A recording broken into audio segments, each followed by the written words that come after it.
Okay, that's a legitimate concern. Why are you so obsessed with death, though?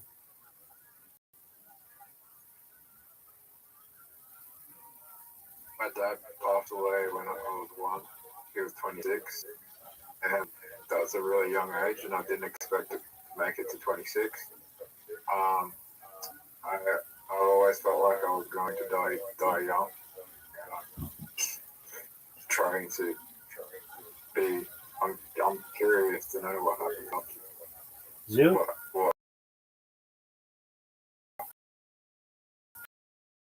what you experience. Zoot, I real answers I've ever heard you. It's the best answer I've ever heard you give to any question ever. So if that's of interest to you, you go. You absolutely go. That's a totally fine thing to think.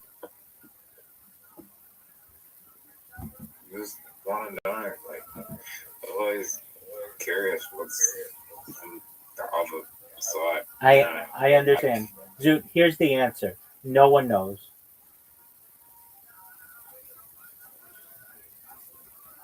Do you think anyone will ever know?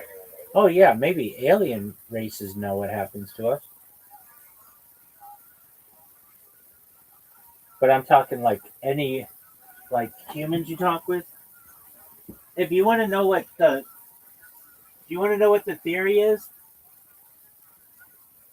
Yeah.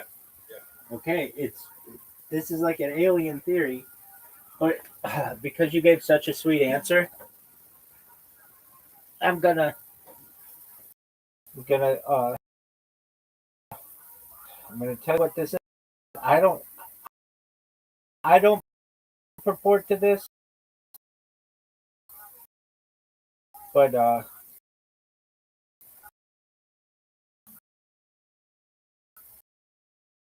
yo, what's the idea of a soul catcher on the moon?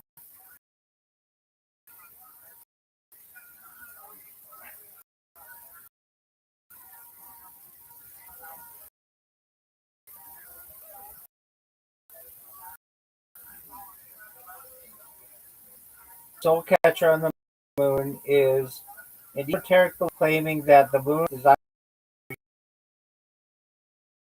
human souls after death. Erase their memories and force reincarnation back to Earth to sustain a cycle of conditioning. The idea draws from various sources, including Gnostic traditions, ancient theories, and modern discoveries. Elements include transmitting the moon as a multidimensional entity or demiurge that feeds on souls, with Archon managing the process. John and I emailed each other. Executive, a 6-mile high tower catcher and training souls to prevent them from escaping Earth's system.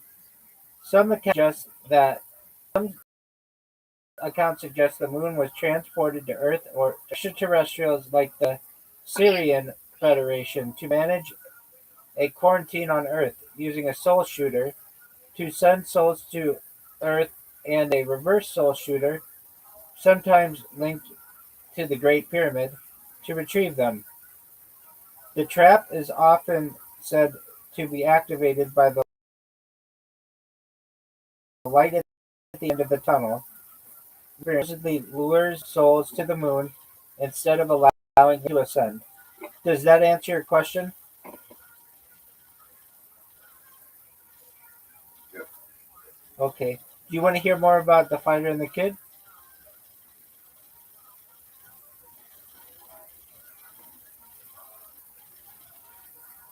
You don't know. You don't know what I think. What do you think, Sue?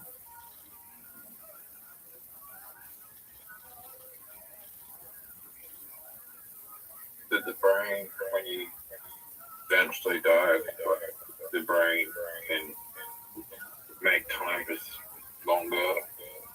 Releases DMT, and the DMT can make you perceive time longer than it actually is. So you get to re-experience life over and over.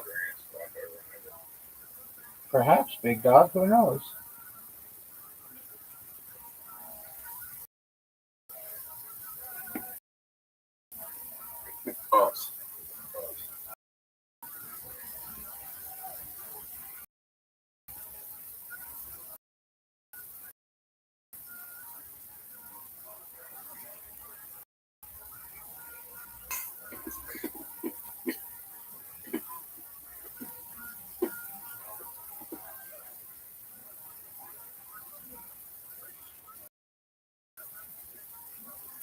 I,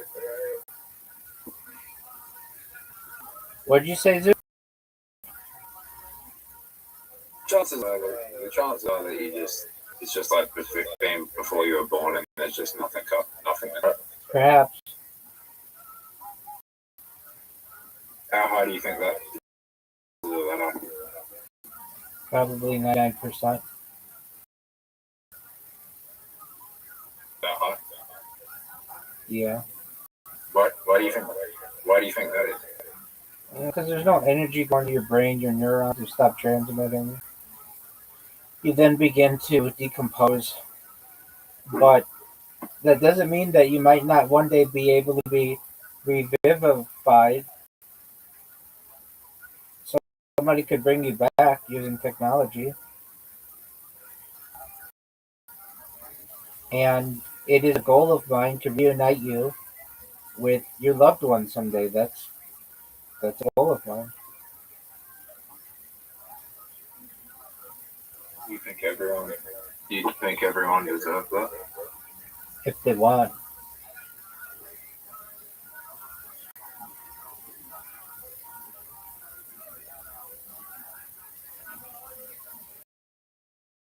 Zoot, do you want to play? No, not really. What do you think the purpose of life is? Zoot, do you want to play Dice Party? Yeah, yeah. Let's do that.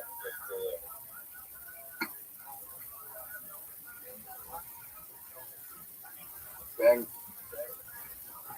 What do you think created humanity? What did you say, big man? Do you think? Do you think it's just a string of luck that humanity was created? Who knows, big dog? Dude, for this 4 in a row, it sucks.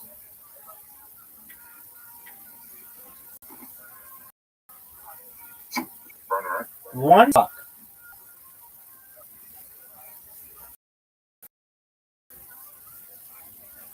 Necessary. What did you say, big man? I was well, to begin with. Yeah, you did.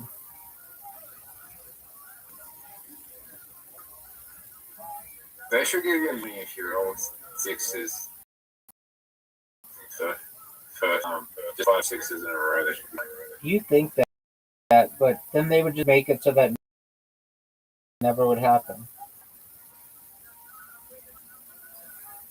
give you like just the like coins, just coins to buy things in the store. That happens. Okay.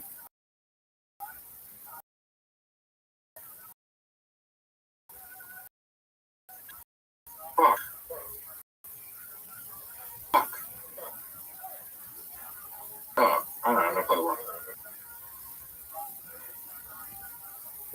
Helpful when you got nothing. And are you gonna play the 3 or the 4 times? So you gotta play the 3 because there's a chance that you can get it 5 times. Rabbi, is that a good roll? I can't believe you like this game. It sucks.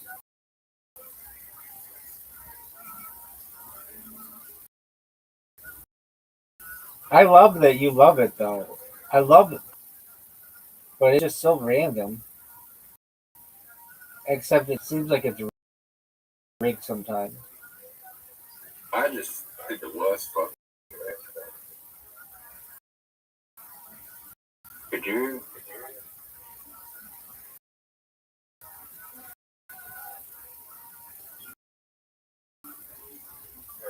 Yep.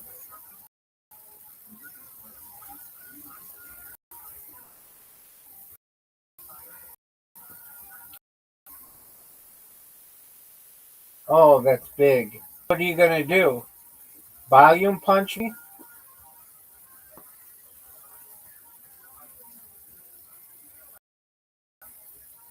Was that enough?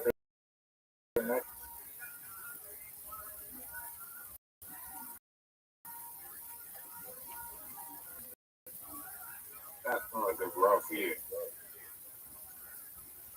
Chance. What do you play? Chance.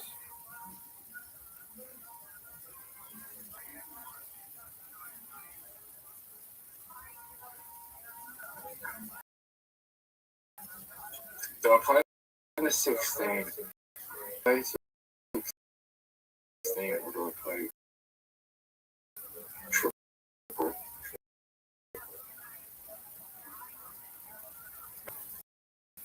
What up, babe? Should I play for you?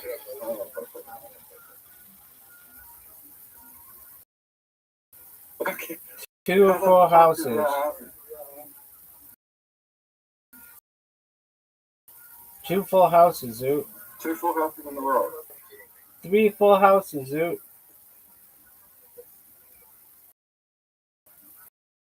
You gotta play it. You've gotten it in a row.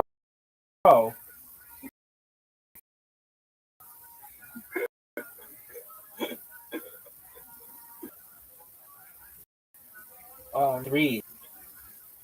That shit. You should get rewarded for getting 3 full houses in a row.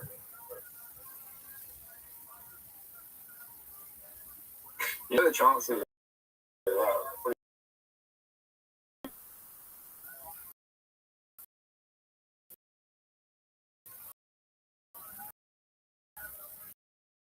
Rabbi, did you go? No. I don't. Oh wait, have you rolled? Yeah, done.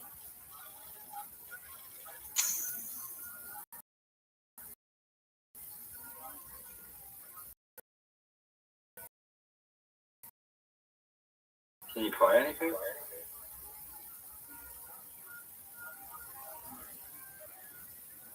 Rabbi, why did you do that? I'm taking a risk. That's risky. Hey. Triple cross. Fucked up.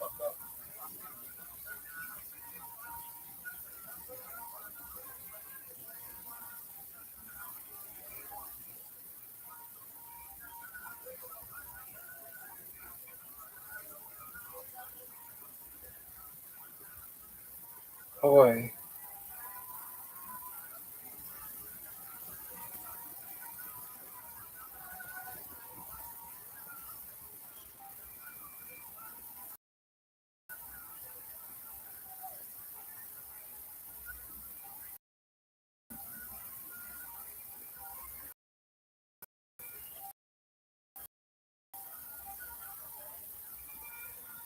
What are you? Right. What did you just say?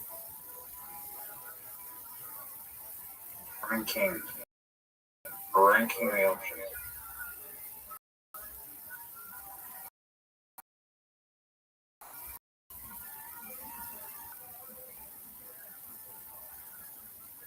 Alright.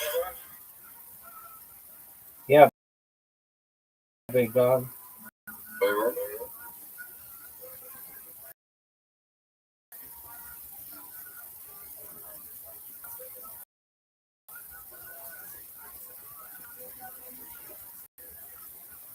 This is not a good game.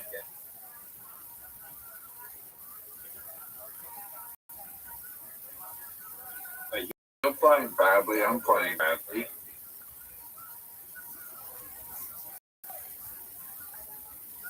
So I'm playing really bad right now.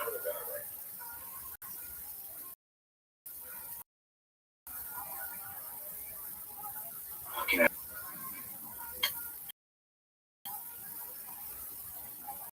Just got a 46. You fuck, that's not there. Get a full house. Have you played full house? Yeah. The best option is play 6.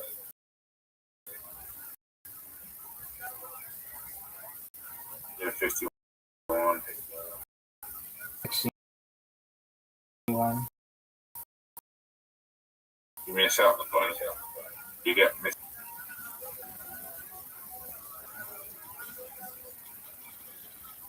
I haven't got a straight.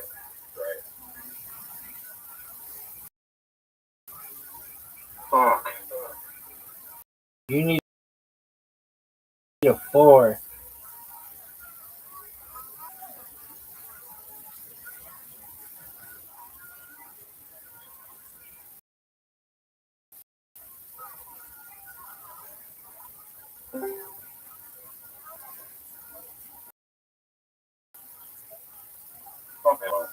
Dude, you're gonna lose 3 times in a row. Can't win.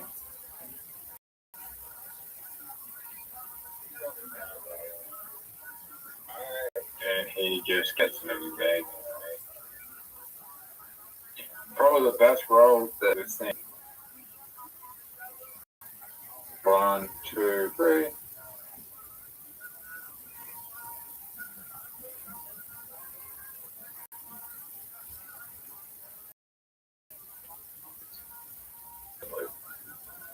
Yeah, it's over for you, son.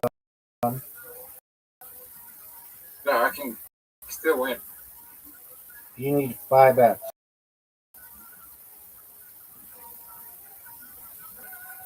Wake up. No way. No way. This game is rigged. This game is rigged. This game is rigged.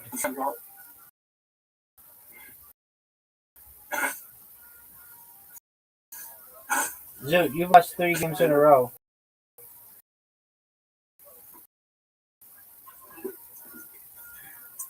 Perhaps. Let me check the water. Dude, I'm sending you an invite. You have 10 seconds to accept. 9 seconds to accept. 8 seconds to accept. 7 seconds to accept. 6 seconds to accept. There you go. How are you? If I won the water on the stream, you think you're good water right now? No.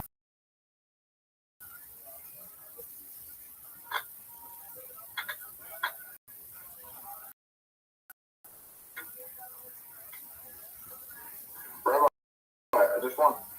Are you sure?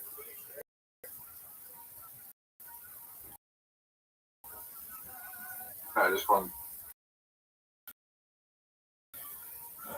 Dude, do you think you're going to win darts? Yeah. That was amazing.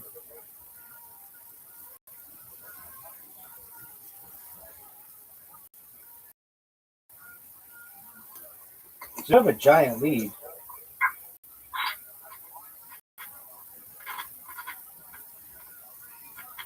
And I just lost. Why do you think the triple? No one knows. Probably because the triple is smaller in like square footage or whatever, square inches.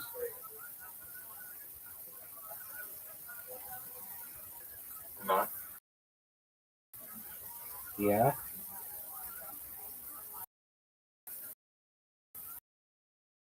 It's the same.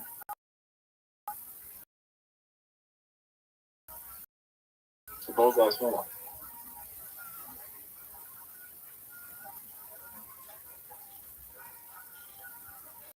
Out, out, out. What do you call pins and needles scientifically?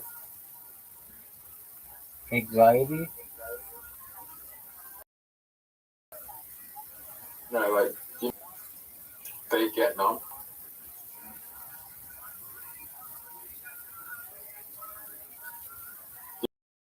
Yeah,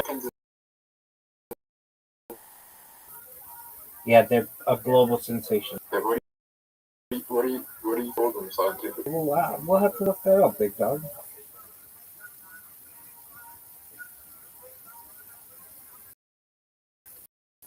Call pins and needles. Dog, you are fucking me up. Like if you're on edge, then we on pins and needles. If are you talking about like we call it uh, goosebumps? That's different. No, no, it's fun. What do you call it when you're sitting,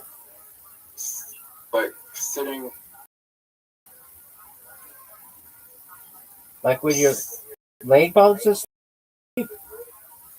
yeah. Say your leg falls asleep.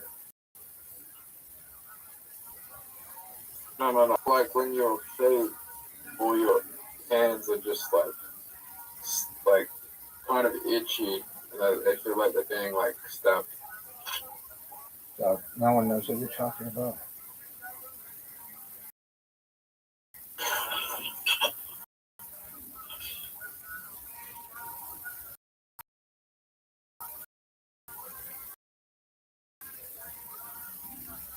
Zoot, what did you have to get it? 20, 14, get that 14. Get that 14. Get that 14. Oh, Get that 3. That's easy. That's easy.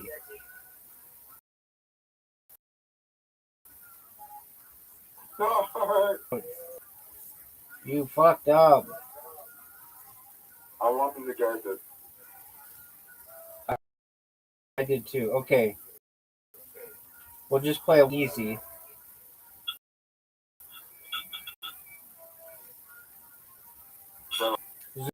Zoot, go.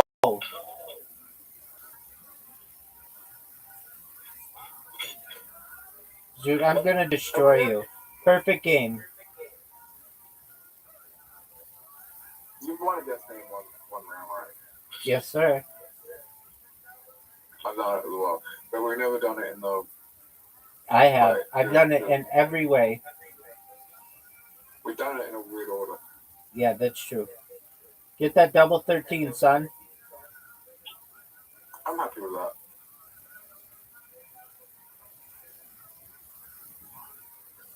Is it double checkout or just normal checkout? Normal, dog. So I just didn't get the first thing. Yes. Get that 13, son. Aim high. Aim high, baby. Aim high. Don't let me get in your head. Nice. Hits the 20. Thank you. That's some bullshit.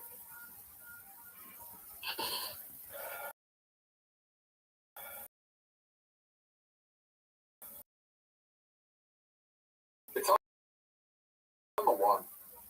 I agree. It's on the 1. It's more than the 18. I agree. Zoot. Last game. Here we go.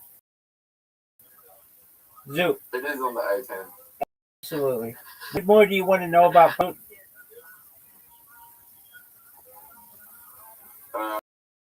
When's the show gonna? Probably this summer. They're sick of it. The audience hates them. It's the best show ever. Hey, Rabbi, What up, Zoot? I kind of want to go to sleep and wake up in 1,000 years. Cool story. Do you want to be good at darts? It's over, Zoot. You can. Do you think the world will be worse, better or worse in 1,000 years? That's subjective, Zoot. Zoot, do you want to know about Brendan Schaub's kids' baseball team? I want to know about Rabbi Rothschild losing the mini golf. Zoot, I was going to tell you to go fuck yourself, but those those are those for words.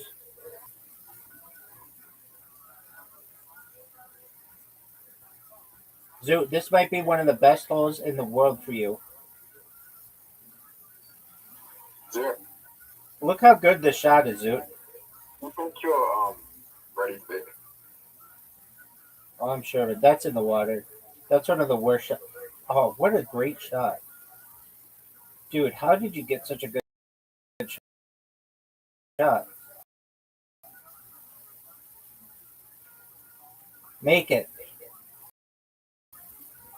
Dude, that was beautiful. That was as efficient as it gets, son. Serious, Zoot. Zoot, you've just been pressing.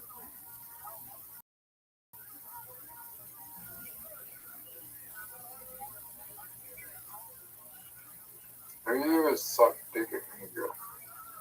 Zoot, look how good that shot was. Zoot, look how good that shot is. Oh, Zoot with the outside the box thinking.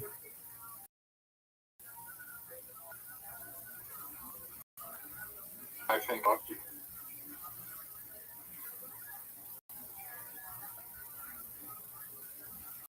Did Rabbi help me? No way you make this. No way. That's a miss. Fuck.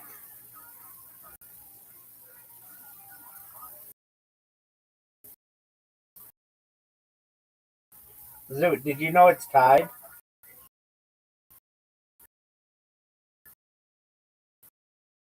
Zoot, did you know it's tied? Alright. Zoot, you're up. Yep. That was an incredible shot. Zoot, look at this shot. That was one of the worst I've ever seen. STFU, dog.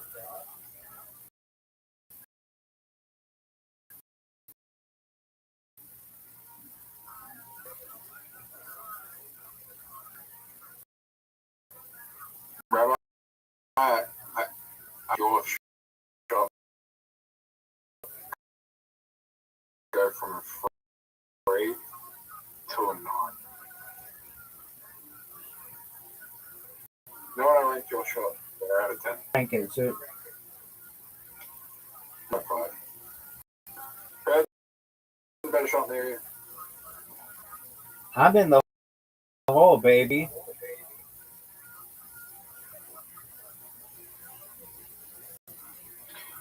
Who's gonna win? Me or you? Obviously, I am. This is not the best hole.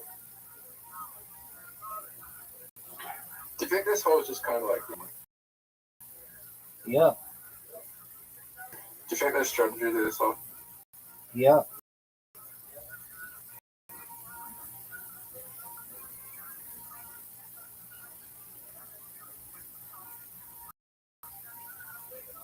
I like how we've played this hole so many times and neither of us have strategy to get it in first shot.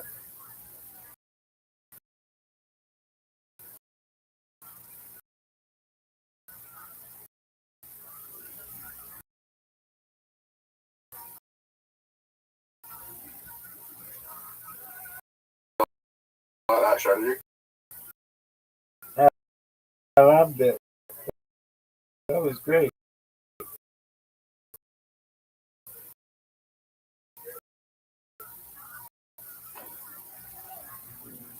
Is this the same order every time or an order? But, bro. So they put the thing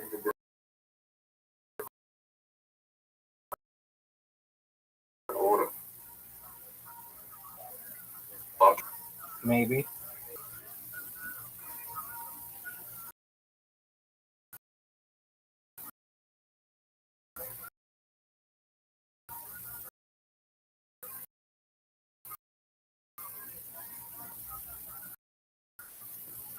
what was that? Rabbi, I just want. Big dog.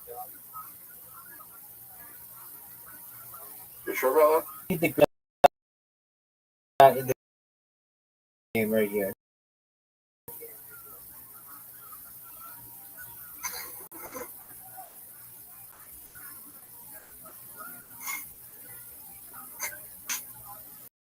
that? You know, John. Nope. All right, Zoo. Are you ready to watch the fighter and the kid now?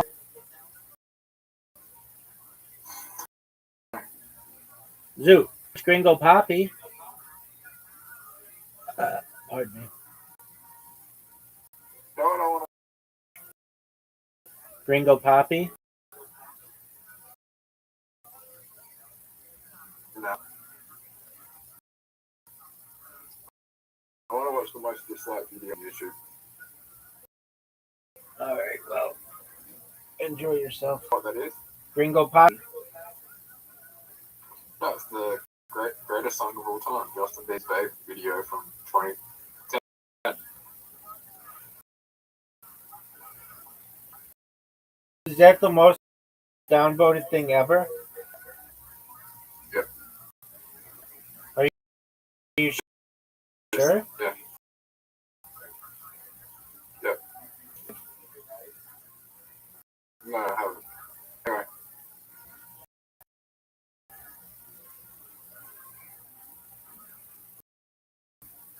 Zoot, I have a question for you.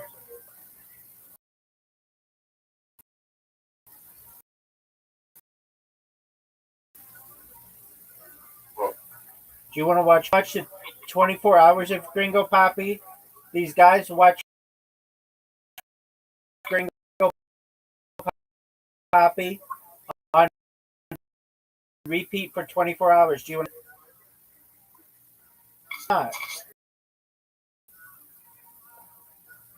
It is. You don't even know what Los Rancheros is. You don't even know what.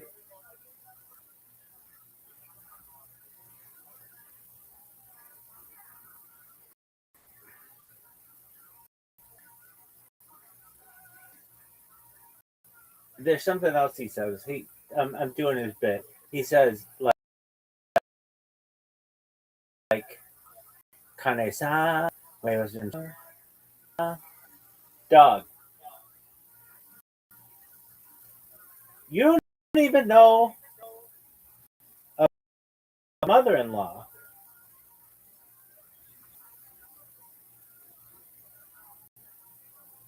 Dude,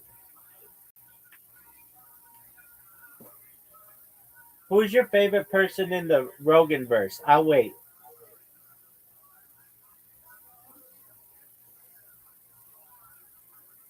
Chile's.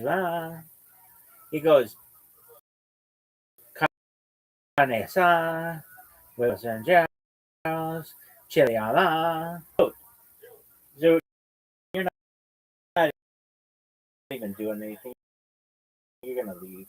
Just garbage. Dude.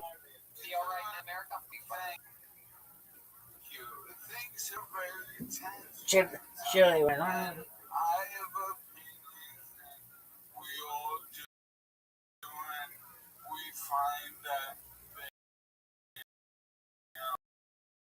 Sometimes conflicting. I was outside my apartment last night, and I was wheeling up in the rain, and I saw 10 young African American men and one woman. Someone at the front door of my apartment, looking in the directory to be let in. 10 black men, one white woman in the front of your building, yep? Yes. Now, it's very clear they don't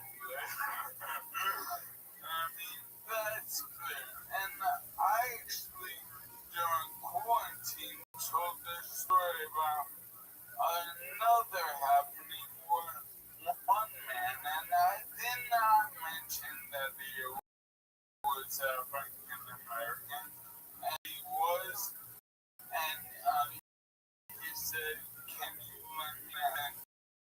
No. And he said, "Pussy and word, I'm doing my duty to the resident," and there was racial tension. Because he was black. He was black. Right.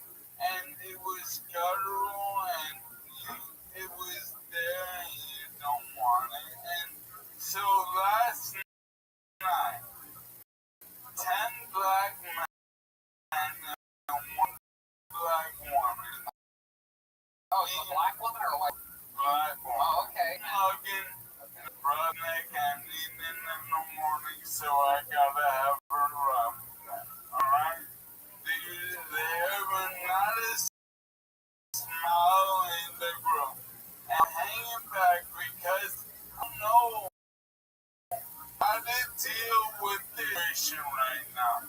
Because they're obviously trying to get let in.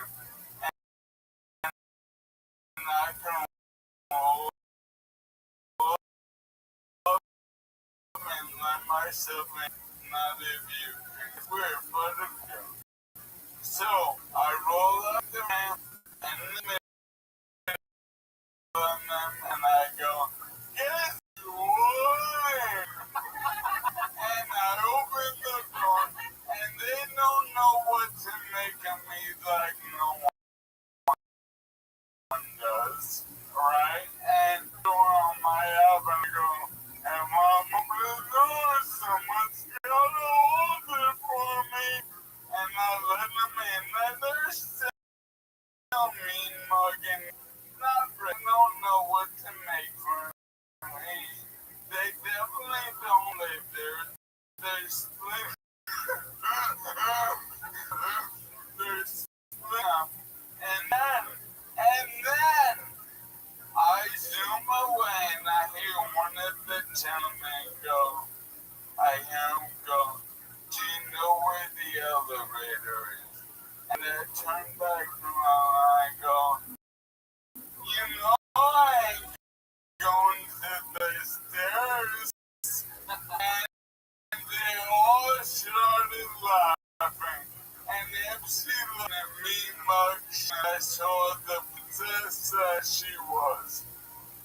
So, none of those people in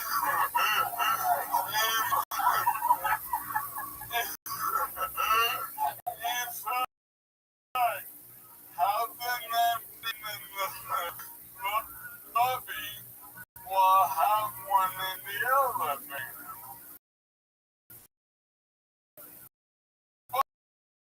But I know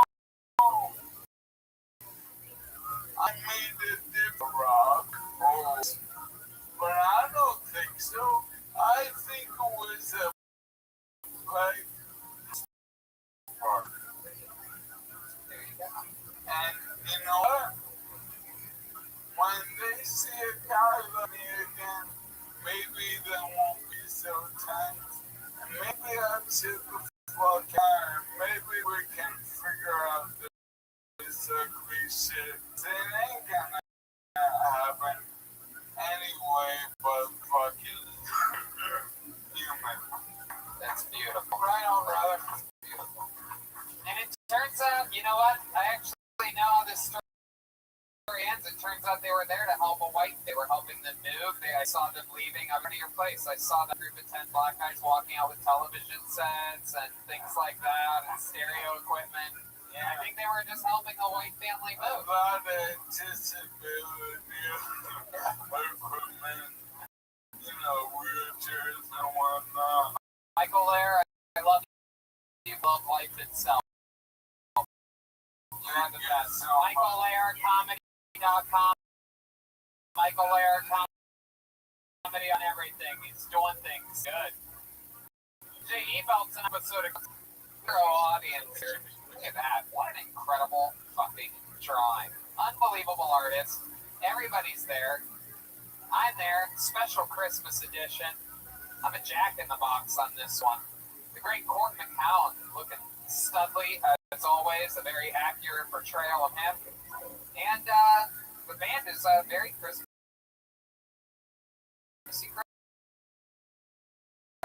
characters. I love this stock font. JBell.com single print. Make sure you check that one out. Has a back. Guys, how about a hand for the great Court McCowan joining us tonight?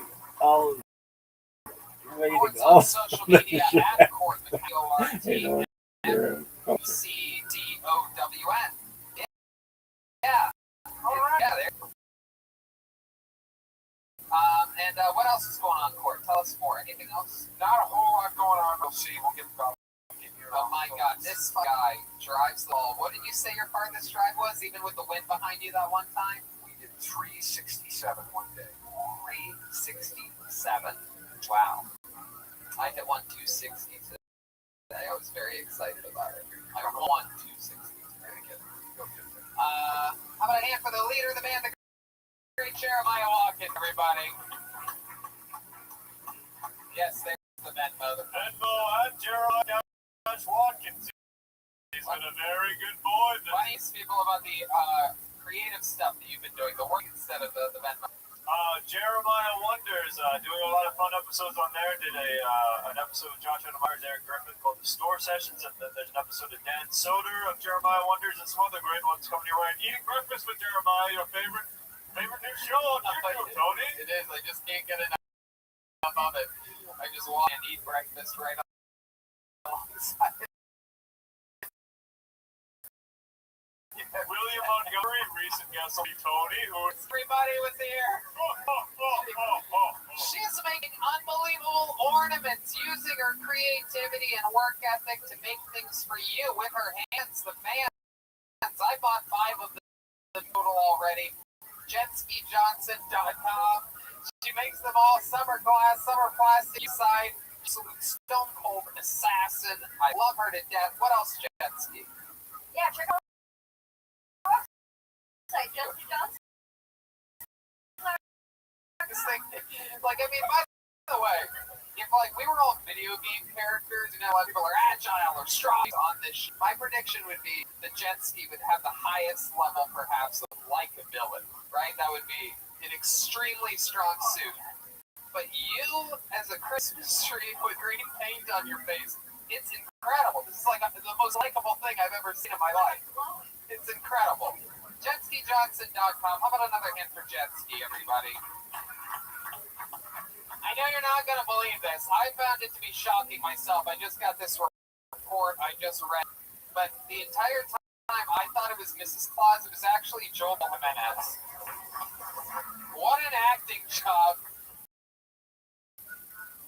I mean, incredible acting chops. That's Joel. What, Joel?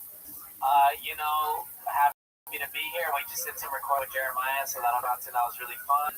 I'm happy to see Mikey McKernan. I've known him for like 8 years now. It's great to see him. He's mostly sorry. What else, Joel? That's right. Don't buy your kids a fucking word processor for Christmas. That's it. I love you. The Mostly Sorry podcast available everywhere. The great Chroma Chris, master musician, batted 1,000 tonight. Hey, Chroma, what do you think about tonight's episode? Blake?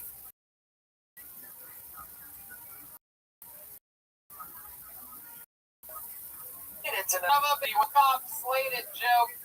Red Band, what else going on?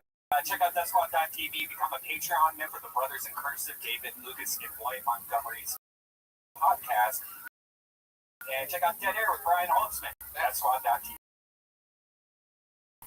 Right, and I have a Patreon too. Rosie, I just did one with writing guru Connor McSpadden. This guy is from the future. You might not even know about him, but you're going to.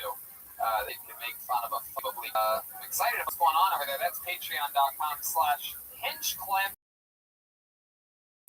And we have a lot of exciting stuff. I think you're going back at this moment. A week after this comes out, very surprised at what happens with the state of Kiltony from here. So we will talk to you soon. Good night, everybody.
Hey, this is Rabbit, famous comedy store main room for a brand new episode of Tony. Get back for Tony Hinchcliffe. Hey, here we go again. Sounds great. Feels 480 people short. You know what? We're going to get through it. How are you? And I am good, man. Good weekend. There you go. Me too. I'm like that. A lot of coffee poos. A lot of coffee poos. That's it. That's it. Cut my score by another 5 strokes. You know what I mean? Just advancing. I'm just winners, and some of us aren't. I'm excited to be here again, live from the world famous comedy store in a quarantine main room. Hey, look at this. It's General Bogus. It's the great Ryan J. Right here. Whoa, look at that guy. So the show is available at RyanJEbelt.com, including all the tour posters, everything, all the amazing art. And look at that new Hinchcliffe's Notes shirt that I am obsessed with. That's fun. Where's that camera? Show them your little. Whoa, look at that. That's great. I have a boner for that shirt. Highlight episode of Kill Tony. That's right. Sure, the diehards. And there's some other cool Kill Tony things available at RyanJEbelt.com. Make sure you check them out. Vito's Pizza is what we ate before this episode, as with all episodes. You want to hear a crazy confession? You know, I've been talking about the ziti, I've been talking about the Palatones, I've been taking it to parties. Today, I was hungry and I needed something on the fly. I had to go somewhere, I had to make a meeting, and I was hungry. Well, you know what I did? Even though I knew we were going to have pizza before the show, I went and grabbed a slice of Vito's Pizza on La Sierra. Is that all you eat now? Is like pasta and pizza? It's all I really ever eat. Straight fucking man meat right down my fucking gullet. I go to Vito's Pizza on La Cienega, right by Santa Monica. You can catch me over there. The great Gino is here, everybody.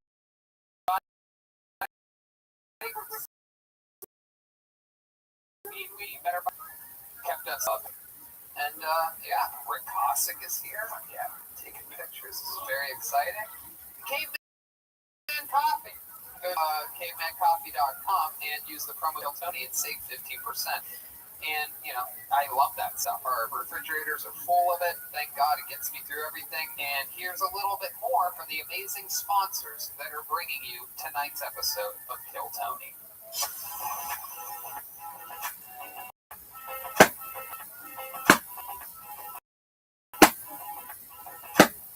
And we're back! I'm so excited to be here for tonight's show. Are you guys excited here? There's at least 12 people in this room built for 500, and nothing is more exciting than the current form of the show. We're getting through it. We've been having a lot of fun, and we've been doing it with guests, and we have another guest here tonight. This is a very, very exciting one, a very special one. This young lady made her debut in comedy on the show, and her regulars in the history of the show, literally. Susan Son Came out last year, and she's here right now. Ladies and gentlemen, long-time fans of the show, you're in for a special treat because our guest tonight is none other than the great Kim Condon, everybody. Here we go. The return of Kim Condon. Back from New York City. Whoa, what's up, you guys? Hello. Hey. Welcome back. Thank you. Welcome. Wow, it feels weird being over here. It was more of a store. Really? Yeah. When I did it, we did it in Nyack. Oh. West Nyack. Oh, Yeah. that's right. I do remember that. Because we all smoked a lot before. Stream like Got really hammered. Losing game of 11 knows that night at David Buster's lab. We were like whistling, and we were hammered, and then the security guy break it up like it was a real fight. Oh, sweet Louis. Some of the band was there for Nyack, right? Jerry and Joel. Right? Yeah. Oh, I thought you were asking them, and they were coming out. Yeah. I was like, oh yeah, there they come. Yeah, then you do remember there is a band, and there's a band tonight, ladies and gentlemen. Every single episode they commit to different characters. We never know what they're going to be. Back green room, Garrett. We're all going to find out at the same time. They usually stay in here throughout the input. Sometimes Joel has a little bit of trouble with that. We all laugh about it. And here they are, ladies and gentlemen, the best damn band in the land. We're missing Jetsy tonight, but you have Jeremiah Watkins, Joel Jimenez, and Chris. Here we go. Oh, wow. The construction guys. Oh, my goodness. Oh, wow.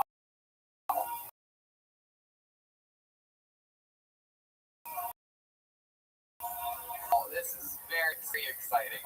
Oh, goodness. There's what appears to be a construction woman as well. Hello, construction lady. Oh, Pete.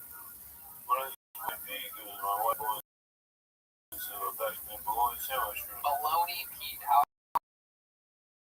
could I forget that? Welcome back to the show. Baloney. Is it okay if I call you? Oh, whatever you like, man. Yeah, that's fine. Okay. This is here. How are you? What's your name? Hi, good, Tony. Jack Hanna. Jack Hammer? Jack Hammer. Yeah, with an A. Jack, right. That's cool. Clearly back here will be a Lagan worker. What's your name, sir? My name is Robert, the builder. Robert, the builder. I actually saw Jack Hanna in the back, and I didn't know what was going on, and he really scared me. It was just someone doing construction in the back that wasn't supposed to be there. And I was like, what are you doing here? He was like, you didn't see me, and I wasn't here. And I think he was trying to tell me about the show, but I thought I was going to be raped. Jack Hammer, not to be confused with someone that Brian and I grew up with at Columbus Zoo. Jack Hanna. Yeah, my old camp counselor. The better Stephen Irwin. Yeah. I'm American. It's the goddamn Patriots.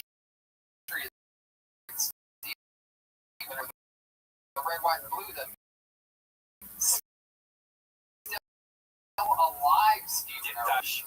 Killed by stingray. Oh my God. Something that stings. Yeah, exactly. Macaulay Culkin. And my girl, yes. Actually got me on that one. There you go. Good job, Robert the Builder. All right. So we have all that. We have the construction workers. We have Kim Congdon. We have the soundboard. Oh, my goodness. How could we forget? We have a very special announcement. I know you're looking over there thinking, I don't even know who Baloney is. I don't know who's playing that game yet. But it's actually not. Jeremiah Watkins. And Jeremiah has his debut special coming out in just pre-order. And Jeremiah Watkins, the official announcement of that. It's happening. Look at this. This is that announcement. Go to JeremiahWatkins.com. Look at this move. It's going to come out. Look at this. So you have some time. But What's it called, Tony? it's called Family Values. Oh, family. Family Reunion. I got it. I finally found it right then at the very last second. It's Family. I never asked to do this. I appreciate the respect. Oh, thank you. Baloney Pete. Go to JeremiahWatkins.com. Family Reunion comes out in December. It's 1 hour. Pre-order it now. If you're a real Kill Tony fan, you'll pre-order it now. And by now, I mean set a reminder in your phone and keep listening to this episode, but then pre-order it after the episode. Oh, shit. Baloney Pete did not like that I said don't do it right now. Set a reminder. It made me toss my lips. Hey. Okay. So, show we have bucket as with all these usual episodes. We selected 5 comedians. It's a bit all over the world. Some people came from different states. Some people came from different countries. Very exciting surprises in store inside this bucket. But before we get to that bucket, why not start the show with a goddamn regular? This young man, I'm excited because this is Kim Condon, one of the first regulars in the history of the show, and now she's one of the top young rising comedians. You did your debut special coming up. I did HBO Latino special. I've been auditioning our HBO Latino special for 13 years, and they will just not have me. They say, no sea cabrón, which means don't be asshole, I do believe. Is that right? Yeah. Okay. Got it. No, it really. She's not that kind of Mexican. Is Rachel? It's close enough. It's the kitchen Spanish. That's exactly where I was told that. Name's Robert. I auditioned in a kitchen every time. How do you say kitchen in Spanish? Cucina. Cucina. Cucina. A cucina. That is the thing, is I took Italian in high school, and those two things have nasty crossovers. Miss McVick are one of my least favorite teachers. Nastier crossover than Ella. Never learn Italian from an angry Irish woman. I promise you. It just doesn't work. Speaking of crazy, wild, Irish things, ladies and gentlemen, this is the regular starting here. Always an extremely fun performance. An uninterrupted 60 seconds from audience favorite William Montgomery. Whatever happened to the hooker from Fraggle Rock? I the town's chief meteorologist, but then they fired me for sense of rain if you don't convert to Christianity. I messed that up a lot. This is known for their barbecue, lots of barbecue places. My mom asked me if I wanted to try this new Korean barbecue place, and I told her I prefer Gangnam Style.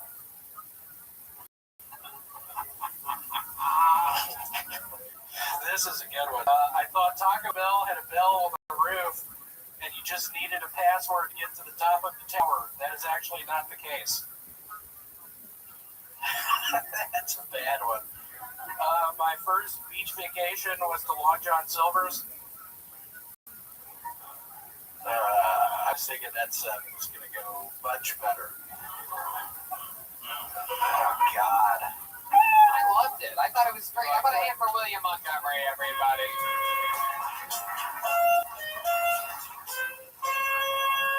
Jesus. Hi, William. Welcome. I loved it. I thought it was great. Thank you. Yeah, I actually thought it was really good. I love the part where you said this is a good one, and then amazing, and I'm sure that's going to hit hard with the people at home. Very William Montgomery, like you said, very quick, fiery jokes with the punchlines and references are very niche. Cucina. Wrong with you today. Cucina, niche. Tony, can you see the spot on my butt? There's a spot on your butt? No, wet a bunch. I don't know what I think about these cotton shorts. Oh, you're trying out some of the new shorts. William was wearing for years, Kim, and asked the listeners home to send him some shorts, and they sent about 45 in the past 2 weeks. You got those wet? The ones? I did. It's from my butt. It was sweating. You got a nerd. My butt is in a vagina. I actually was invited 4 times. So it was earlier. Does the Adderall make you masturbate faster, more, the same amount? How does the Adderall change back to normal masturbating habits? Just become more annoying. I don't know. It's hard to say. I was in the zone earlier though. He comes in numbers. Well, I got good news for you, William. Mr. What's that? Do we have some more? There's a new pair of shorts. Whoa! 38 regular asphalt gray. Love it. You can go try those bad boys on, and we're going to we'll see what they look like later. Let me ask you one question. You said that you messed up your meteorology joke that had to do with Christianity. I just feel like I stumbled over my words. You want to try it one more time? Yeah, let me try it again. Here we go. And And top and Actually, action. Wait, no. You know what? Let's do this. Zach, get on that camera and slowly zoom in on his face when he starts this. And you try to deliver it to the camera as much as you can. Go ahead. And action.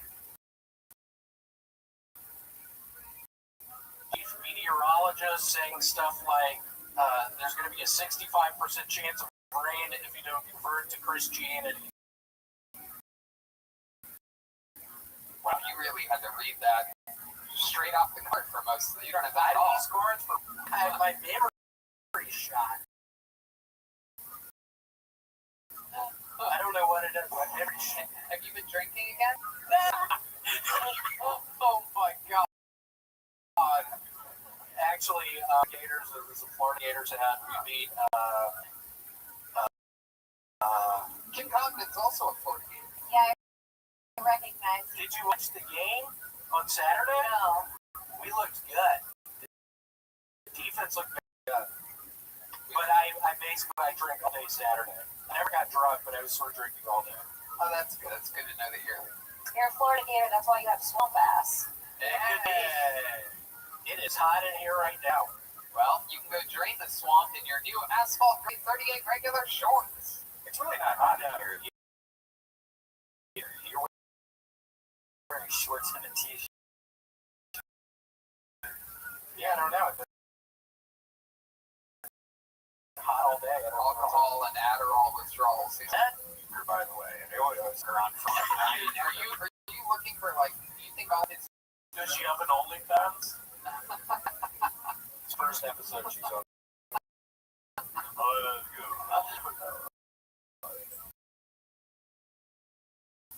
William, anything else crazy happening in your life this week?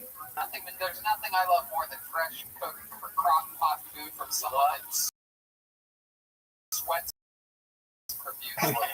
What have you made? Orange. Yeah, what are you making? Orange. Something you making a crock? No, I've been making chicken dishes. What kind of chicken dishes? Pozole. Yeah? How do you make that segment, break segment that's never done on that show where you take a recipe for how you cook chicken pozole. Here it is in the kitchen. Here's the music for the kitchen. Y'all, you're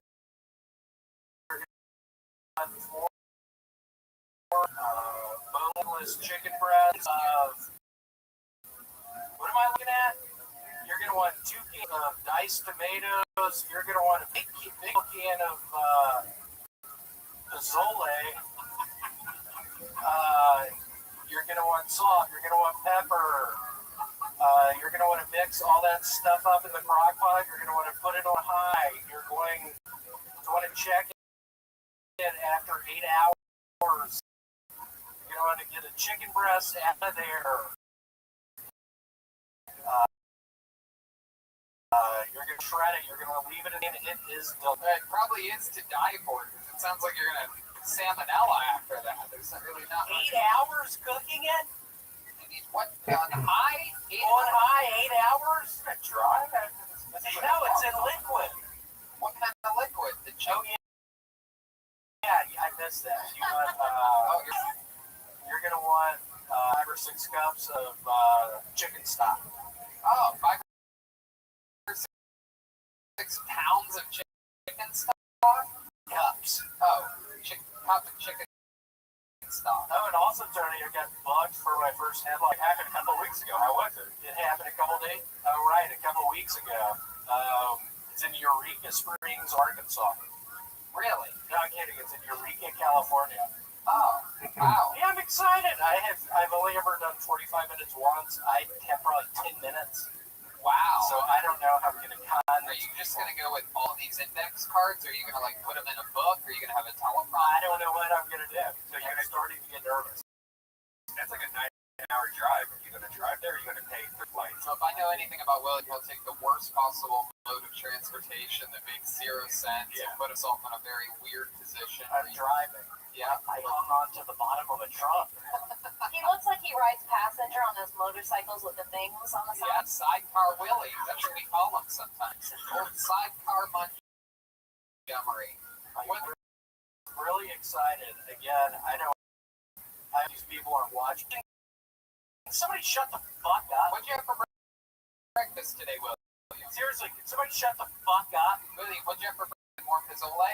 Yeah, we eat that shit almost every day. I think he's trying to say pizza. No, I think I'm trying to say Rizzoli. Oh, shit. I don't think I didn't know. Never mind. What the fuck are you talking about? Yeah, I mean, what the fuck are you talking about? That's the Adderall. Come on. When you say add a can of pizzole, like, what does that even look like? That's corn. He means hominy. Hominy, yeah. It is Pizzoli corn then? Pizzoli corn? Yes, Or is it hominy? Hominy. I like my hominy with bone thugs and hominy. I love Hominy. Okay, there you go. William, go try on those shorts for us, William. Goes, William Montgomery, everybody. Not to be confused with the great author, Greg Pizzoli. Pizzoli's like a pizza? It's just like a stuffed pizza. No, if you look up chicken, I believe it's P-O-Z-O-L-E, and it's pronounced Pozzole for all you fucking gringos out there. wow. There's like kids in here that were pissed off when he was giving the directions. Hey, what happened to Bill? He's right here, you idiot. Alright. Back to the bucket we go for the first time. Yeah, there it is. So it's kind of like, what's that chicken where you pound it, like with the sauce? Yeah, it's like chicken marsala. It's like parmesan, chicken parmesan. No, it's basically chicken soup. Chicken rigatoni? chicken rigatoni. Yes. Yes. Yes, bologna. A name like Bologna Pete. Ethnicity are you, Bologna Pete? Oh. You don't even know? I don't know. You family tree before? Yeah. Yeah, what are you? I'm Italian.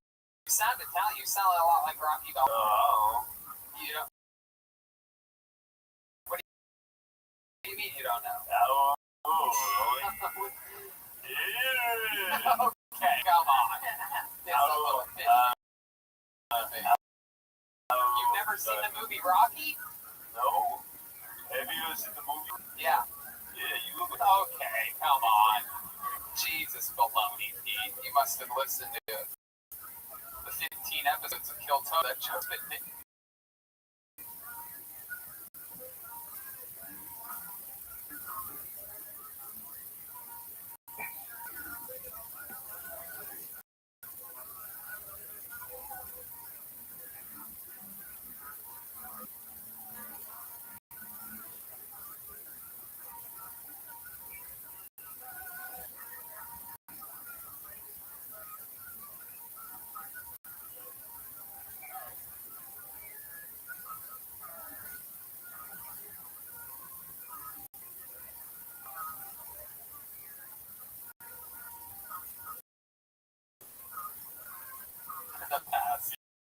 Yeah, I'm a big fan of this show. But you've never seen. Oh! I pulled a name out of the bucket, ladies and gentlemen. Put your hands together for your first bucket pull tonight. It's Amy Freeze, everybody. Here we go. Amy Freeze. Kids. From Amy Freeze. Here we go. Here's Amy. Amy Freeze. So, first of all, yes, it's me, the girl who I'm getting kind of recognized now because I kissed her guy on the stage 8 months ago, but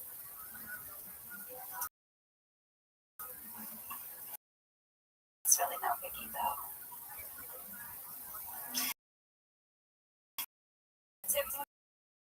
To be here, I'm so excited. This is a dream come true. They always get.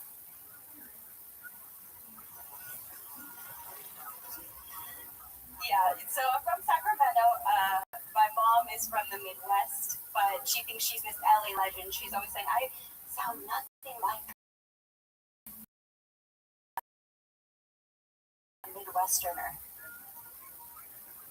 I don't have the hair of a 14-year-old Jewish boy.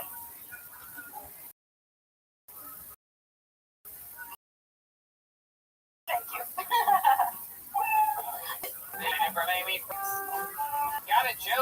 the end started a bit slow. All right. It's to acknowledge that you've been on the show before. It's a boy on the show. You know, it's my claim. In our famous old segment called First Kiss, or Kiss Me. That's not going to happen anymore. Done. It's officially a part of So Funny, which is over forever, which is someone had kissed someone. We have two people zoom each other. Yeah, there's Zoom me on the internet. Okay. Amy, so welcome to the show. Thank you. It's been 8 months since you were on the show. After that kiss, I remember very clearly, I actually remember this, that I came out of the bucket and you were, and you missed your spot. You had 8 months to prepare for that, and I crushed it. yeah. How long have you been with Year. For a year? Yeah. How long have you been married to Tim Burton? You think she looks like Helena Bonham Carter? Hey, the hairstyle for sure. That was a great joke. Robert, Maybe. You did that all that year in Los Angeles? Yes, sir. How long have you lived here? I've lived here for about 5 years. Form. You done it? yeah, somebody one woman plays. You went to meet to a lady who does one woman plays. You're like, 8 months ago was the first time I kissed a boy. What type of performing have you I done in didn't the curse past? that. I didn't curse that. I've done dancing and I've been in plays, like acting. Yeah. That kind of dancing. Like, do you like, or like, what type of dancing have you done? Like, my favorite is dance hall. It's a Jamaican type of dance. And I like hip hop, I like jazz, I like Like with that ballet. type of beat right there? That's my favorite. Yeah, that sounds. You guys don't know this. This is the music, the waiting room in hell for this to be wondering. Okay. Okay, everybody stop. This is the part where you realize I suck so hard that now I have to dance to provide entertainment. Well, you did suck really badly, Yes. but I'm not going to make you dance. Sacramento and the Midwest. What part of the Midwest is your mother My from? mom's from Ohio. What Yeah. part of Ohio? From Cincinnati, but she thinks she's such an LA like legend. She thinks she's such a fashionista girl, even though she sounds like, don't you know? Like she's the She sounds like that. she says like, girls, get outside. The Uber's here. Bobby's So, Yeah, I do watch that. It's very bizarre that you've seen Bobby's World and not Rock. Yeah, it was wrong. I love Bobby. Love Howie Mandel. Okay. Where are your mother's parents from? Them from Minnesota or Canada or something like that? just makes up language. She's always claiming that she doesn't say things that she actually What does she do for a living? She's interior designer. She used to be in fashion and What about you? What do you do for work? I'm a server, Oh, crushing it. Yeah. Used to be at the Proper, and I'm currently unemployed. So me for serving drinks and food, I'm down. They're getting horses. In West Hollywood. I just moved out here to West Hollywood. okay, guys.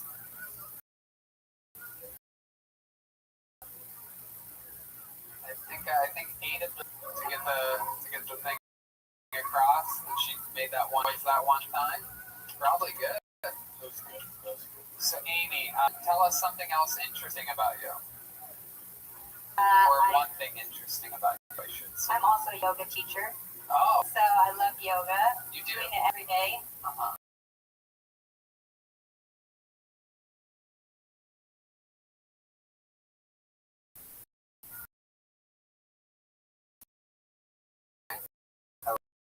Like that.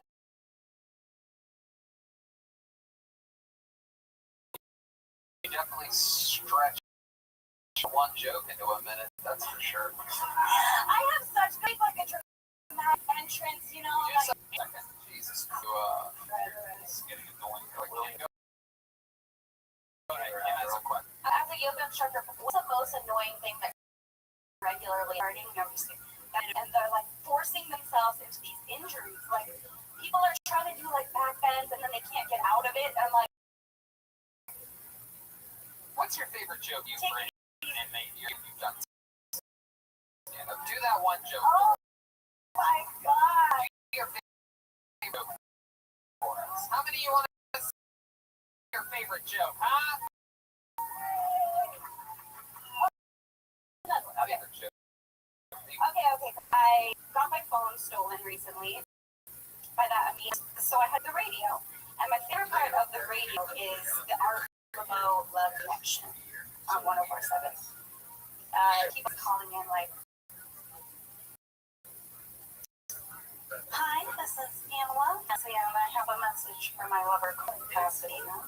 I want to wrap my arms around you so tight right now. I wear schnuff, and when I do, I'll never let you go. And I dedicate this song to you.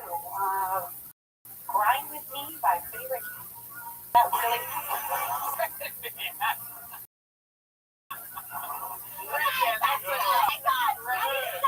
Think of something faster, so I just that was so bad. What was the joke there? There's a lot of setup there. You are like a professional joke setup writer.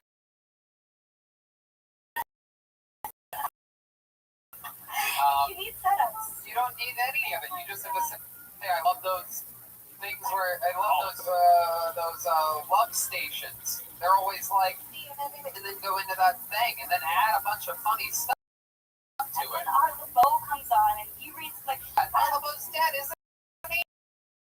He's the oldest building. Oh, you know that? Heroes. The Mitzi Shore. Hey, yeah, he's a legend. Sammy Shore.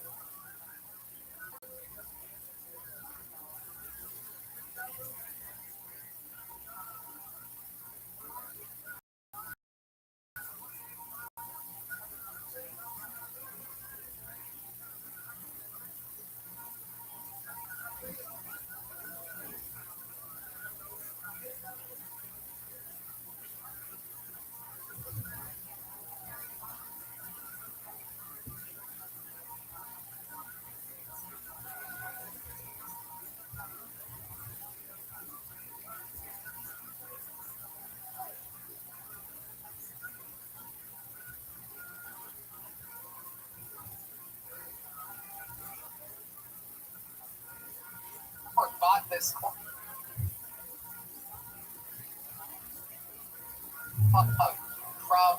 Art LeBeau. That's how old the person that you're talking about is.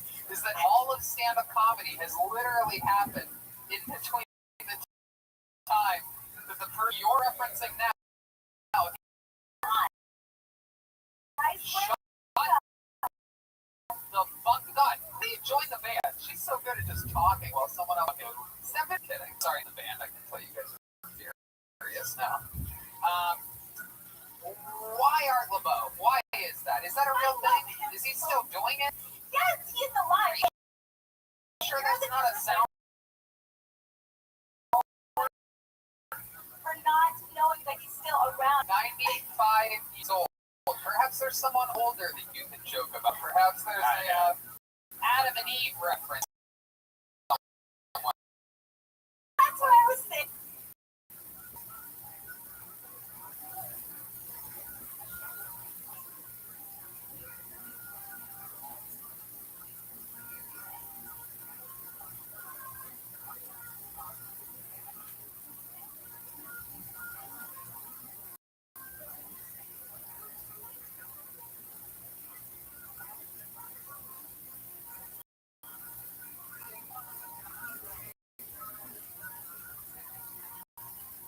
That I lost the person who listens to the radio anymore. But sometimes I listen.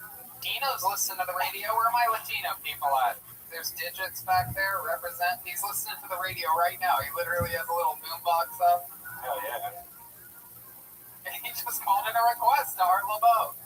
Hey, yo, Cynthia, it's me, Digits. I just want to let you know I really my socks your place. I want to take those up.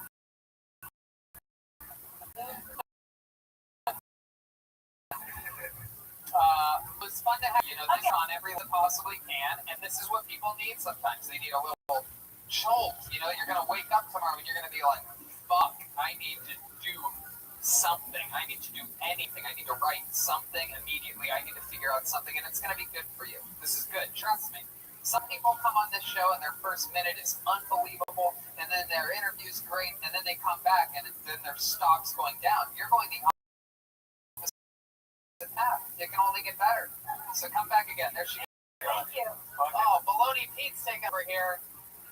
Let's see William in his new shorts. Let's do that. Let's jump right into here he comes. Oh my goodness. General Bogus, get on that camera.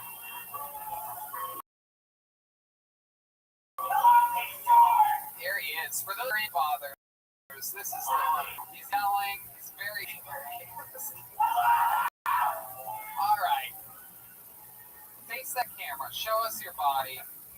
That's the camera, William. Look right down the barrel of that camera. William. I swear to God, William has no idea how cameras work. He's like always surprised when I point to the same camera every week. Oh, look at that hard as a rock. For those of you watching, we're slowing down the video of him getting hit full speed by Baloney Pete with a sledgehammer. My goodness, that is incredible. Moving. All the flesh is barely moving. All right, he loves it. That's actually nice. North Face. Really good. Asphalt, gray, 38 regular. It's getting tight again. It's getting tight. Someone's been drinking. For a guy that sweats a lot, he's retaining a lot of water. It's the great Jay-Z said, on to the next one. Yeah, my wife back there. It's a sandwich. I've done that before. It's a sandwich. You've never done that. Wow. Look at that. I love watching Jeremiah wait for you to notice it. He just kept having to eat it. Be like this. One person tweets, I love to eat the sandwich part. He just a sandwich t-shirt at Jeremiah on TV. Oh, yeah. All right, pulled another name out of the bucket. Make some noise for Elias Zoak, everybody. Here comes Elias. You guys gonna play music for Elias? What happened when I sold the bag? Oh, geez. Good one. Here we are. Here he is, Elias Zoak. Music for convenience. You know what? Let's take it from the top. Play something. Hey, I pulled another bucket. Make some noise for Elias Zoak. Oh, feels good. God, hey.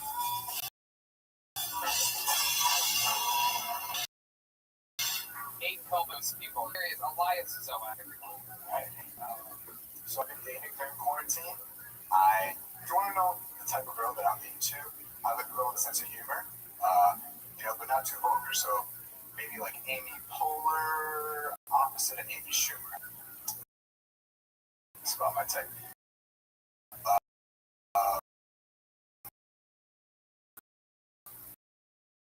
Marilyn Monroe once said, "You can make a woman laugh.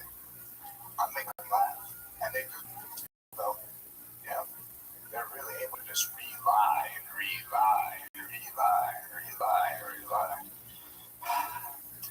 My ex just got sponsored by Glad. They just need the scented trash bag. Maybe she should go on a blind date. I went on a blind date.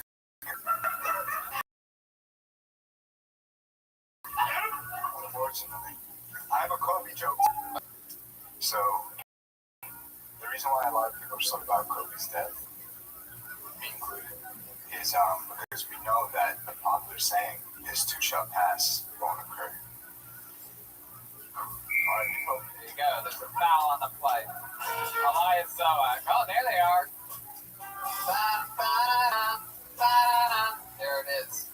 I love it. Welcome to the show, Elias. This is your first time on Kill Tony, am I correct? Yes, sir. Thank you so much. I'm so Honored. How long have you been doing stand-up?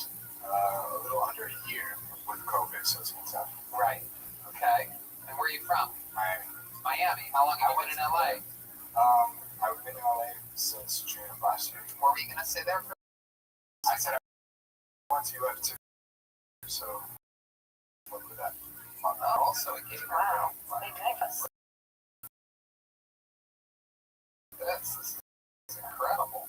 My goodness. Would you? Wait, you guys might be twins. You have a good look to you. You look like a young Bruno Tarts.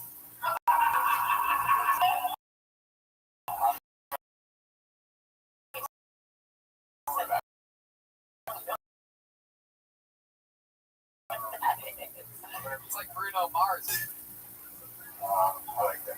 What was the question? Oh, wait. 2017. Oh, okay. Good question. You know, it's funny. Like everyone knows there's a Florida man, right? But in Florida, we don't know there's a Florida man. Just you watch the news and say, "And David has been eating some recreational drug." That's all. You guys have Morgan as a newscaster for that? I mean, Work studies telecommunications. I'm looking for. What job did you lose? I was a marketing coordinator, but also I'm an independent producer because it's tough. Oh, we're all independent producers, technically. What were you producing? Like short videos and that. Oh, That's what I do that too. Yeah. What do you like to do for fun? I like to play basketball. Uh-huh. We're in the finals. I was gonna come with my LeBron James, and that would be like kind of because he plays for me.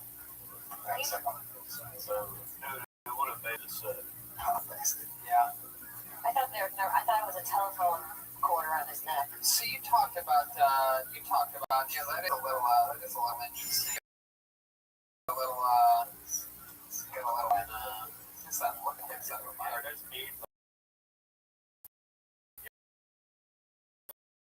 Your praying beads or What do you need to remember? To be that. Oh, so you Wow. trauma. Wow. So let's talk about it. You're a good-looking guy. You're from Florida, right? You seem like you're a nice guy. You talked about dating in your set. Is that true? Did some girl break your heart or ignore you? Is that sort of a true thing? It's just like I don't know. So it's like. Why do you think that is? Well, recently some girl told me that I was too feminine, which was. it might be the friendship for you. yeah, it might be different. Do you wear those beads like that? Yeah, you shouldn't. You know how vampires you ward them off of garlic? That's like you ward chicks off of If you see a girl and you're wearing those beads, instead of thinking about mindfulness, just take them off and shove them up her. All right, so where it goes wrong here. Let's say that and I'm a hot, right? And we're hanging out, listening to music, right? John playing live. All right, here we go. You ready? Listen, I'm a hot chick. You ready? Here we go. Hey, what's your name? What's her name? Oh, God. Stop. Hold on a second. That's the first Stop. problem. Stop. Please shut down here. Hold on a second. What the fuck? I'm hot, right? Hey, what's your name? Easy, what's your name? Why you verbally raped me right from the get? Can we maybe try it again? Because we actually have a chick here. Like use Kim to see if you escape or use a guy. Okay, I'll let Kim play the role. Absolutely. Here we go. All right. Here we go. Remember, you want to hook up with her, so do what you can to hook up with her. Don't do what you did with me. All right. All right, ready? Oh my God, what's up? What's your name? You have to talk in a fag. It is, yeah. No, it's short for Susan. Oh yeah. So, do you like this now? Is that what you're hearing? Oh, this band? No, I didn't have to listen to Jair. Oh, what mean sure you have used something in your life? Florida, man. It's John Mayer. It's not a band. You don't know who John Mayer is? You don't know who Bruno Mars is? Elias, put your helmet back. I'm talking to women. Okay, I'm gonna let you. You do almost 3 things wrong. Can we try it again, but with Brendan this time as the girl? I mean, first of all, can we just acknowledge that she said Kim, and you said, is that short for Kimberly? Like, what the fuck is wrong with you, dude? This isn't supposed to be the comedy part. We want to see you actually try to get laid. Now look what you're stuck with. You're stuck with the third hottest chick on the stage. What's up, bro? What's going on? Try to fuck right back! Hey, dude. It's That put him away. should I come fight for you? Turn around, I have it in your back pocket. You're a girl, right? Yeah, he's a girl. Have you ever acted before? Oh, pull him out slow. Oh, Tingles. do you mind if I smell him now? It's just shit all over him now. You're getting Oh, that shit doesn't work on me, you idiot. It's failed with all 3 of us. You know what? Let's bring William up here. William, come on out here. All right, let's give you one more round with me. Let's really try it this time, okay? Here's William. He's here? William, come out. The name change was good. Here you Montgomery. See, William, in this scene, you're going to be playing a hot chick. Ready, and you're on Mayor concert. Flirt with go. bias. I'm a Leo. I'm a Leo. Oh, wow. So we're fiery. August. August what? 12. August 12th as well. Beautiful. It's meant to be. How old are you? 26. I'm 26 too. Say what's meant to be. Say what's meant to be. Yeah, what's meant to be? Us. Us? In what way? Say in what way? In what way? Together. Forever? Okay, I figured it out. That's exactly what I thought. Here's the problem. You fall in love with girls and you want a serious relationship. What you need to try to do, Elias, listen to me. Here, I want you to repeat this after me. You ready? I am a pussy hound. Say it. I'm a pussy hound. That sounds so much hotter. You just got. That was the first time I saw you was hot. Right? When you See? said that. See? You need to think this way, Elias. You're not going to find a relationship if you're out there matching zodiac signs with people that look like William fucking Montgomery.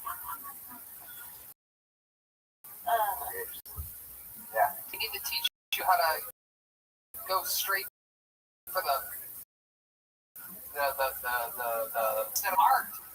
It's like you need to hit a long-term deal with the Yankees. Do you have a tattoo? No, he wanted over his belly button. I was gonna say, yeah, it's like a golf belly button. Do you have a piercing? Oh, am I correct? You have a nipple piercing? Nipple piercing. Are you Cuban? What are you? Chinese?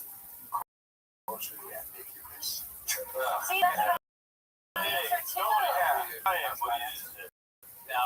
Culturally ambiguous. Funny Pete. That's what I am. From New York. No, that's what I'm. Do you not get laid a lot? No. Because you should. You're not bad looking. You're a good looking guy. Your eyebrows are good. You're a nice looking guy. Your outfit's not bad. Like you could get laid. It's just something about what you're doing verbally, I think. It's true, 100%. I don't think at all. I know it for a fact. I ran it through the whole gambit of testing here. That's why I did this. I don't always go, hey, what are you saying to girls? Because there had to be a serious problem, and there clearly is. The person that you connected with the best was William Montgomery. I thought we had something.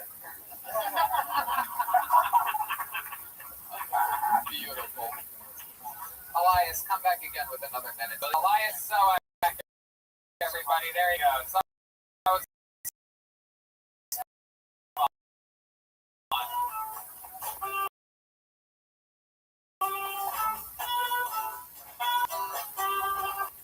Elias is so fucking relationship. Can I see that rag? Now he's gonna hit a girl. Steve, something.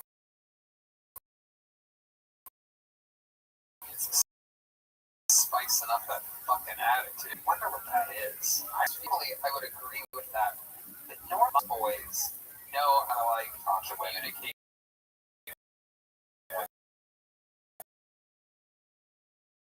Women. It seems like he was raised by like a whole time, Elias. Did you have a lot of brothers? An only child? There it is. Yeah. Bling, bling, bling, bling, bling, bling. You got to like 12. Yep, only child, single mother. She let you sleep in the bed with her until you were 15. Am I correct? Yeah. There you go. Thank you very much. That's psychology 101. He is. He's a good snuggler, I bet. I bet he lasts 5 seconds in the bedroom. No? Do you have a big penis? No. He kind of gave you He said he gave a kind of. No way. That's a big tell. See, even then, you should have just said yes and hotter. Right. Even if you don't have a big penis, pretend you do. Ask me if I got a big penis. Do this? Even that was fast and confident. See, that's another theory of mine. Venus guys go straight for the relationship because they don't want to have a one-night stand. Get really good at eating pussy. You think about that? He's good on sex. He's got a little I'm not buying it. Something's off there. I'll tell you one guy that absolutely is great without a guy that loves pussy, a guy that absolutely kills it. He's another regular on this show. One of my favorite comedians in the game. Ladies and gentlemen, it's the great Lucas, everybody. Here he is. I say the South is the most racist place in the world, but the most racist place in America would have to be YouTube.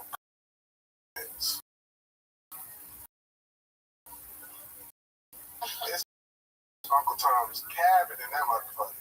I'm like, how the fuck do you know I'm black? He's like, it's the way you use run-on sentences. I was like, all right, touche.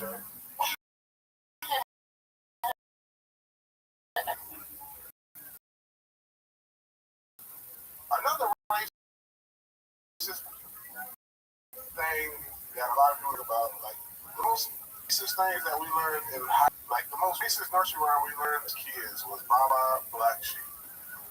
You guys know the lyrics? It goes like this: Baba Black Sheep, have you any war? Yes, sir. Yes, sir. One for my master, like, hold on, what the fuck these white people got me reading? That's so interesting. Is that true? What's that? Is that really Baba Black Sheep? Yeah, that's the lyrics. Baba Black Sheep, have you any wool? Yes, sir. Yes, sir. 3 blacks, 4. No One way. for my master, one for my life, one for the little one who lives up the night. That's great.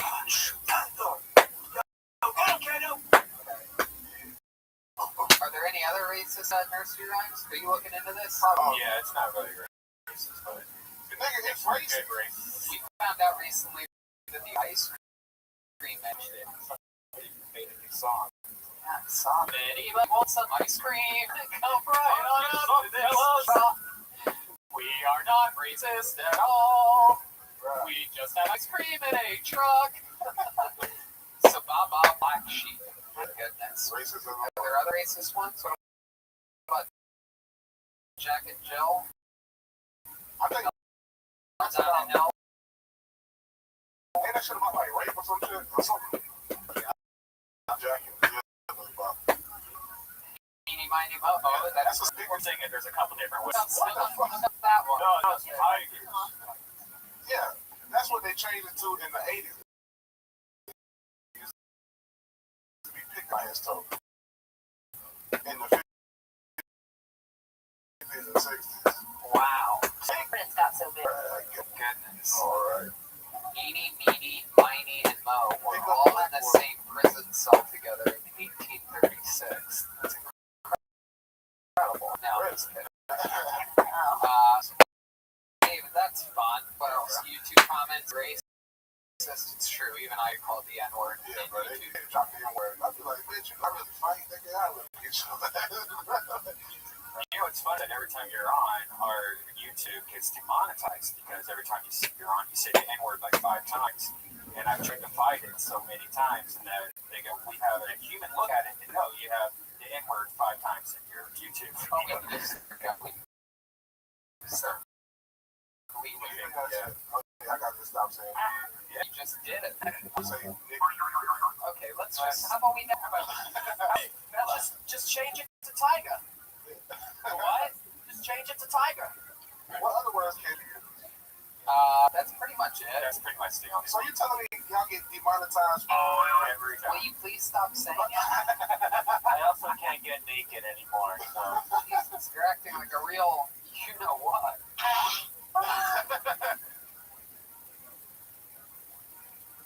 That one's gonna get me in trouble at a later date. No, it won't. He talked to his friend now. Way. Bro, I was on an interview this past week when I was out of town, and I said something, and I was like, bro, y'all gotta bleep that shit out, because I was telling them how, like, I don't like to use condoms, and, like, I'll, like, secretly put Plan B in a girl's smoothie in the morning. I was like, that shit is gonna get me fucked up in a few years. I'm like, bro, you gotta edit that shit out for real. Well, you just did it again. You're literally doing everything you shouldn't be doing. My brain not working. I'm fucking jet lag. It's tired. It's good. What'd you do? You get some of the girls' smoothie the other day? Right. Can't be running through me. The moment they make me like That. Like that milk birth control would sell like a mother. hell, wait. Everybody's always like, well, why don't you just get a vasectomy? And it's like, what are you talking about? Who wants to get their balls cut up? Oh, vasectomy over there, one of the spokesmen. Dogs get on depression to them, bro. Yeah, that's the same. That's a little bit different. That's called, that's castration. They actually remove the testicles all the way together. Like when It's fade and it's a tube type. Yeah, and you can actually undo it. you still be able to like ski though. Yeah. Yeah, you can still ski. Yeah. You can come and cum comes out and nobody gets pregnant. It's weird. Just the actual spark doesn't come. It's just like So I'm doing one right now. It'll just be clear. It's just clear. It tastes different. My wife fucking right. it's not just. It's more sour. Oh my god. Either I saw you both a day, bro. So where'd you go to this week? Where were Besides, and then I did the podcast out of. you in Georgia? Oh yeah, I feel like I'm chilling, bro. What do you guys do? Anything fun? Grill crab legs, shrimp, and salad. Oh yeah, I saw that. That was good. Yeah, That was really fucking good. yeah, bro. I'm just out there chilling in the woods, you know. Damn. My mama, she feeds deer, so like every day around a certain time, you can see like takes of mine. You don't gotta hear no bus, no homeless person yelling. Yeah. Right. Like a little recharge. I love that. Hell yeah. A lot of fun. I got bit by a spider on my head. I had to get that shit. Think about how hard that struggle must have been for that spider. You sit on it with just its last anything. There's a toothless spider right now. I had to get that shit drained at the ER like 2 in the morning, bro. Because I knew I wasn't going to be able to fly with those. You had to go to the ER? You get drained, yeah. Oh, that's disgusting. Before I went to the airport. Oh, was it spider? It had to be. Bro, that shit got big. Am I right? How much did they drain out? Did they tell you? I don't know. They put a needle in that bitch. Ask them to drain out more. I was like, do what you gotta do. Oh my god, that's I was great. like, don't numb it. Did you see the spider? Nah, bro, but when I got to the hospital, he told me, Wow. yeah, it was like a black widow or some shit. Yeah. Damn. My goodness. Yeah, no, I'm just like,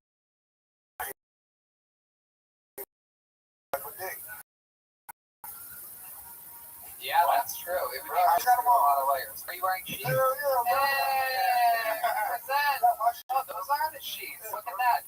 We love sheet underwear. You can go to sheetunderwear.com. Use the promo code. You sent me a lot last week. I love it. They are the absolute best. While we're talking about the incredible sponsors on this show, here's a little bit more from the people that gave you this incredible episode. Hey y'all, today's episode is brought to you by Sheath Underwear. Sheath uses moisture technology to create underwear that keeps everything breathable and incredibly comfortable for you downstairs. Sheath's smart underwear come in a number of different styles, including a brief with a dual pouch that make your balls feel like they're floating on clouds while you work out or play golf or just walking around somewhere hot. It's like an inverted kangaroo pouch for your jelly that keeps your junk from sticking to your legs. You know about this, Brian. I love them. I go back to normal underwear after having these. Sheath underwear was invented by a soldier while serving in Iraq, where you can imagine balls tend to get very high. He developed a prototype in Iraq, and Ray started to launch.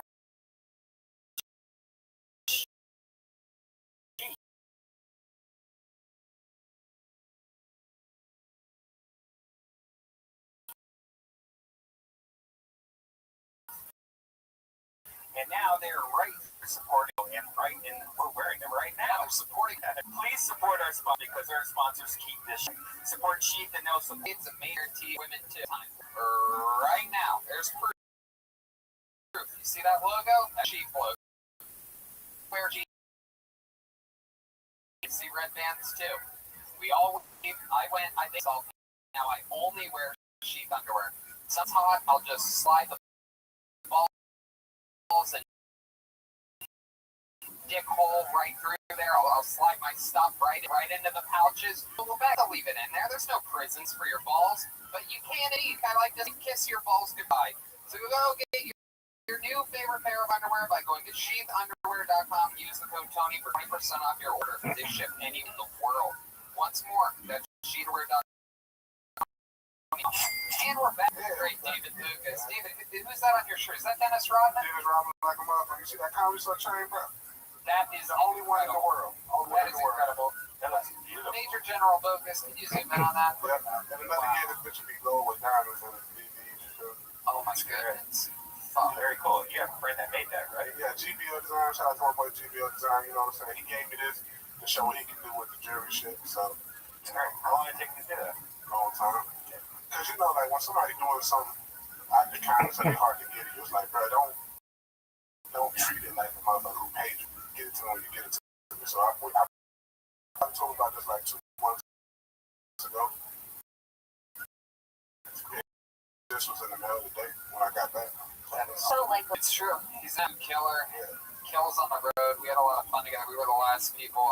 7 some of sold the out last shows. people to do. Yeah, 7 sold out shows in La Jolla.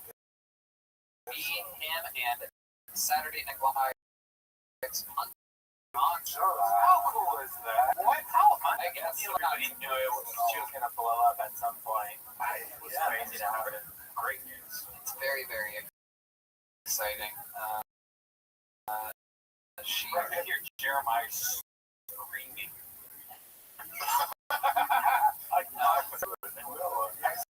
So let me tell you one thing about Punk. I'm so glad, like Punky getting SNL just shows like kind of nobody to get nowhere because it's like the girl who should not be in SNL, she's gay. Yeah. Cusses, talk about eating pussy on stage and has dreadlocks. It's on SN motherfucking hell. Yeah. No, it's true. You can say whatever you want and get on SNL as long as you're a black lesbian. That's it. That's all you have to do. You have to cover. If you knock off 2 to 3 diversity bingo plays, then yeah, you can get out. The 2 people laughing the hardest at this are the 2 people that understand what it takes to get on SNL: Michael Lair and Jeremiah Watkins. I don't even know what to do with that show. Straight white males that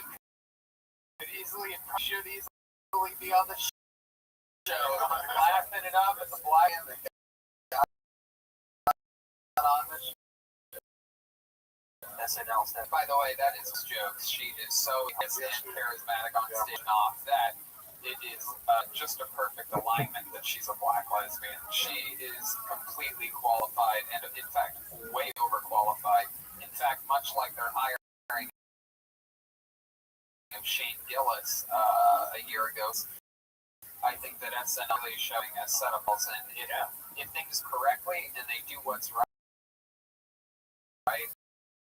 and they do it like Bill Belichick's running the show and you the best of the show, and they kicks it off next week when they have premiere.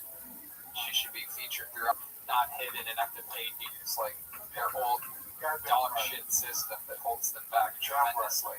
But thanks to SNL for being SNL, because you helped the internet comedy scene grow tremendously by taking your golden time slot and sucking with it for 2 decades. Thank you so much. Shout out to SNL. But Punky's gonna bring it back. That's why I love talking. Heck yeah. Can't fire me for Most road black folks. your goddamn Black motherfucking folks. They're right. like, what? A dude was in front. Like, hey man, your boy was on that movie, dog. I said your boy in that movie. And goes and everything. Your boy was in that movie. So I was, and what? Yeah, I was in a movie. I didn't promote it much on. I didn't promote it once on here actually. I was in a With Jay Farrow. 10 Minutes to Fame with Jay Farrow and Cat Williams. It was so much fun. I play a network executive, but it's me. Oh shit! Yeah, it's really fun. It's actually a really good. Yeah, I was actually.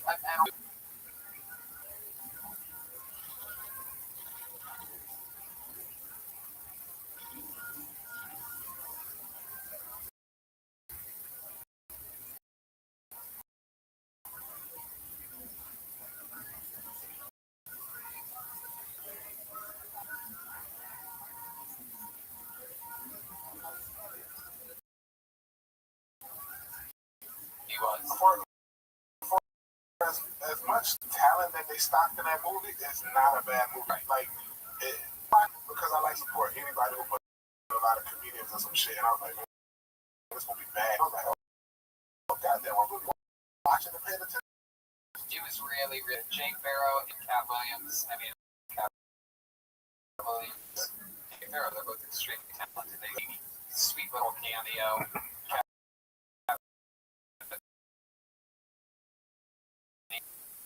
Well, the interesting thing about Cat Williams that I learned from working with him on that set was that he's a different than on a movie set than he is at a combat scene. In the Octagon, these people are fucking animals, one focus, and that is destroying their opponent.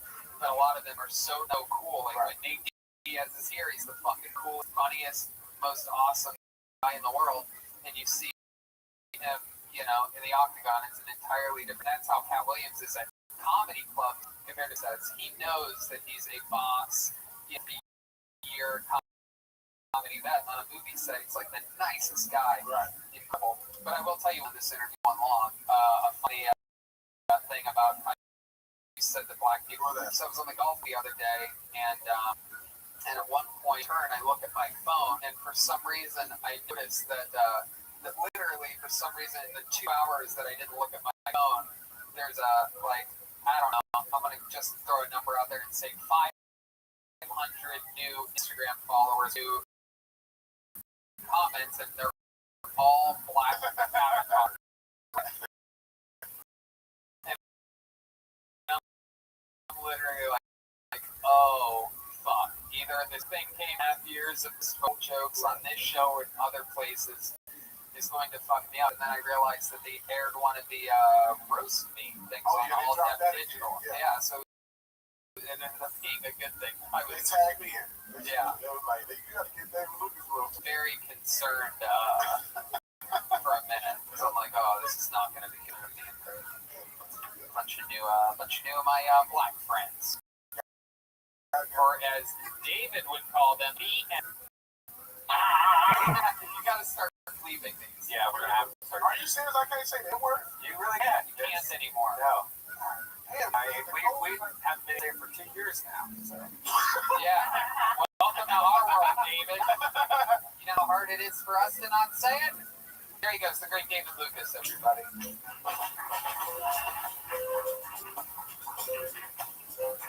Hey!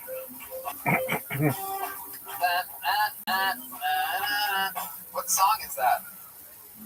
It's your from yet. Oh, this Miss Davina Elliott. We work it. I'm a damn looking at a reverse it.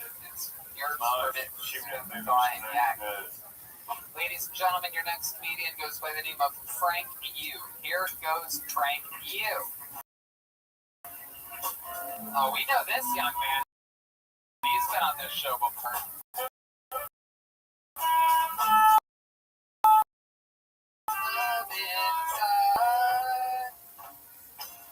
Can you see the yarmulke, right? Well, I've been doing my part to fight racism by sticking up for other cultures.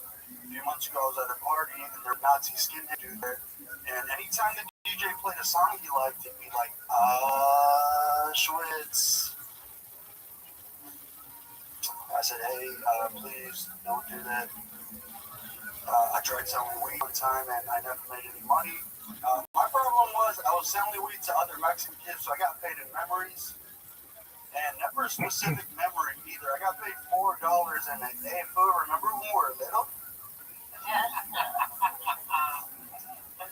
I grew up watching a lot of sitcoms, a lot of 90s sitcoms.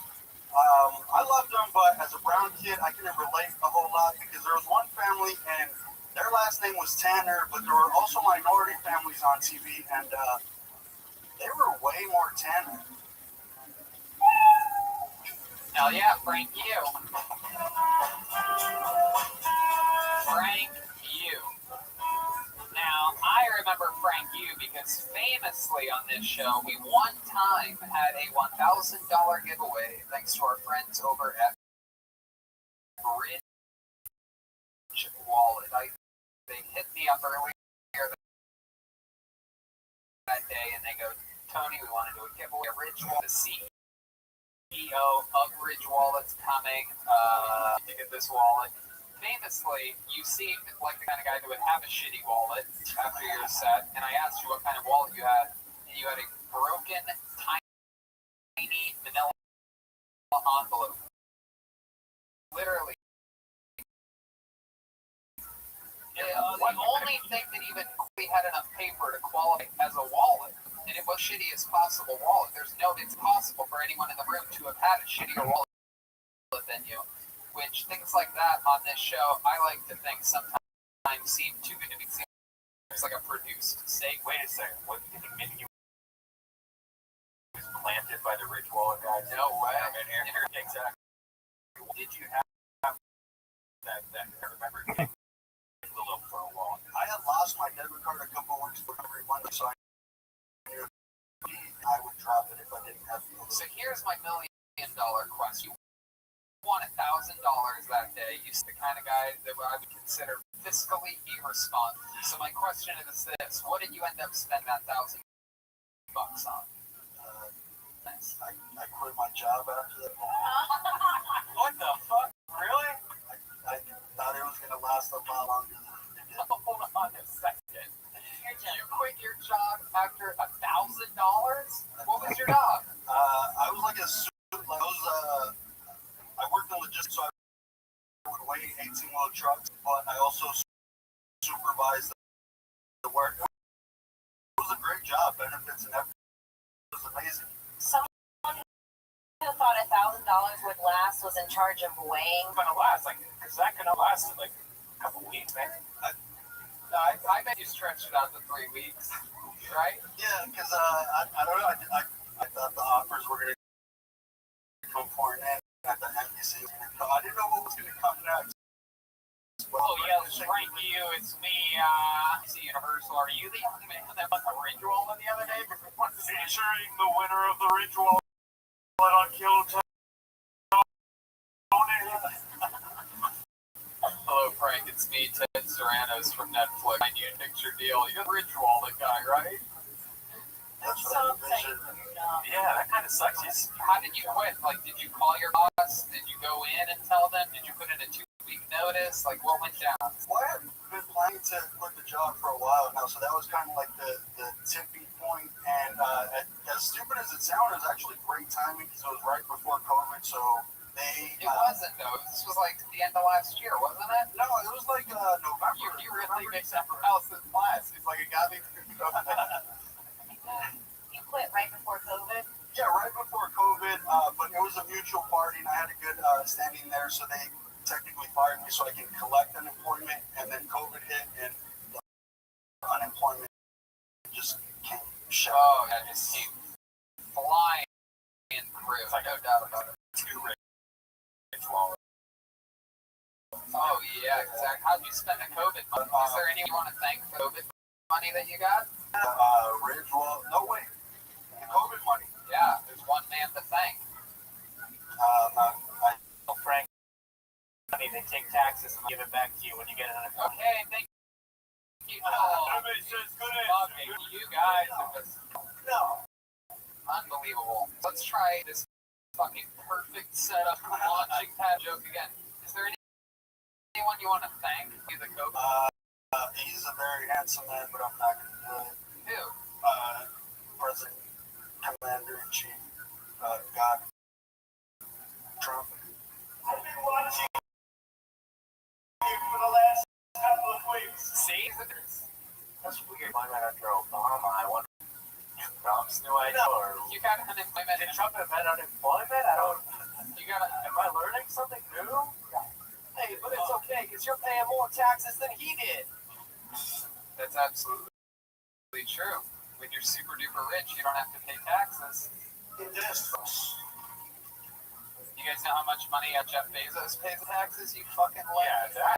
that's crazy. Yeah, it's much crazy. Did you? I saw it doesn't give me 2-day shipping though. So I did like the breakdown of the tax. They said like how much he gets just for his hair.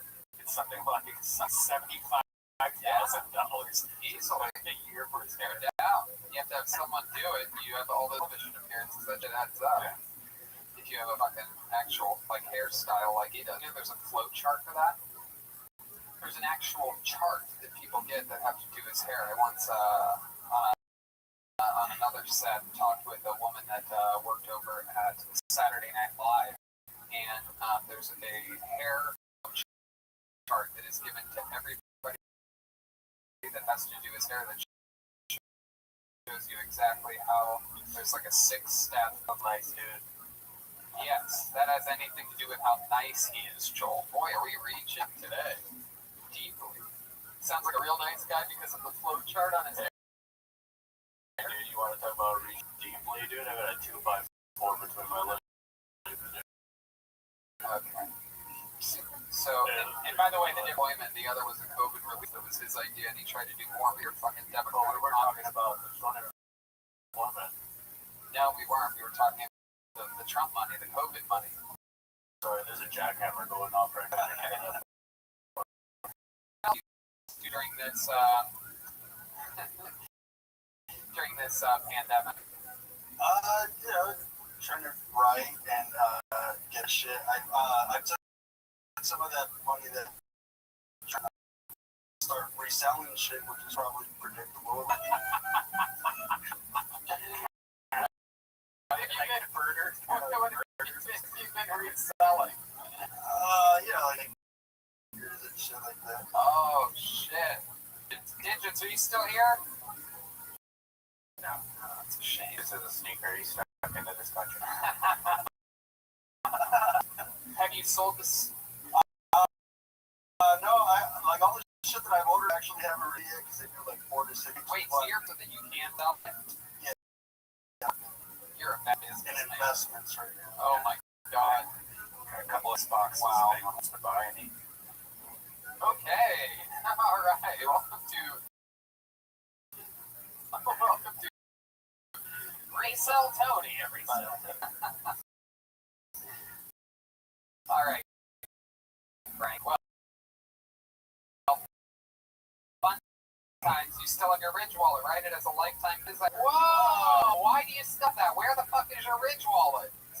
She's got magic powers from what I know and I've seen. So I just think that's It doesn't. Your life isn't going as well as you think. Wait, so you don't have the Ridge wallet on? No, I have that too, but Where is your Ridge wallet? One of your sponsors of Kitty Kill, like plain torn vanilla There envelopes. we go. There it is. There's a Ridge wallet to prove it has a lifetime guarantee. Still has it. Thank you, Frank.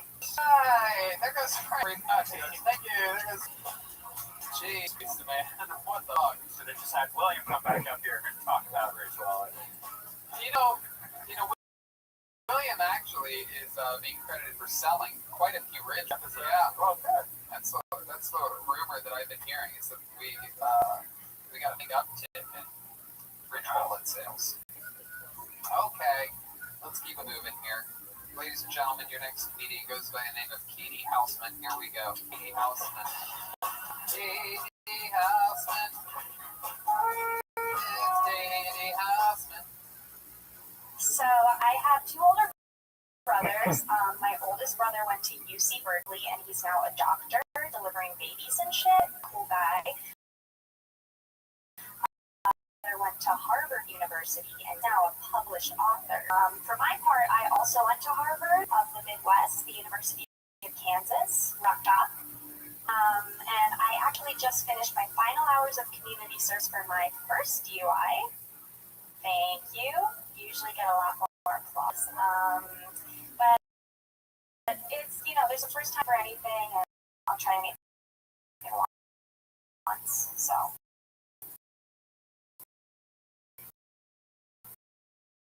But it was an alleged DUI. I can't be certain it really happened because I was in the Starbucks drive-thru the other day, and I rolled up to the window, and the barista was like, "Great news! The person in front of you decided to pay for your order."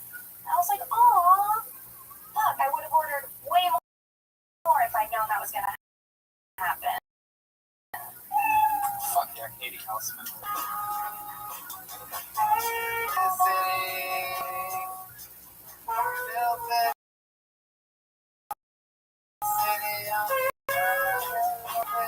There you go. Hi, Katie. I do. Okay. How long have you lived there your whole life? No, I'm 17 after I graduated from KU. Okay. Yeah. Did you live before that? I grew up in Calabasas, California. Wow. Yeah. Alabama parents have a lot of money. No, we lived on the fringes. We were there when I was born in '95, so we were there before the Kardashians. So Burbank. No. I used to live in Calabasas. Apartments in Calabasas. Right next to Gelson's and Woodland House. Yeah. We lived like 2 minutes from each other. Oh, cool. Yeah, we were Calabasas. That's right. Yeah. It's mentally retarded today. Yeah, you could have said something else. Yeah, I could have, but I didn't. Back to you. You picked a place 40 minutes from Calabasas. Yeah, I thought it was funny to say that was on the fringes. Get it? No, YouTube will love it. we don't get it. Yeah, I know. There's no thing. YouTube will. I've never seen Rothschild either, dude. By the way, when you're playing for not the people in the room, People that live in your Rothschild. YouTube. There's no people in this room. Okay. So Katie, what do you do for work? I'm a writer. Oh, what are you writing? I write lots of different things. I actually just wrote an article at your show. Oh God. What's it for? It's for Women's health. health. It's Yeah, it's a women's health. Women's health what? It's a women's health. Okay. Go ahead, tell us what you're for, Katie. I write for a lot of different things at sites, so kill music for it. On the site. It's called photonic.com. Okay. Did the article Yeah. come out? Yes, it did. Oh shit. Yeah. I interviewed Camden Pace because I met him here last week, and he gave me a little interview about what it's like to be on the show. Oh cool. Yeah. My goodness, you should have written it this week now that you've been on it. I will probably just keep writing about Kill Tone. That's great. We would appreciate that. That could make up for the years and years of journalists avoiding this show. Oh, Because we say the N word and I say the F word, and that's what I come for. and we politically we lean straight down the middle. I also wrote an article about I called it the Great Comic Exodus of LA. If you happen to read that and you don't like the part I wrote about you, I will take it out. I can already tell I'm not going to like it. About me. So this is stupid. Find out that I'm in the book. Go ahead. A very small part, and I needed to meet my word count. Brian Redband posted on Reddit that you guys would be moving to Austin, and I took a screenshot, and I was like, Oh, sweet. that's the kind of incredible. And thank you to Red Band. It's not really. Oh, we gave an official statement to Reddit. You wrote this article? No. Somebody asked you, what's going to have to kill Tony if you move to Austin? I think Tony's moving Austin. You are good at your job. What you did. I mean, I'm signing up in Austin. Hey, So, I can read it. no, it's okay. I mean, I didn't even know that you wrote it, so. That's true. No one really does. It needs to be deleted. Yeah. So, what's your love life like? Are you in love with someone in Kansas? I am very bad at getting people to stick around me. I'm kind of Really? codependent. Oh my goodness! You know, I met a guy like this earlier today. Yeah, I met him too. Oh wow! Yeah, Elias can't even get with a girl that can't get anybody. No, go ahead. Tell it. Where do you think it goes wrong with you? Honestly, I think I'm codependent and I get really attached to people right away. And he does that too. Yeah, he does that too. You guys get attached to each other. And your hair can be like Velcro. My guess is he might be too shades too dark for your parents. Am I correct? For your Harvard grad brothers? I consider. Katie, why are you bringing this gun into the house? Hey, I got DUI, so they're already with me. That guy's way too rich. So let's talk about this DUI. A couple white claws that you got on your tricycle. You're on a bird scooter. Oh, I can drink like William Montgomery. I'm telling you. I worked at a bar and we could drink as much as we wanted. And I got shit faced because I was very unhappy. And I decided to drive home. And some people ask me like, why would you do that? You're an idiot. I was drunk as fuck. That's kind of what people do. They be idiots. Thing or juicing. When I was blacked out, I think I did hit somebody. You hit a human being. I did not hit a human being. I hit a person in a car. Okay. They turned out to be fine. They did get a huge insurance payout, so I feel like they're doing just fine. How huge? Like probably over $100K. Why? That? Because they claimed like a scratch on the hand. As my insurance company was like, we're giving them everything we got. I was like, okay. That's good insurance. Thank you. I want to get the insurance. State Farm. Shout out AAA. And who do we think for that? President. It's pretty Good day. President. What do you want me to say? There's a guy. Who do you want to thank? Reagan. Reagan. I almost said that, but Ronald Reagan. I'm not the best with politics. But Wait AAA. a second. Is that your Ronald Reagan impression? Yeah. What kind of stuff do we have here? Wait a second. Are we have red? Did we find Red Band's third account?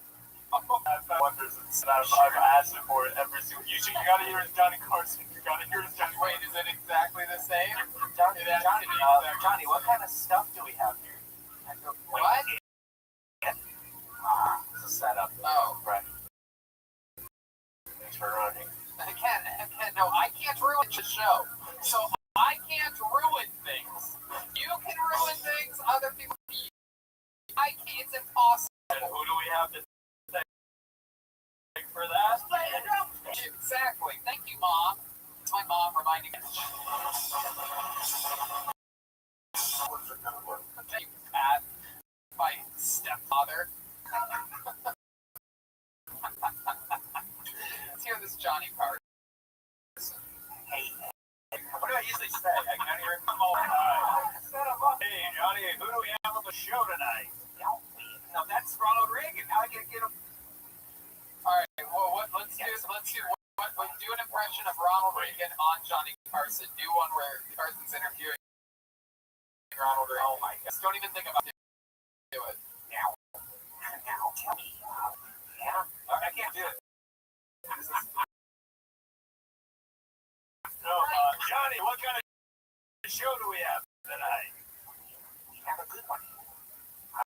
Ronald Reagan's voice It's not easy. It's not easy to do either one of those impressions from the early 80s. I mean, you're very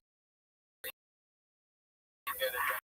Can you do impressions, Katie Houseman? Go ahead, let's hear one. How about a Ronald? How about a Ed McMahon? Go a little like more recent. No, it's okay. You don't know any of that impressions that you can do? Do an Andy Schumer. Andy Schumer. Sure, Andy famous Andy Schumer, everybody. Very anything. Andy Schumer's an famous person. Hi, I'm Amy Schumer's dad. I'm really proud of her. Oh, that's not an impression. There's no way he's proud of her. Oh. All right. Right, Katie. Any other fun that you know about? Skills or talent? I'm pretty good at push-ups. Really? Yeah. Yeah. And you do push-ups every day? How many push-ups can you do? Oh, right, like spot. I don't know, maybe like 20. Wow, Joel does jujitsu. Joel, why don't you get alongside her over there for those push-ups? Reagan. Jesus, Joel, you're welcome. Yes, let's fucking do that. Go over there next to her and do fucking push-ups, Joel. There he goes. Go on, Joel. Go do push-ups next to her. Alright, here's some. There you go, yeah.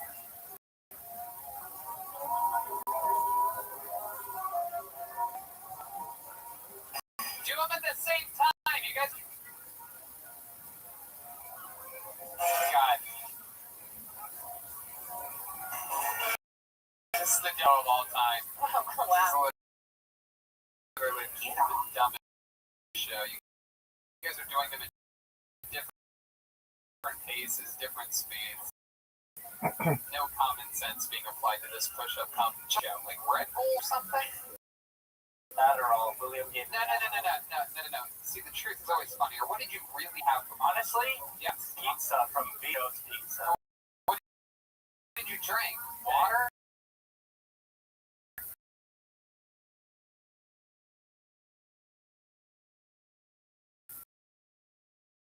Yeah. Tony Angelo. No, I'm gonna stick to Joel thing for just a second longer, just the way you want it, baloney Pete. Joel, what else did you have before the show? Fucking control. So what else happened? Oh, just fun. Okay. Thank you, Joel, for at least when the pressure's on, contributing the most. You drink before the show, fun. Yeah. Before the show, I had a vodka soda. One? Yeah, and then during the show, I had 2 shots of vodka. There you go. Okay, there we go. He's drinking vodka. A little Russian metal, liquored up. Little Russian meddling to kill Tony this evening. Hey, Baloney Pete. Oh. Okay, Joel. No, you go ahead. Okay, Baloney Pete. What did you have before the show? Explosive diarrhea. Hey, there you go. There you go. All right. Katie. Put that in your fucking article, huh? Yeah. What do you write about that? What do you write about the tensions of brewing here on Kill Tony? Because we have a young. Okay. Go. Did you actually have somebody pay for you? Is that a real story? Like, I actually had that once also. And that same exact thing. I was thinking about getting, like, something expensive order shit. The end of that joke is me talking about how I hate paying it forward because I didn't want to look like a bitch to the barista, and I just ordered a tall black coffee, and they paid for that, and then I ended up paying $13 for the people behind me, so I was like, this sucks. But anytime I'm in LA, I'll definitely be coming here. So there she goes, thank Katie you so Houseman, much. everybody. Thank you, Katie. Back to Thanks Katie. for writing the article. Thank you. We build this city on rock and roll. There you go. One left in the bucket. Let's knock it out.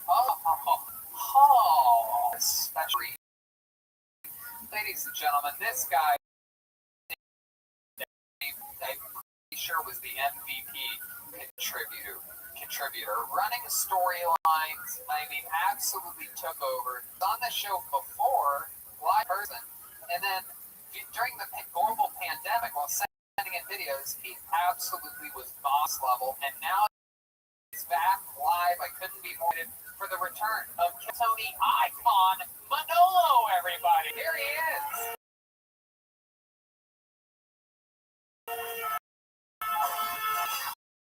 There comes Manolo. Snap back from the... White folks always mess. They do. I wrote down on the sign-up sheet, I clearly wrote down the Manolo, but somehow Tony still keeps calling the Wiener. I'm going to start pretending. I'm going to start tricking girls into thinking I'm gay. That way, when they leave, boom, I'm man, I was just a kid. I was so nervous. I mean, I didn't even really want to, but my uncle was so persuasive. Persuasive.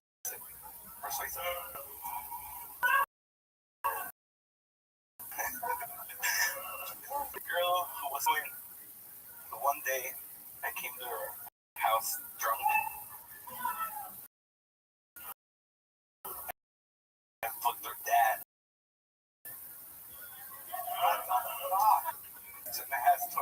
So one day I came home to her house drunk. Okay, you can go ahead. You can go ahead. Go ahead. You went to your sister's house who has twin drunk and Fucked the twins. oh my god. Manolo. Manolo.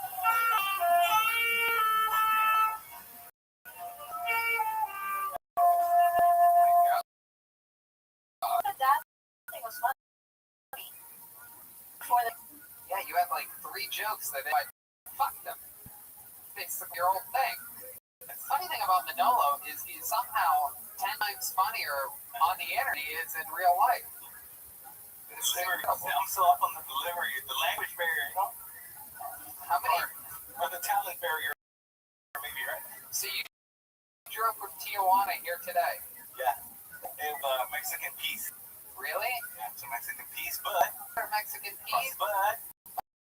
Oh wow! Hello, Mexican peas. are they really prostitutes? In the weeks, I think. But. Right now? Hello, ladies. Are either one of them the ones from videos? She actually made one. Is that but that's not the one that like. No. Oh, okay. There was that angry one, and then there was the really nice one. The Chinese-looking girl, right? Yeah. It seems like there's always one in all the videos and here today that's on their phone. Like they're just like on the one on the left's on her phone. They're the deal. They're the only cross. That's the thing. The other ones can't cross, but they're a little bit pissed because I showed them a picture of you. You are Rogan show, and she saw you and she didn't recognize you. But she said, "Oh, I know the other guy, Joe Rogan." So now they think he's Joe Rogan. Oh, that's perfect. Yeah, this is Joe Rogan. Hey, what's up? Wow, I think we found the fourth. Hey, what's up? Hey. On it. Joe. Hey, what's up? Just lip sync.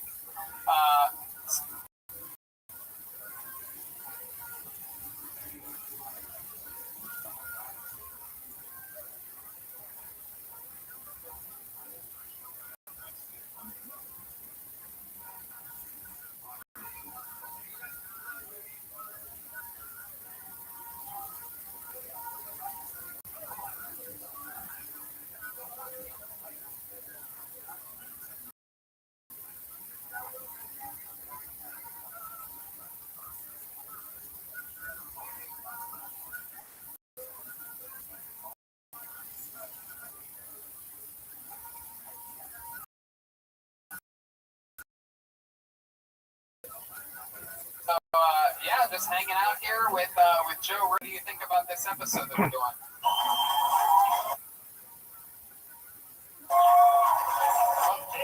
There you go. All right, Joe. Thank you. My goodness. This is out of control today. It's just a perfect episode right down the barrel from the beginning. Man. Good as yeah. Is Joe Rogan to be right? Okay, so Manolo, so it's so interesting. Have you had any relations with these two beautiful Mexican women? Not yet, but just touched around and stuff like that. But touched around. You think they would want to come up and talk to us with you? I don't know. Do you guys want to come up? Hey, exciting. All right. Business is about to pick up, ladies and gentlemen, here in the last inning of Kill King.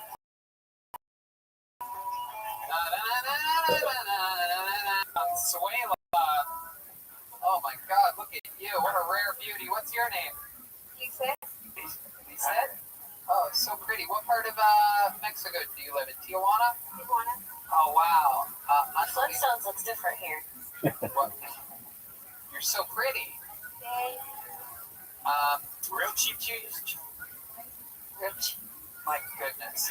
Absolutely incredible. You are stunning. What do you like about America? Everything is nice. Oh, including the President of the United States. It's very nice of you to say that. That falls under everything. Really? Manolo, get the microphone and tell us about this. Manolo's telling me that Mexicans love Trump. No, stay. Better than right there. Stay there. We love Trump.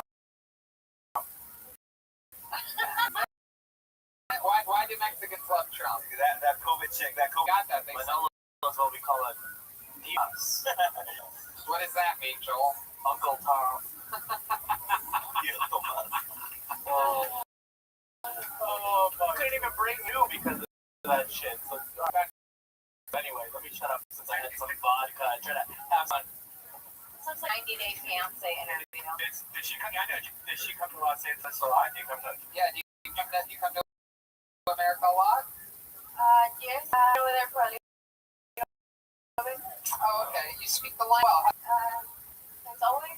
Oh, always. You just learn it. They teach it in Tijuana? No, I went to school here. Oh, you went to school here. Is this where you were born? I was born in TU. In, Yes. Yeah. how did you go to school here? I went to school here? Yeah. Because I moved here when I was little. Oh, very cool. Who was president when you moved here? Well, it was probably me. Oh my god. Oh my god, this is my new favorite thing I ever. like her jelly. Ronald Reagan. Presidents ago. Broken. When I was a kid, that was the cool guy in the chair. It's a real experience. We're also reselling stuff. Things to Rogan, right? But we're also selling things on Craigslist. What are you guys reselling? No, Manolo, stop being silly. Are you guys really reselling things? No, not at all. You know what we're selling. She's so pretty. How old are you? 27. My goodness. And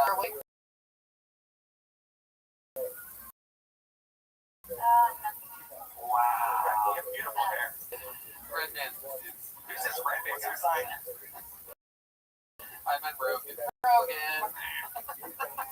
Wow. Do you have a boyfriend? Do you have a boyfriend in Tijuana? No.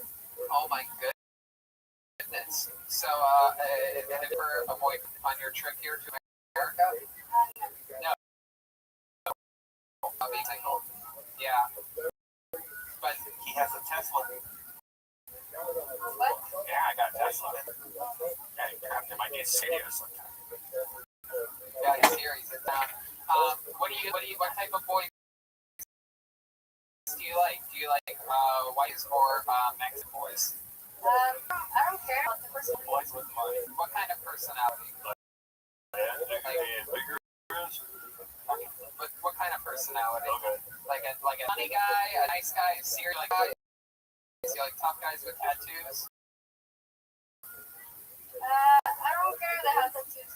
Muscular, but a humor. Oh, How about their voice? Does it have to be deep? no, I don't care. This is awesome. That's fun. How about when was the last time you were in a relationship? A year or 2 years? 3 years? I was married for a long time. Oh wow. When did you get divorced? Bernie, last year. Oh, Burbank, last year. White guy. Oh, it was a white guy? I know. I know. I don't remember. Probably Mexican. Okay, wait. Oh, I like white guys. Okay. You did that 4 times in your set. But how's your luck been with the ladies lately? Single. Single all the way, but you've been having fun. It's good. Danilo lives in LA, but he also has a big house in Tijuana with like hot tubs and everything. Yeah, It's Tijuana rich. Mexican too. In Mexico, you're rich. Not rich, but In here, you quit for $1,000. yes. Yeah, exactly. The money translates differently. Yes. What's up with you back there? Is that have you known her for a while? She does? Perfect. Have her come up. Tell her in Spanish to come on up. Okay. What is it? What did you say? Who the fuck is that? Okay. Okie dokie.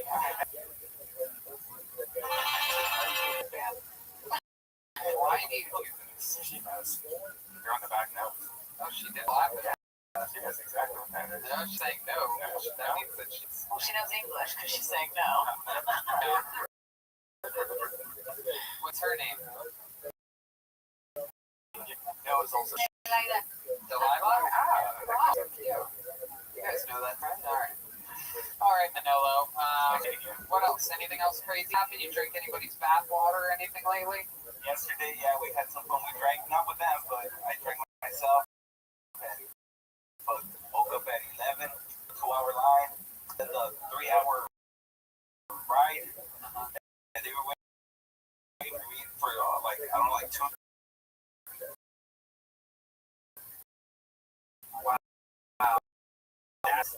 Well, I think they're Every getting your big deal. I'm scared.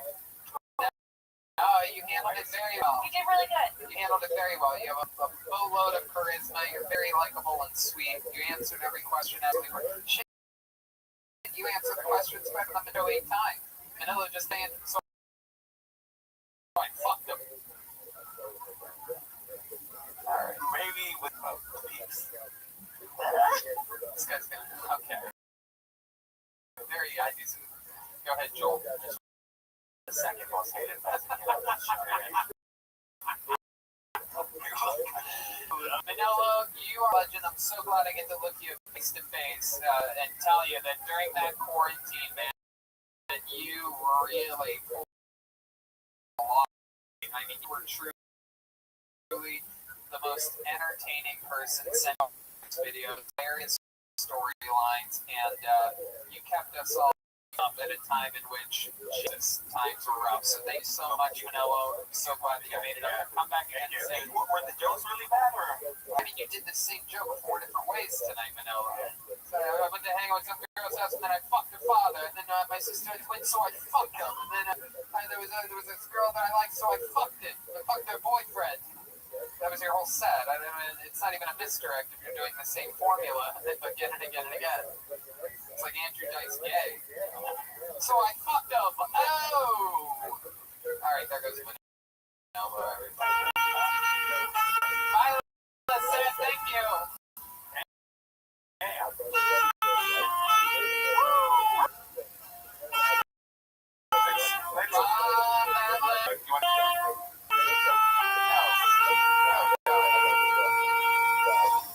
I wouldn't split a fucking Subway sandwich. What are you talking about? Perfect. Just your drool. Fucking sound of fucking.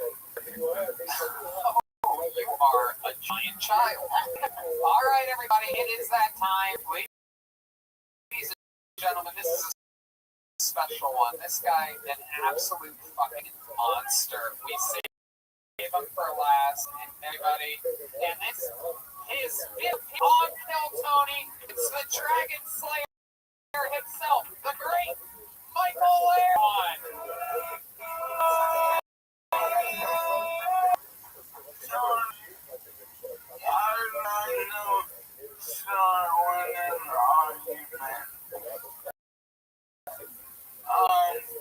What you said is bullshit.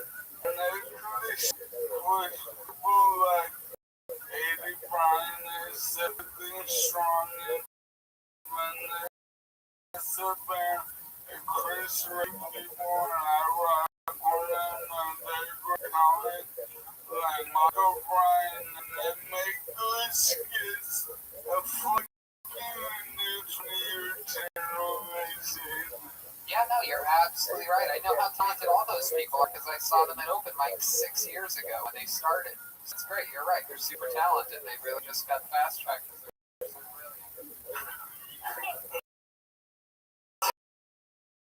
Ouch! I always believe a man that hits himself in the face with a microphone. No, I know this is talent. On that show, I think to myself, how do they come?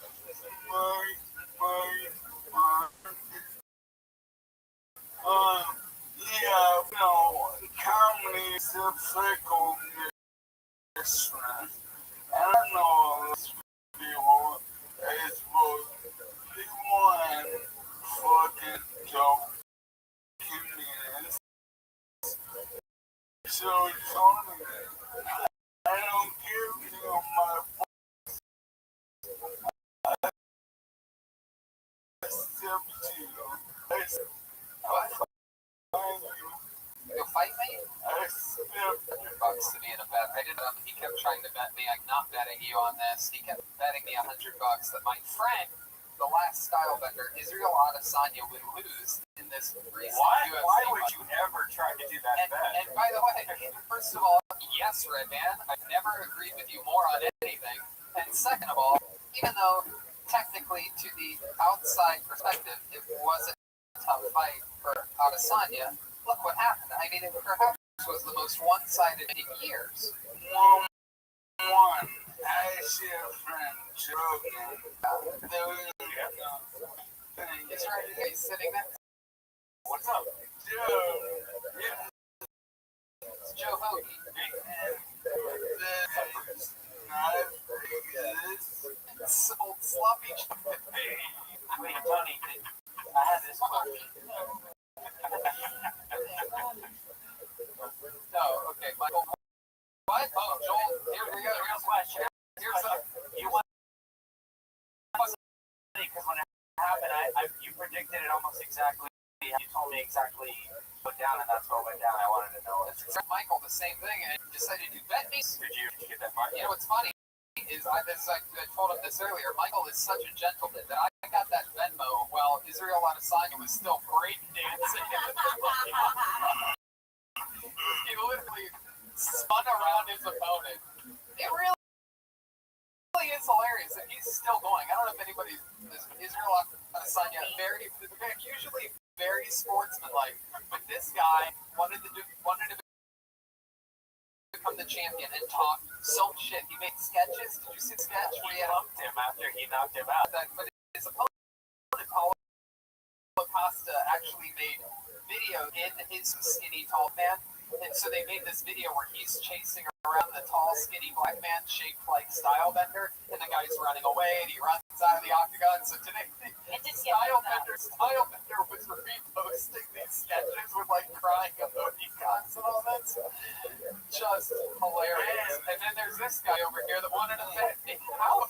You know, I give him the script before the UFC for who's going to win, who's going to lose. Yeah. And you know that if I wanted to, at any point, not to say that I did, but maybe I did, I could text Joe Rogan anytime I want. Like how some people would go, I'm friends with Joe Rogan, maybe I would text him. Well, I sort of text him so rarely that when I do, when I think that at all, like, hey, maybe I want to play joke. I just can't, and then I do, and it's like getting insider information by a man that has been right next to the octagon since the beginning of the sport.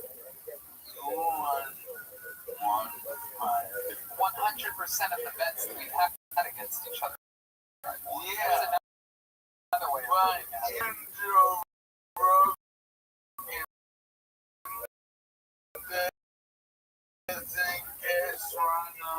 Prediction, unless you're.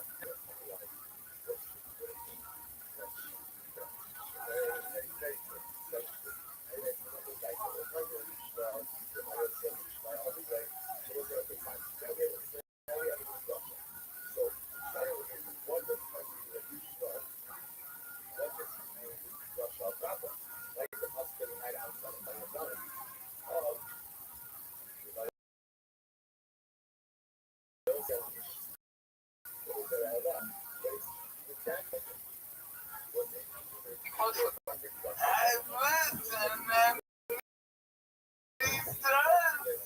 No, he always says. What did he say? He said, where did he say this? No way he said that. He's one of the greatest heavyweights of all time. Let's find out. Also, I have to do that. Michael versus ALS. Who wins that? I think ALS is going to be great dancing after this.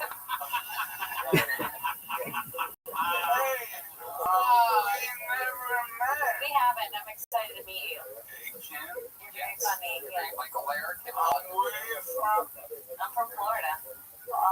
You remind me of every girl I went to junior high when Yeah, she's got Queens. That makes sense. She's been in New York for 2 years now. I can see that. No doubt. Well, Michael,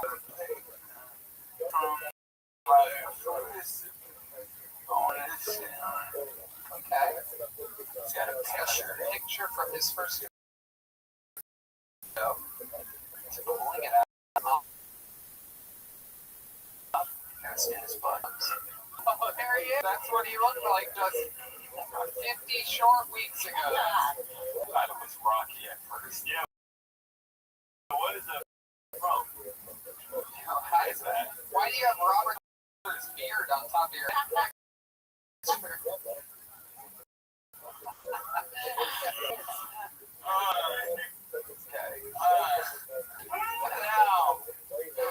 What the fuck was that picture? Why do you have to pick it out? It's like Lou Abnado. Okay. Michael, go ahead. let me stand up. Wait, what? You're gonna stand up? No, shut up.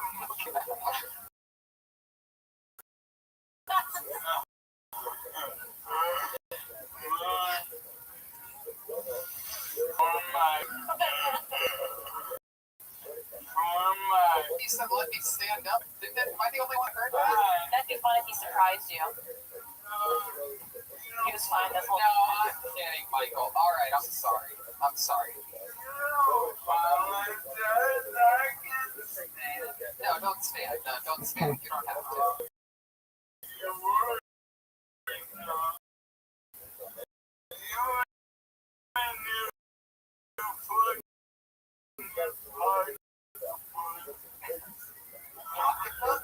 Yeah, now you Oh, that's right. It's a lot.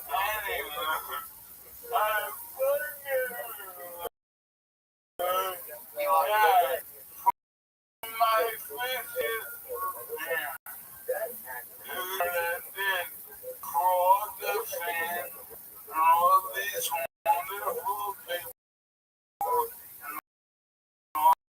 All these great times I wrote about the tournament. And we're gonna count all $100. Oh my God. and we're gonna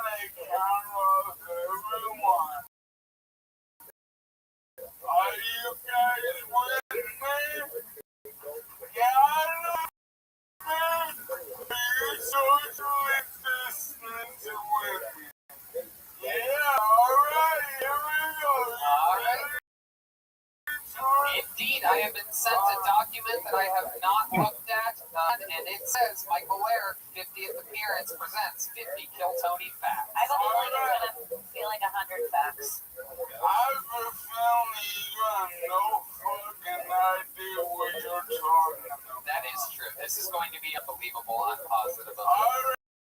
Alright, here we go. Here it is. Michael Lair's 50th appearance. 50 Kill Tony facts. For one, Manic Mondays with your movie. Schulberg was born white but turned Mexican after overexposure to Frogtown. He has had 6 neck surgeries because her glasses are so big and heavy. It's a crust from Vito's Pizza. The Iron Patriot Reef with Michael Lair. David Lucas won't take photos with fans, but will steal their sneakers. Ali Makovsky to the eyebrows, those are caterpillars. Roma Chris fucked his way through all his armed forces. Jeremiah Walker's marriage is on the brink because his hoarding of wigs and other women's apparel. 35% of comics pulled from the bucket of destiny are also sex workers. True. Ryan emailed his the Zodiac killer. Both Tony and Ryan are married to Westworld Robot. Due to an overactive gland by 2025, Jeremiah Watkins will be tumble. Virtual Red Band sucks Headroom's dick. William Emery's belly is distended because it's stuffed with coil condoms. Most of Tony and Brian's fights are over who gets Michael Lair's load. Okay, wait a second. In a partnership with the NAACP, Tony is pledged to change the name of roasting to broasting. What? Jetski's trumpet is a Civil War relic of the Confederacy and a nonverbal nod for white supremacy. Kill Tony considering changing its name to Fuck It, 3 Silent You have no idea. During Corona, Tony's been performing private concerts for friends and family of O.J. Simpson. Jeremiah Watkins just on the break. He was obsessed having a sex.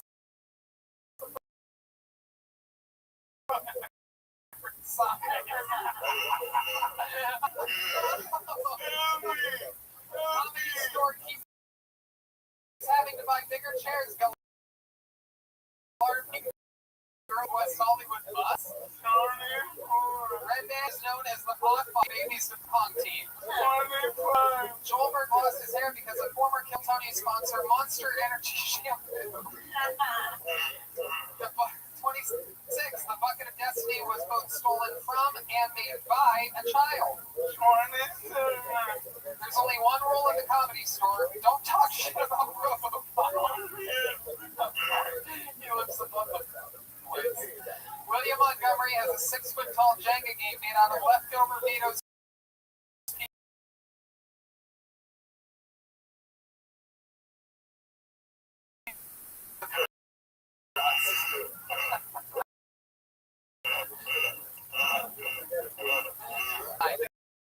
Kill Tony Katana sword was from the grave of a world video.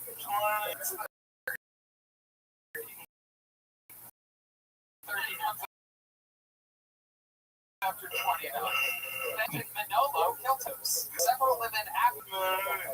Jeremiah Watkins marriages and kiss the sky motherfucker.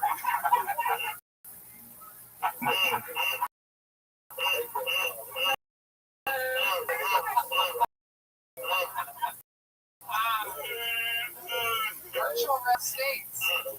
Okay.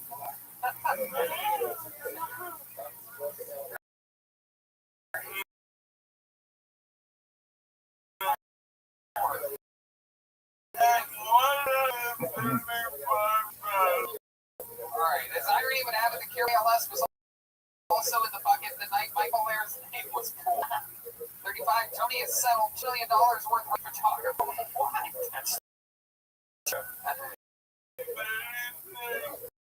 Montgomery was fired from the store facility for filling storage units with leftover Joelberg on his dump pedal. His anaconda of a clock.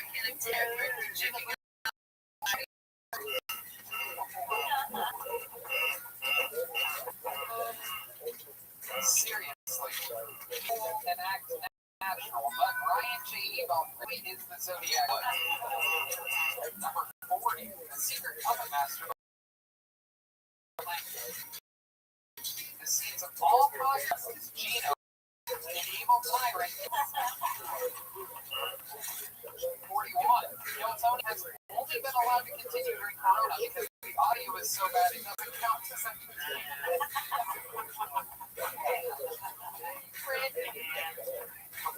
David Geary is missing. Why are we not looking for him?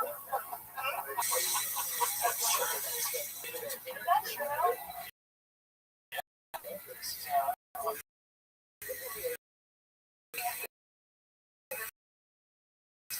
Tony has been saved from assassination thanks to the impenetrable troll that is. That's vampire. That gets close to home. Number 45, Kill Tony Fun Fact. Tony's fan base is mostly mentally ill others and issues. Oh boy, wow, way to really connect with the show. Despite appearance, no actual homosexuals are part of the Kill Tony ensemble. That's a true fun fact. Earl Chris was born a brunette. Agent born. Number 47, number 48, virtual Red Band is facing some alarming allegations from Hello Kitty. She wanted. Number 49, if the world talked to Michael Lehrer like the world talks to Brian Red, Michael Lehrer would shoot up all the schools. Number 50, for episode 500 of Kill Tony, Gareth Pershouse returns to his side of the story. It could happen. And Michael Lehrer does it again. An extremely well-produced.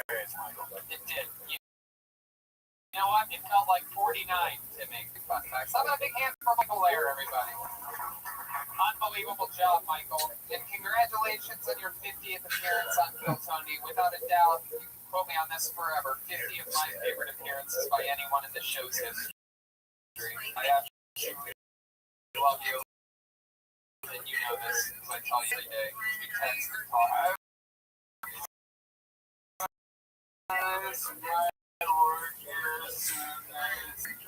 This morning, and something about ziti and popcorn, I do believe he said. Michael Lehrer Company.com for all of his amazing merch and videos. Follow him on social media. Let's check out tonight's drawing from Ryan J. Ebel, everybody. Here it comes. Wow, look at that. Oh, that's incredible. Condon is in it. Donkey Kong. Oh, that is awesome. It is Donkey. Oh, wow. That is an incredible Ryan J. Ebel. He's not really the Zodiac Killer. People might be. I'm starting to put together the puzzle in my head. But RyanJAbel.com for all those incredible. How about a hand for the great Kim Condon, everyone? Plug something. Oh, yeah. You guys can follow me on Twitter at Kimberly Condon, on Instagram at Kim Condon, and check out my podcast, Broad Topics. Let us Digital Place, YouTube, Spotify, and also on the Gas Digital Network. Use promo code TOPICS for a 14-day free trial. Absolutely diddly. His new 1-hour special family reunion is available for pre-order now at JeremiahWatkins.com. It comes out December, everybody. It's Jeremiah Watkins. The host of Jeremiah Wonders. What else, Jeremiah? I got some new shirts and sax hats over at Watkins.com, or you can get their Instagram at @stand. I appreciate the love for Jeremiah Wonders. Love you guys. Thank you. The great Jeremiah Watkins does it again. And hey, look, Roma Chris here all night. Praise the world. Yeah, you can also you can scroll over that Orange Dam YouTube page, and you'll probably see a new promo video of me. It was shot and directed by Rick House. Amazing. I fucking love it. And here he is, Vodka Grovis back there, everybody. The old fuck up Smirnoff back there. Joel Jimenez, everyone. talk now? Really take these moments tonight. Go, Joel. Sometimes it's fun to watch stuff burn. Most already caught. I love you too, Tony. I'll mouth kiss you after this. I don't care about Andy. Thank you, Joel. You know, we always rebuild it. That's right. Absolutely. Fun time. What else, Red Man? Check out my virtual Red Band podcast. See me molest Hello Kitty. Also, check out the Brothers podcast, Brothers and Curses with William and David. We also have a Patreon, patreon.com, Brothers and Cursive, and Brian Holtzman, Dead Air, DeathSquad.tv. Beautiful stuff going on over there. And I also have a new Patreon, the brand new Roast University. We just marked a 3-month anniversary, and the higher tier got their bumper sticker sent to them. Proud student of Roast University, and Can I give me one of those? I can put on my car. they do. I have one right here, right now. Here, have one. There you go. Proud student of Roast University. I would put it on my car, but my car is filled with Trump 2020 bucko and King marks. So, no, I'm kidding.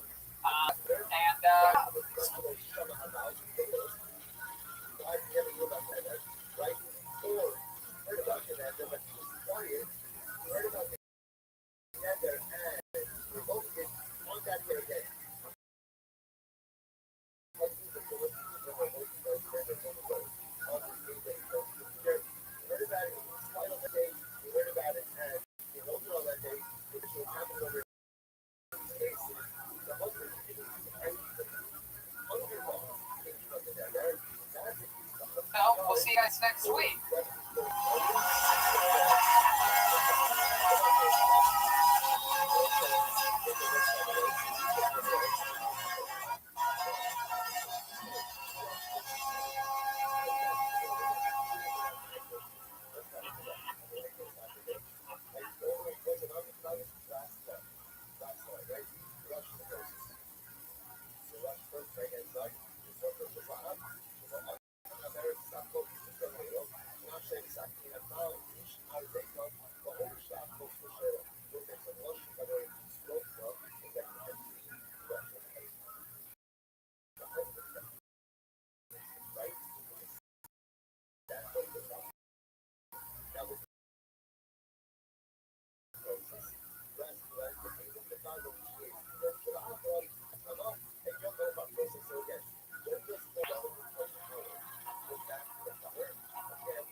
Sweet Los Angeles, California. The fires have subsided. The president is back in the White House, and the state of Kentucky is strong.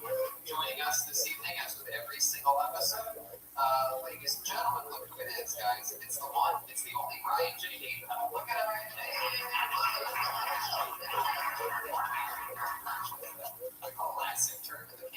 Ryan J. Bell, Southern John, true Texas gentleman. Every single episode of the show is drawn by Ryan J. Bell in a beautiful, beautiful way, and all those prints are available at RyanJBell.com, including all the tour posters of all of the past shows and every single one of your favorite episodes of Kill Tony.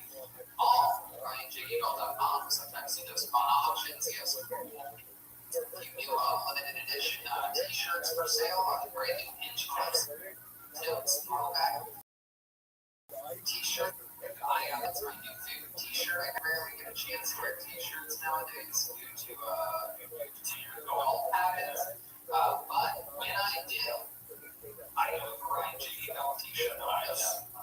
I am stuffed up to the gills today on delicious Vito's Pizza. Charlie's favorite Domino's pizza here.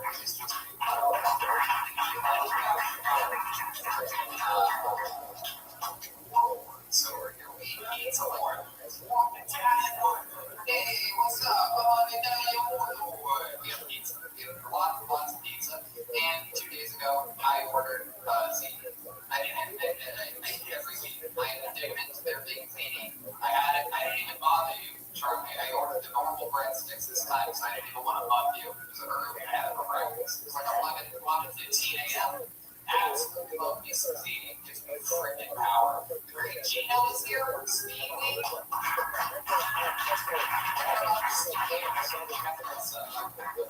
The show rolling for us. We were indeed in a slightly larger than small studio, and we had a lot of fun over there. A lot of memories. Remember that the Tiger King came out? The band was the Tiger King. It seems like just yesterday. Absolute insanity over there. All the people zooming in and all that wacky stuff. Gino is here tonight. We're gonna have fun. 5 people are in the bucket, pre-selected. They've been waiting weeks for the opportunity to go on this show. We even have a guest. Before we get to that, here's a little bit more from the amazing sponsors of Kill Tony that made this episode even possible. Hey y'all, I'm gonna tell you right now, I have been smelling like a goddamn angel thanks to the amazing products that I got from Hawthorne. I took a quiz that is on their website. Some of the questions that, they ask you what kind of scents you're into, what kind of things that you like, and what's your life like. And literally, from this very special quiz that they ask, they send you deodorant, shampoo, body wash, face cleanser, lotion, and the stuff was unbelievable.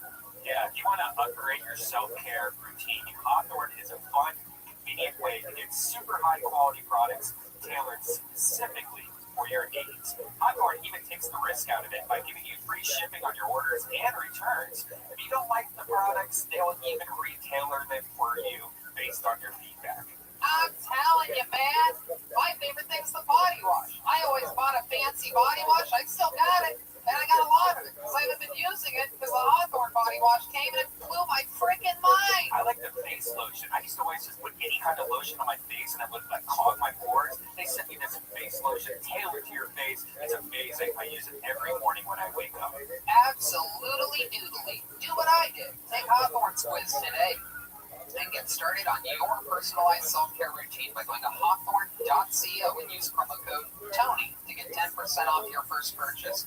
That's HAWTHORNE.co, promo code TONY. Hawthorne.co, promo code. And we're back! Wow! I feel like I was just shut out of it. I'm so excited to start tonight's show. With us tonight, as a guest, one of the first ever regulars on the show, in the show's history, a young lady that has gone on to be a full-time comedian, full-time podcaster, and a gosh darn charismatic sensation that everybody wants to hang out with. One of my favorite human beings on the planet, one of my favorite top young rising comedians. Make some noise for the great Sarah Winshake, everybody!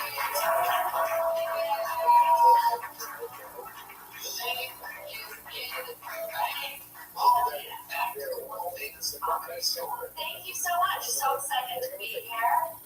We're excited to have you. You're the host of the podcast, Shank. That is right. SHENK. Yes, Shank. Not to be confused with Jeremiah's character, who always just escaped from prison, who's known as Shanks. That's with an A. You're not a Shank off. Shanks people. You're just Shank. Yeah, I'm just Shank. A slightly Jewish Shank. Yeah. SHENK. Yeah, I'm a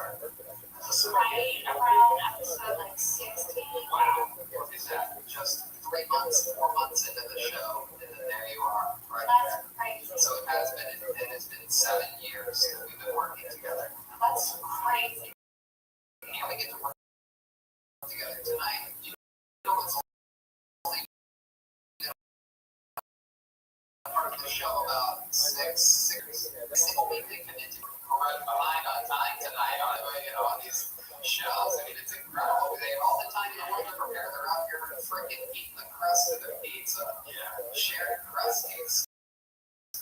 And it's time the buskins. Ladies and gentlemen, we're committing to tonight is the best band in the land. It's the Kill Tony Band. Jeremiah Watkins, George Johnson,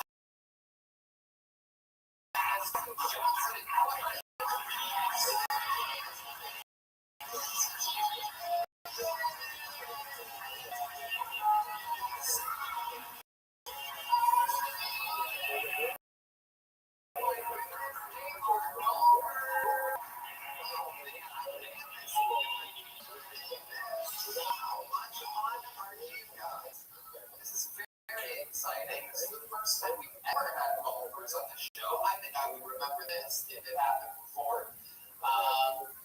So all of you maybe, this is a caddy, I do believe. Some type of hybrid caddy. He keeps his bag on his arm while pulling out a golf glove and wearing the glove, not in his hand. This is a very interesting strategy. I am guessing keeping the golf bag on. Are you a Patty? Yes, there is no. Wow, what's your name, Patty, man? Flynn. Okay, Flynn. So welcome to the show. This is your first time here. I'm positive of that. I have somewhat of a decent memory. And I remember that it's your first time. Have you ever seen the show before, Flynn? Big fan.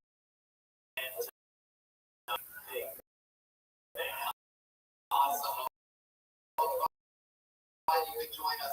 And then back here, we have what appears to be a young Veronica. I love writing the cards, getting drinks, and fresh air. It is a big part of it. Well, welcome to the show, Veronica. We're excited to have you. And what's this young man back here? This looks like a young Bill Billingsley. What's your name? How do you think you ended up with a name like that? Well, Tiger Woods already taken. Into your little trap. Yeah, I heard that you've been having some trouble. Like I used to. I've been holding on to my twin. This is very interesting. Holding on to the clubs. Oh wow, this is beautiful. Look at this. It's a drawing with shaft of the famous purple dildo. Oh my goodness, I love her. Look at that. It's the Look at that. That is very bachelorette. There you go. You thought all the way up to getting it to me. Ow. There you go. Thank you, Cat Lumber. You thought you were going to swallow it. Instead of just coming out with it yourself. I only like sandwiches. Okay. Sandwiches instead of sandwiches. Look at this. We got the pun man first. To the line and studio. So Flynn, Cat Lumber, joining us from all first time show's history for sure. Not first time the show's history. The great Sarah Weinstein, Red Band, and his sound show live.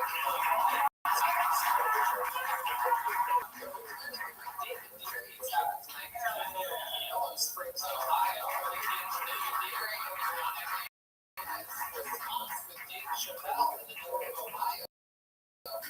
And now he's back in for Lieutenant General Zach Bogus. Slash looking for things with the sun in his eye. So let's start the show. I have a bucket with 5 names in it, but you know what? We can start with something to start here. This young man, one of the longest tenure in history, Tony. He is an unbelievable writer, an unbelievable performer. Coming up, I believe at the end of this week, is that correct? Ladies and gentlemen, here to debut a brand new, never heard before minute before doing this first ever long 45 minutes, whatever headlining set. The guy that I'm very proud of, that I love deeply. Ladies and gentlemen, it's the Big Red Machine.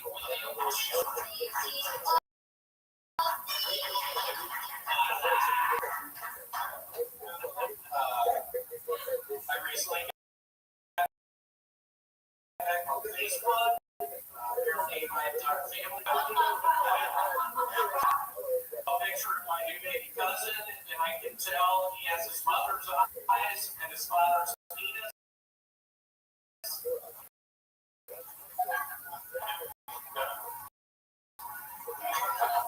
I enjoy seeing white and black come together, but enough of preferences.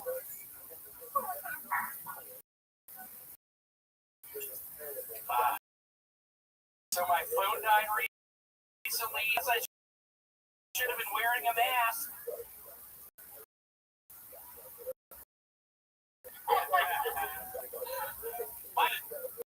I didn't know how to do that. That's what did she do? Ovulating so hard. Did she what? She barking like a dog. I think you should say barking like a dog. Yeah. I didn't understand what the barking. I would say they should say. I mean, I don't even think that she's barking like a dog makes it any funnier, but I think we say so that people understand. What does ovulating mean? That means that they're they believe can have a period or during the It's right before you get your period. It's when you're most fertile. it takes the best. It's when it starts moving down. It's when you get the three bowl. Hey, it's gone. Blend. They only indulge from 3-point range. Is that when it gets really awesome? Oh, God, red. Yeah, probably. What does that even mean? Don't ask red man. What does that even mean? I don't even get it. I don't get it. Yeah, why would she bark like a dog? Because she's ovulating. She's wanting a kid. She sees me in the bedroom naked. She's like a dog. Can you do what type of bark that she does? It's like a howl. Wow, like a hound dog. Like a hound dog. You are a smart man, William. You said that about interracial porn at one point. You like to see black and white people come together. Is that true? Do you watch interracial porn? Do you watch porn, William? I do. I did before. I'm a big hand job. I can be to myself. Because that's what's happening. You are getting a hand job. That is an interesting way of thinking about it. I'll watch that. I'll watch some mature stuff. Do you ever watch hand jobs given by people that have red in their hand? Because if you're watching that, then it's even more accurate. I was scared you were going to have jobs given by and I have accidentally seen a couple of those. Accidentally? Not really. Well, how much do you think you watch one of those? Oh, God. Hours. No. Or any of the names of these hand job porns? One guy's name is Sean Dragon. Sean Dragon? He's really good. Love you, Sean Dragon. Wow, it's a good hand job. It seemed like it. Was Sean giving hand job or getting the hand job? Getting it. Oh, Really cool video. why do they call him Sean Dragon? Does fire come out of his wiener when he comes? I don't know. No, it doesn't. That's impossible. Yeah, I don't know why they call it that. I don't know. I like that. I like Sarah? Are you watching interracial hand job porn? Good question. Yeah, I watch that sometimes. Let me ask you this. Is it a black hand penis or a white hand black penis? Both. Oh, you like to switch it up. Oh, yeah. Goodness, I love that. what's your preference? I can't stop. Oh, wow. I can't fucking stop. Oh, my goodness. How often do you watch hand job porn? Once a day? I don't know, 5 times a day. Okay. That's a full-time hand job. It's a full-time job. William, how's your life going? You seem very present today. You seem... Yeah, doing good. Yeah. I'm taking Adderall the past few days. I've been riding literally 10 hours trying to compile all my jokes. I don't know how 45 minutes is going to go with such a short joke. It's going to go... I'm worried. I'm nervous. It's going to go faster than you think. It's going to be... You think? You need to no longer worry about it. I know. I'm generally confident, but I've been... Or whatever you do, you can't get off early. I have heard a rumor that you have a weird habit of sometimes times bailing early. I believe you did it in the window the other day or something like that, or in the parking lot. Why not tonight? If it happens tonight, I got it all written out. I'm good to go for tonight. Well, you're not going to do 45 minutes here at the comedy store. That's That's what they told me. No, they didn't. They said I could practice tonight. Nobody said that. On the deal. I was the one that I could practice. They saw my name on the ground. Catler has something he wants to say. Go Catler. Actually, the time has passed. Let's move on. What are you gonna fucking say? I was gonna say the only thing is hey. Clearly the time has not passed. From now on, if I tee you up, just do whatever you're gonna do. Whoa, I was daddy's liquored up, baby. Cat Lumber, continuing where he left off last week. Man, I had 6 jump jokes ready to go later in the episode, but Tony, thanks a lot. I love that green. I love that green. I love that red. I swear to God, I didn't even notice that. I really didn't even. I forgot you guys are golfers when I did this. You're such a golfer at this point. Is this part of your comment? No, it's just a saying. It's a No. I think it's tease somebody. I think it's the golf from the Well, it's just part of my for the course. Tony, I've been watching your stories. Are you say actually bar flying for on the course, William? Got that. Go ahead, William. Are you actually flying on these planes, or is that in? Oh yeah, I'm taking lessons now. I am. Tony, be careful. That's how you're gonna die. That's how you're gonna die. No, Because the plane's just gonna go down. I've had a dream. I've had a dream. I'll let you. I've had a dream. Thank you so much for sharing. Who thinks plane trash? You know, who says things like that? Dumb white trash people. So don't be a dumb white trash person.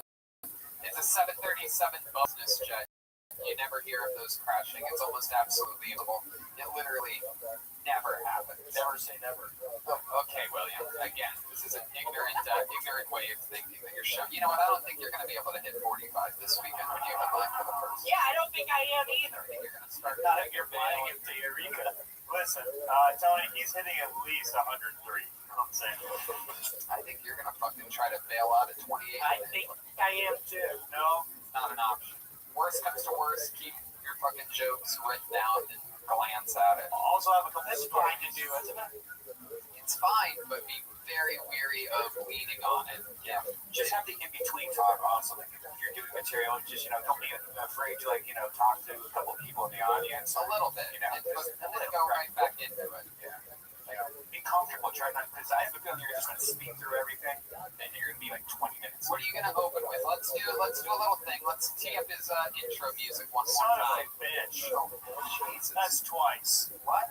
Tee up once again. Okay, very good. So here he is, ladies and gentlemen, headlining here in Eureka. We want to see your opening joke. We want to see your opening energy. Put the mic in the mic stand, William. Ladies and gentlemen, this guy is headlining. You know him from the Comedy Store. You know him from Kill Tony. Here he is, the great William Montgomery. Eureka! How are y'all doing? I've heard about your castle. That's good. That's good. What else? Give us one more. What are you going to follow that up with? I obviously got the recessive gene. The interesting thing is both my parents are black. Wow, okay. Starting straight with a You should probably maybe go, I looked up a lot about this place, continue the Eureka thing. Yeah, a little bit of I know. I came here today, as you can tell by the way I look, I came here on a hot air balloon. You could say that. That'd be a great follow-up joke.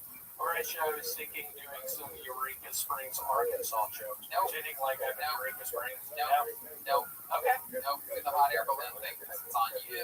What do I say? What do you mean? It's a little bit self-deprecating, yet it's adorable. The person who brings you up is naturally going to say, that you live in LA or whatever, and that you perform at the Comedy Store. They're going to know that you had a little bit of a trip to Eureka, so you say, after the Eureka thing, I love your castle, blah, blah, blah.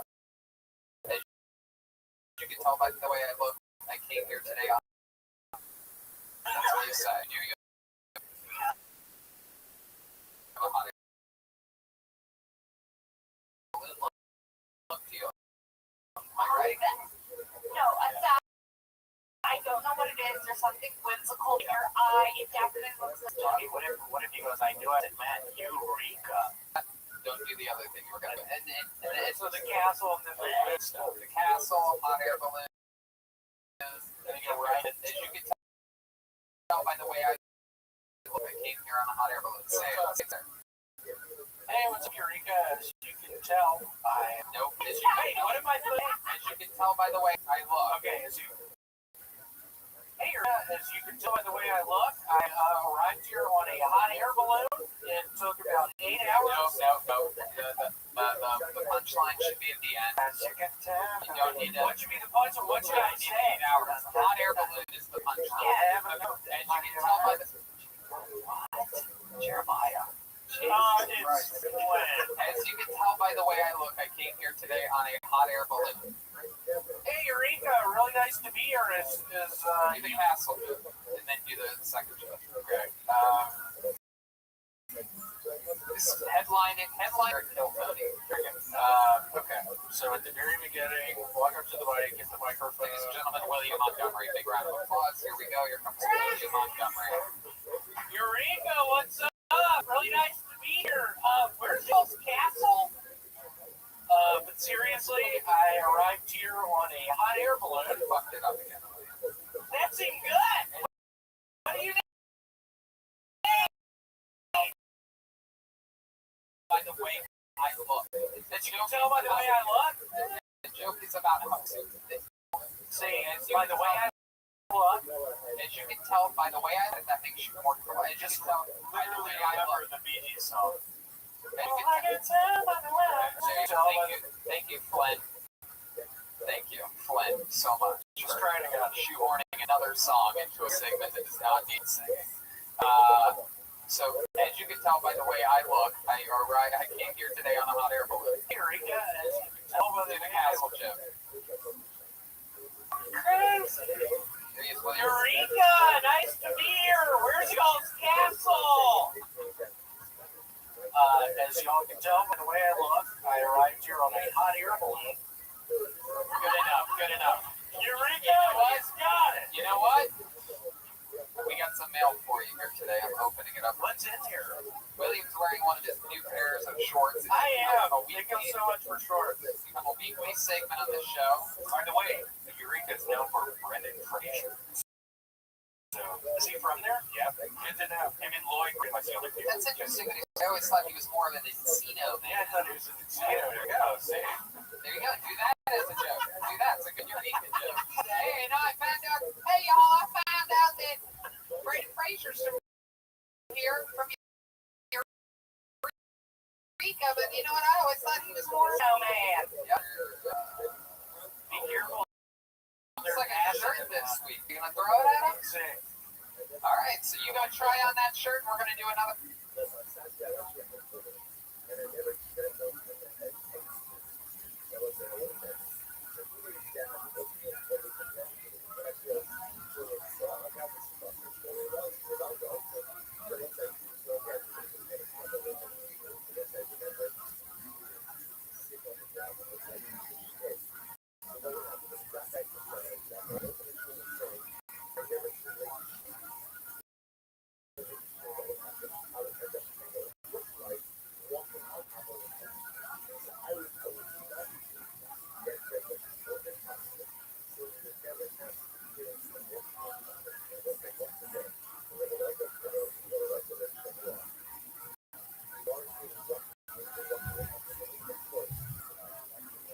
Fashion party here in a little bit, okay? William, you're gonna kill it. Congratulations on your headliner set. You can't tell.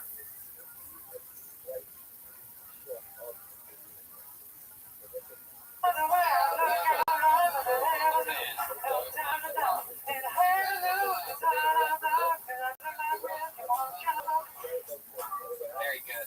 Okay, pulling the name out of the bucket. William, you gonna go? You gonna get that on for us? Okay, there we go. And to the.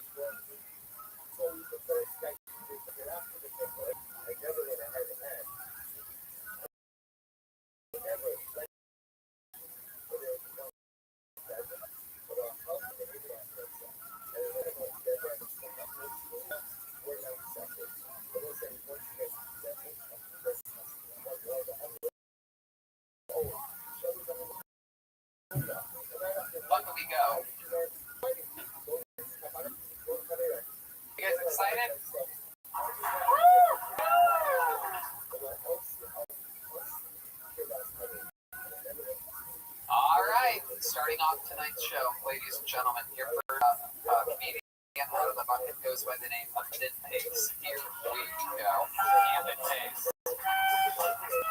60 seconds uninterrupted for Camden Pace. Curious. Everybody, I'd like to do a 1-minute comedic improv if I could get a word from the panel. No. Dog. There was once this young lady, and she was walking through New York City and stepped over this dog shit left by this really huge dog, and it really pissed her off. She's like, I've got to go. Just get out here. I need something that looks like a picture. So she starts walking through the park, and she noticed everyone had their pictures. They're out, because of course by now they're not wearing masks, hopefully. And everything's a beautiful afternoon, and she notices this guy sneaking at her from behind a tree. And she's like, oh my gosh, she takes off and runs. The city walks all the way over to mom's apartment. They're on the Upper East Side. She's crying, she's hysterical. She says, I was walking across Central Park. And she's crying. Mom said, oh honey, enjoy it now. One day, that'll all come to a stop. There you go, Camden Pace. With a little improvisational minute there. Okay, there you go. Hi, Camden. Welcome. Hey, Tony. Thanks for having me. You took a big risk. You improvised a minute. You've been asking me for weeks if you can have one of these spots, and look, you came in, guns a-blazing, light on your feet. Camden, how long have you been doing stand-up and or improvisational activities? Let's see, it's been since June of last year, so what is it? 13, 14 months? Yeah. Started June of last. You started what, stand-up? Started doing stand-up, fell into it completely by accident. Where at? Where were you? Over at Flappers. Flappers, okay. Got talked into going to what I thought was an open mic, and I actually just wanted to see everybody do it. I didn't want to do it. You didn't know you were going to be the best comedian that Flappers had last year. Your very first time ever on stage. How did you find the time to take a class here? I'm sorry, I missed No, it. it's okay. Okay. He says that you look like the unfamous guy from Tenacious D. Oh, yes. Yeah. Okay. I get that. But yeah, I went by Flappers, and everybody was there. Jimmy Kimmel let you Yeah. now. Like Cousin Sal, you get that a lot too. Yeah, that I've heard. Right. Yeah, I've actually heard that a little bit. Okay, that makes sense. But the way it all started, someone said, why don't you sign up and go up there and just do 3 minutes? I was like, well, I don't have any material. I've never been in a comedy club. I was 50 years old. I'd never been in a comedy club. And I got up there, and Josh was overseeing everything. He was the booking agent. And I basically told 3 minutes off my hip on what it Do you remember anything that you talked about in that 3 minutes? Give us a little one. my experience coming from moving to LA and how it's okay to smoke weed out here, but you can't smoke a Camel. It's everything. The most judgmental people I'd seen were the ones who I'd light up a real cigarette and everybody would like just shoo me away. And I thought it was the same because I'm from Georgia. I wasn't as a older culture. Yeah. Completely. But anyway, I got my first gig from that improv, and then it just What did you get booked on? What exactly? What the fuck exactly did you someone Give him a joke writing book. It was a little 5 minutes out on a Friday night in the Yoo-Hoo room. That's awesome. Little tiny room over there. Very good. And you love drinking Yoo-Hoo, don't you? I grew up with Yoo-Hoo. It's a chocolate drink. It is. Red Band drinks have all these riding C-body. It's great. I love it, but then I found out there's milk in it, and then it made me really hate it. Yeah. No, it's just like water. It's chocolate water. Yeah, it's a chocolate drink, it's called. Yeah. If you let it sit out, it gets like the gummies do. Oh, If you don't really shake it good, it's weird. It's Sarah, why don't you about all this? I think that my question is this: you really wanted to come on the show? You think about writing something before? Yeah, do you have any prepared? Yeah, I had some jokes I thought I want to challenge myself and just fly into Did you something. barely cover the dog thing? You turned dog and dog shit, and you said everything like incorrectly. I hate when that. You said to the lady who was in the park and she stepped over dog shit. You didn't say step I have in really dog. dogged over that You pile. stepped over it, and then it be so mad if she stepped over it? Because she almost stepped in it with those really nice shoes that I left out. Oh, you left that I part. left out that part about the really nice shoes. Leaving them but include the shoes. No, don't. I think we can all imagine that. Yeah, really nice. I just feel sorry, but I feel like if you're gonna talk about jacking off with this climate, we gotta have some punchline. It's true. Yeah, like maybe the greens were a little bit slicker than usual that day. Or maybe she slipped with brand new shoes. Yep, she slipped and cum. Just say it. Just She slipped and cum. Just say it. It'll punch up the joke. slipped up, like, Yeah. Say she had nice lady shoes on. She slipped in some cum and she started vomiting uncontrollably. she slipped in a tap. She slipped in A poor cum. tadpole. Dear dog poop all over her new Maybelline face. And she just got down in the Okay, cum and started Glenn, rolling out. Glenn, if you keep this up, we're going to take away your country club membership. There we go. I know how to threaten that golf. So Camden, what have you been doing your entire life? You're 51 years old now. You started at the age of 50. So what have you been up to this entire time? I've been acting, getting some actual, What have you acted in that we might recognize you? that you would recognize me. First thing that gets screened was finding Steve McQueen. I was actually a stunt driver. Wow. Got, Is it driver? I was a driver. My goodness. Yeah, then I got a comedy. Actually, I was on your show last July, and that got me booked on a comedy web series called The Band's Next Door. Does this guy keep getting old? Oh my God. This is I actually... go to launch my actual.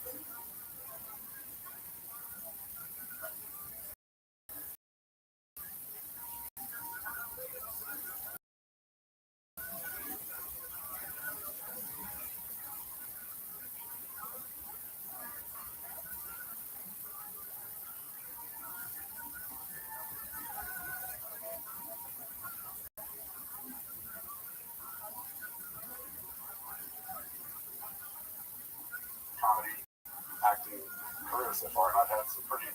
Got one audition just for today, so I've got to. Oh yeah, what's that audition for?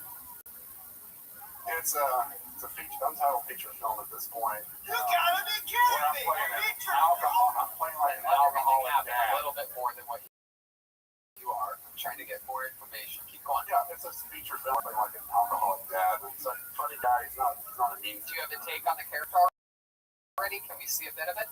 And it just came afternoon, so I have not looked at it. Can you just say something like a drunk father would? Like let's say I'm coming in late and I'm your at me.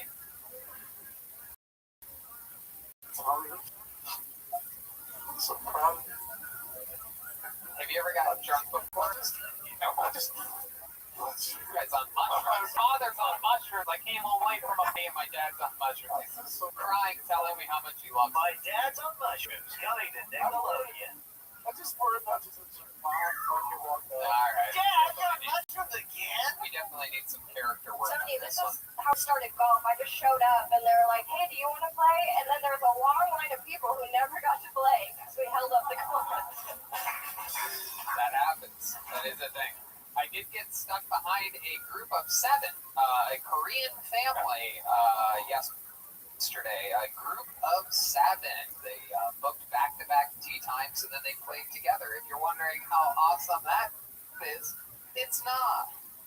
So shout out to that awesome Korean family that literally held up me and 2 unbelievably, incredibly great golfers. South or north?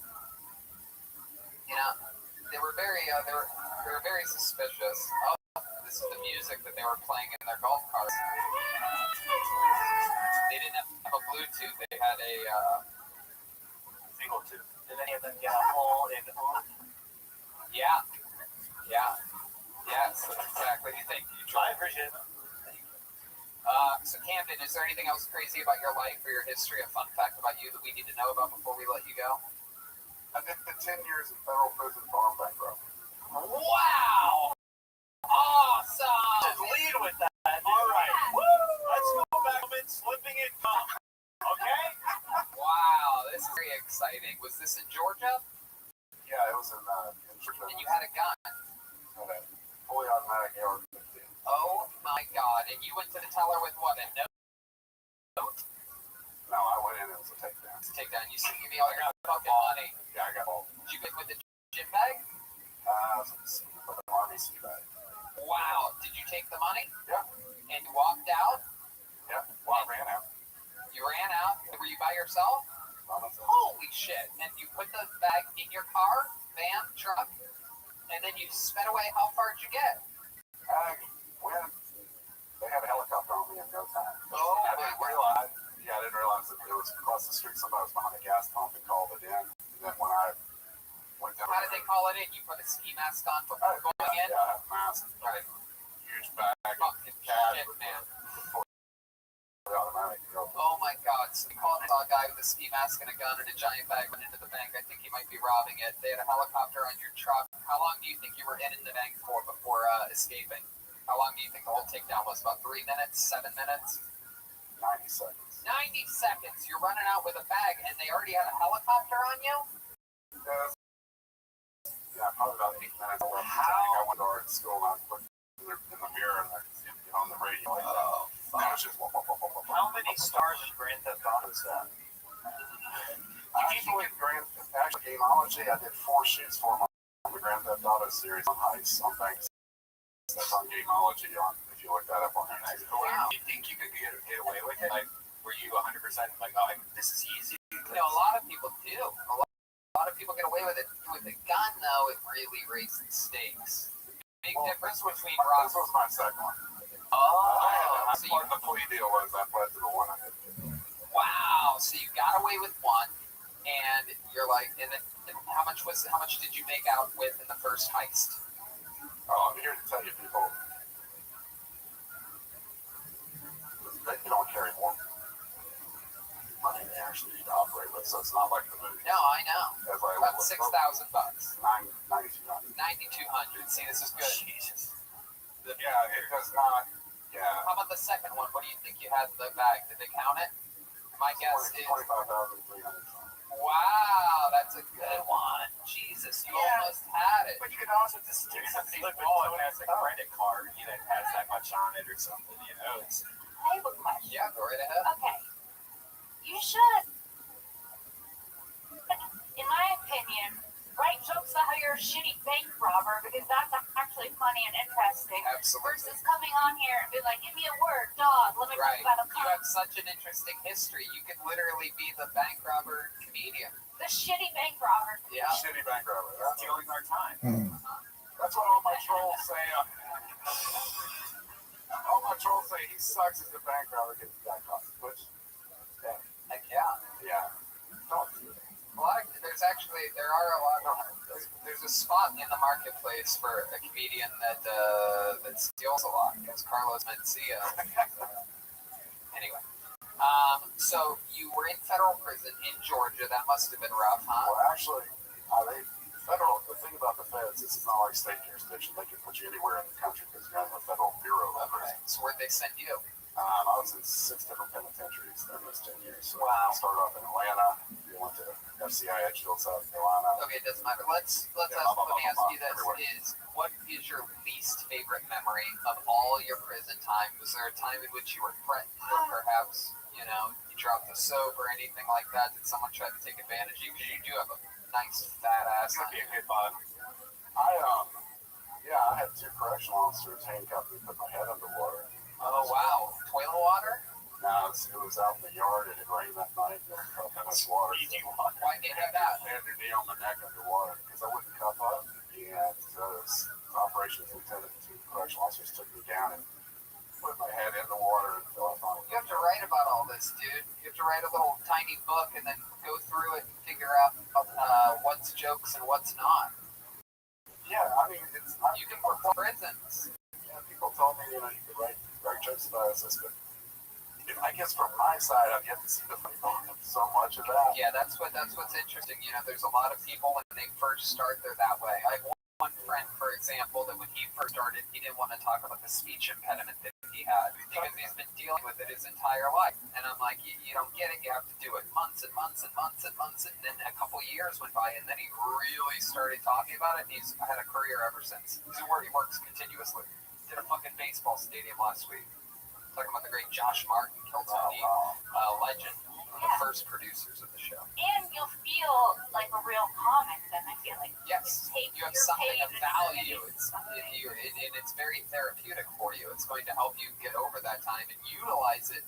You can turn all that prison time and all that negativity into a true positive by having your own voice and brand. There you go. Ladies and gentlemen, Camden Pace. On to the next one we go. Very interesting. Come back again sometime, Camden. There goes Camden, and here's music from the band that plays when someone's done performing. Hey! Fucking awesome! It's only a 14.5-minute long segment there. Totally makes sense that the band wouldn't be present. Gotta be honest, it's hard to tell when you want us to play and not to play on the show.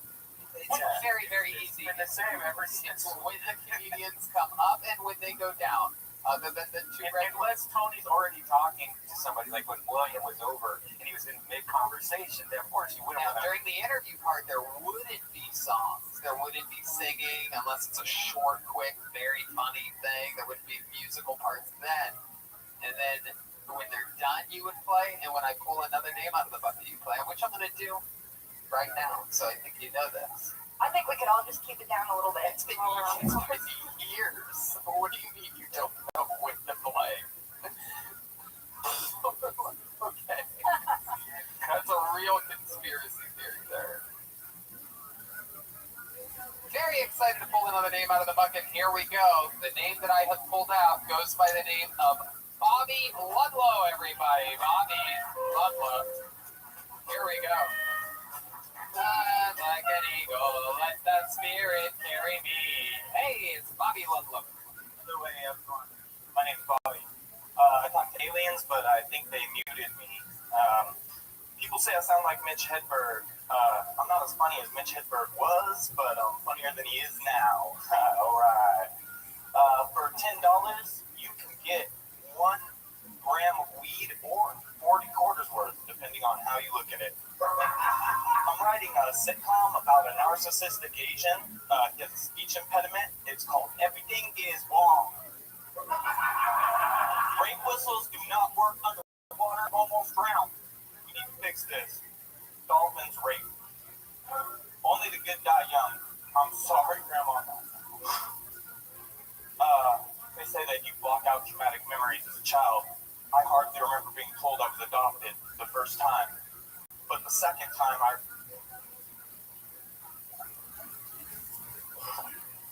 found spray paint before I was prescribed Ritalin. We used to play a game called Become a Ninja School. We weren't good at naming games because we were... There you go. There's a minute from Bobby Ludlow. Like an eagle unto the sea. Hey, fly like an eagle. Let that spirit carry me. Welcome to the show, Bobby. Hey, thank you, Tony. How are you? Where are you from? I'm from Pomona originally, but I've been kind of traveling all over the place for a while. Okay. Stuck in a little desert town for the last too long. Wow, what's Little Desert Town? Ridgecrest, California. It's a Navy kind of Is village. that near 22 Palms? 29, close. Yeah, kind 29 of Palms. Bakersfield, Yeah, on the way to Mammoth. Kind of Mammoth. a thing you drive past. Right. Okay. What made you set up shop out there? I got drug out there, but my family basically, everyone either goes there for the Navy or, like, my grandpa had health problems, so we went out there for the weather. Okay. What kind of health problems did Grandpa have? He was just getting old, couldn't remember shit. Right. Okay.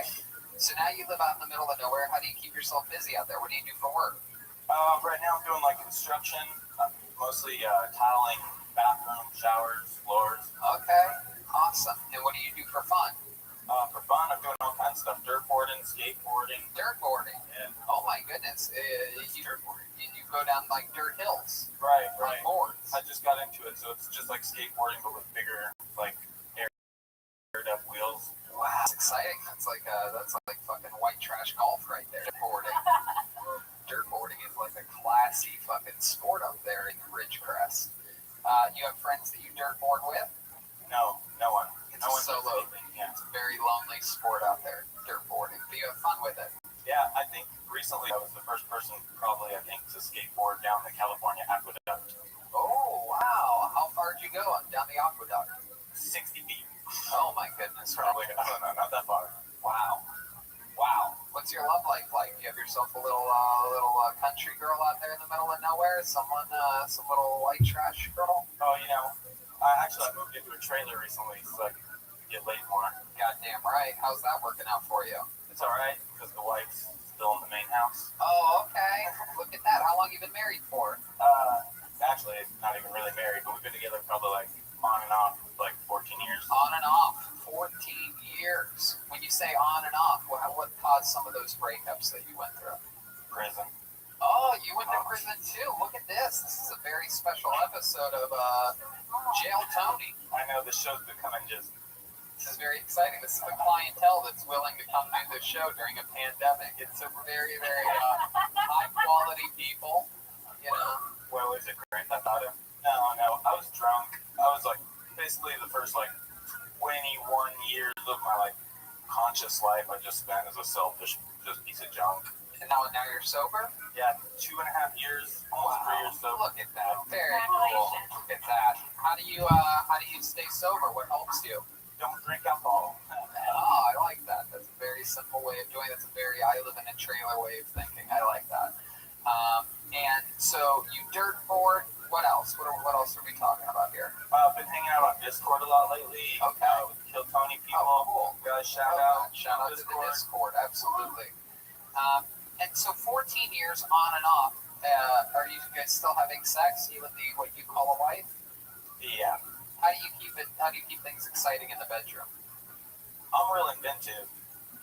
Like how? Yeah, costumes and like What kind? surprise. What kind of costumes have you worn recently? Recently, I'm a dinosaur. recently I tried to do like a Will Smith. I felt bad for him after the whole Jada Pinkett Oh thing. shit! I tried to come in all fresh. Get blackface? Just this fun hat with I feel dirt board. Wait, you did role play as Will Smith? Yeah, just to like boost his ego. Hey, just came in from a cab all the way from Philly. Oh man, did that guy smell you later? Like that? Yeah. Or was it like Men in Black? What Will Smith are we Men in talking about? Blackface. Wild Wild West. Wild Wild West. The worst Will. Yeah. So you come in as Will Smith. Who is she? Good question. So she takes turns Jada being Stinkin. DJ Jazzy Jam. She takes turns being lots of things. I don't know. Say that again. She probably takes turns with like being a lot of things. So like, give us an example. You come in with a spinny hat, and she's laying in the bed, right? She's like, "I want to have sex, Bobby." And then you come in from another room with a spinny hat. What do you say? I say, West Baltimore, born and raised at our school is where I was. Okay, all right. There you go. I mean, I like what he's doing. Yeah, Will Smith. What else? Give us some more examples. The character. So basically, yeah, just trying to like surprise her with things, like put little notes in her bag and in her clothes, so she reads them all day with like little sexy sayings. Aww. What? Like you can't rip your bra off as soon as you come through the door or something, you know? Just like little sweet things. And then you also live in the trailer, so you can fuck other bitches too? Yeah, these are jokes. Mostly jokes. Very, very interesting. Not here, but like the trailer jokes kind of.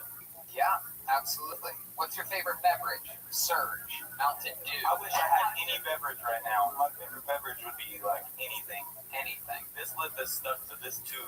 Is that true? They're becoming friends. I don't like it.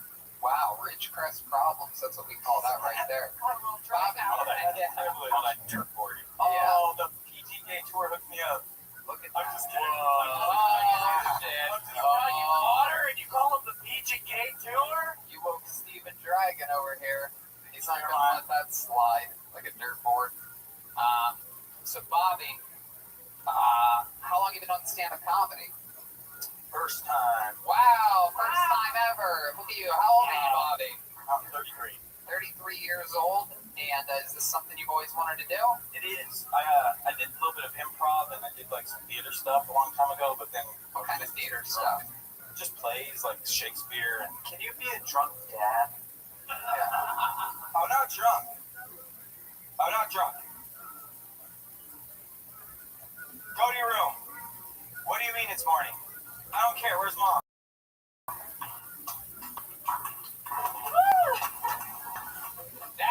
play a drunk dad. Where the fuck's Camden Pace at?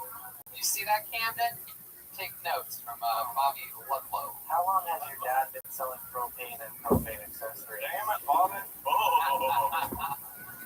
Well, Bobby, so much fun to have you on. Smooth performance, you know. I would definitely, you know, you acknowledged Mitch Hedberg, and then you sort of did a little bit of like very Mitch Hedberg style. I would try to really, you know, tap into you. You're a super likable guy. You're very charismatic, right? Yeah, I definitely think that you have a lot of potential. I think that you, especially for your first time doing stand-up, you had some great jokes. Your perspective, you have to own it. You know what I mean? You know that you live in a trailer. You know that you go dirt.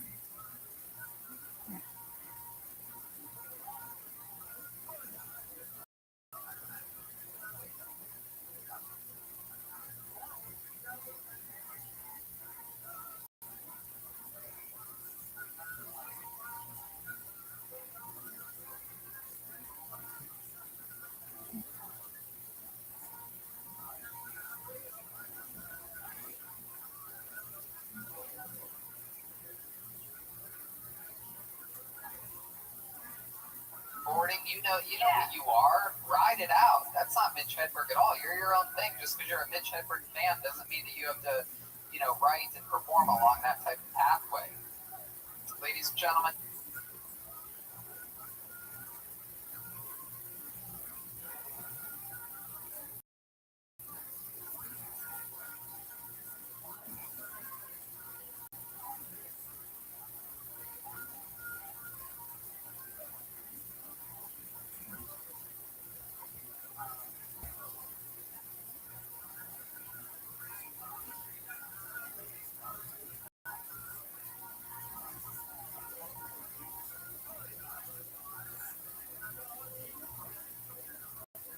What is the last name again? Ludlum.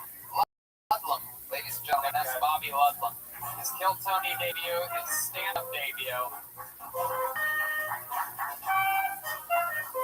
Yeah.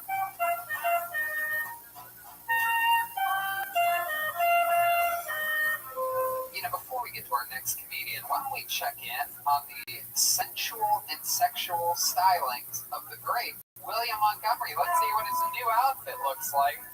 Here he comes.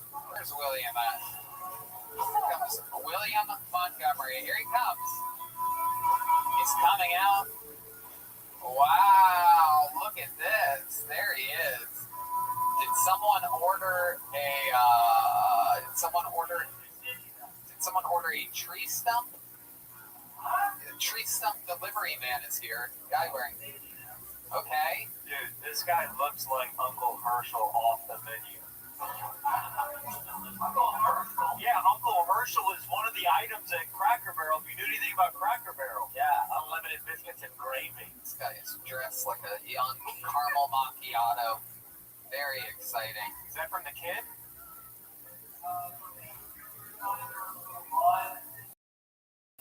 Oh, cool. There was a little weed in there. These people just shit weed. Very exciting. Oh, blood. Blood in the bag. There you go. That's not as exciting as a blunt. Look at how he's standing. William, this is That's a power stance. This is a new segment. He's very, very sensual. He's very sensual. Yeah. Oh my goodness. William. Yelling. He's not doing it. William, you look like your Bigfoot had small feet. Whoa. I don't get it. Ryan J. I don't think I've ever seen him laugh so hard at a joke than the Bigfoot small feet joke that Joel just did. It's incredible. Love a good Bigfoot joke. Yeah, you liked it a lot. Hey, how's the Birkin stock market this season? What size shoe do you wear, William? You sort of do have tinier feet than I would expect for a larger man like yourself. That's not a 12 and a half. You're lying. 45. That's not a 12 and a half. Jeremiah wears a 13. Okay. Oh, toenails are the longest part of his foot. He'd wear an 11 if he trimmed his toenails, but all right, there he goes, William Montgomery, everybody. And now it's time for me to bring up his cohort in crime on the hit podcast Brothers in Cursive, the other regular on this show. unbelievable joke writer, very, very, very strategic, surgical roast star. Ladies and gentlemen, this is David Lucas. There he is. Here's David. If you drink White Claw, I'm convinced you'll suck a dick. White Claw is white people's Hennessy. They love that shit. On women, it's sometimes better than seeing their actual titty. Like cleavage be looking so good, and then a girl take her bra off, and that shit look like it was put in a blender. What the fuck happened to your titties, bitch?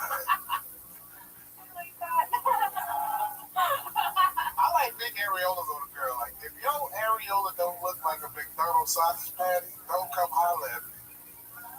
And if my titties are bigger than yours and you try to fuck me, I don't respect you. I'm not wearing a condom, and after we finish fucking, I'm gonna throw the condom on your back like a Uno card. I'm convinced that women get fake titties for other women. No man gives a fuck how a titty looks. Do you know how many fucked up titties guys suck on? Like the other day, I sucked on a girl's titties. I don't. There we go. Yeah. There you go. David Lucas, ladies and gentlemen.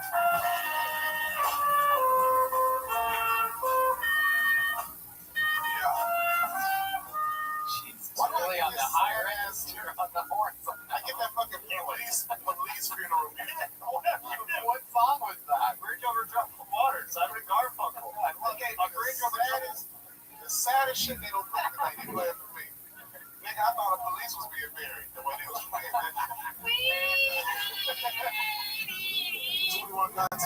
Let's go back to Redman's pre-recorded sound. Let's go to the song so you can just act this rather than use the live band. Oh, shit.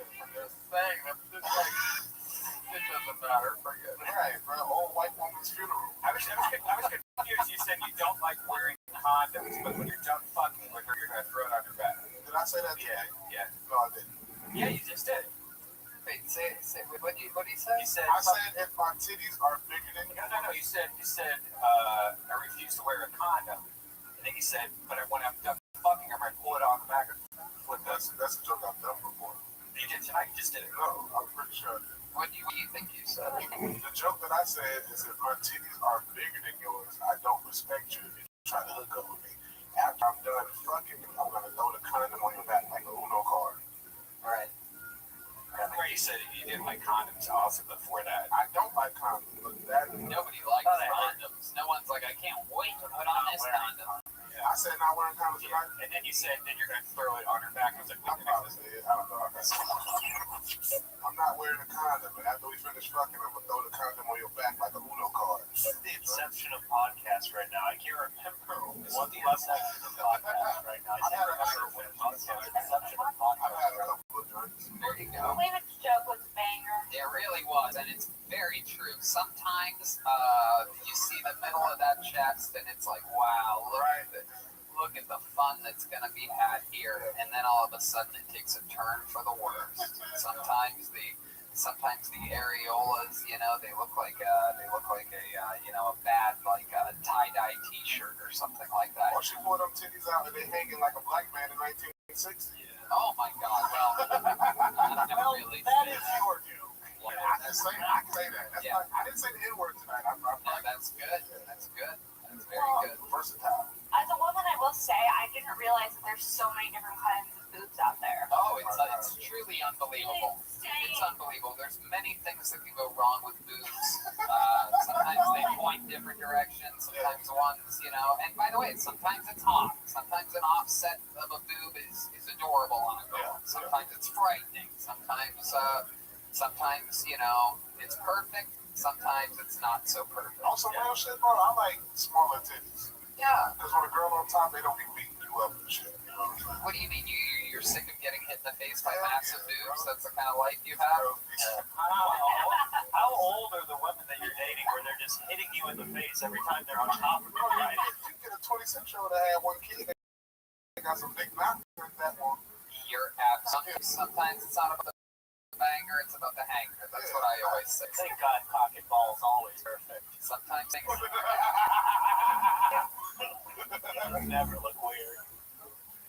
There's some weird popsicles. There are, right? Yeah. You out there. What's something that you've seen that scared you?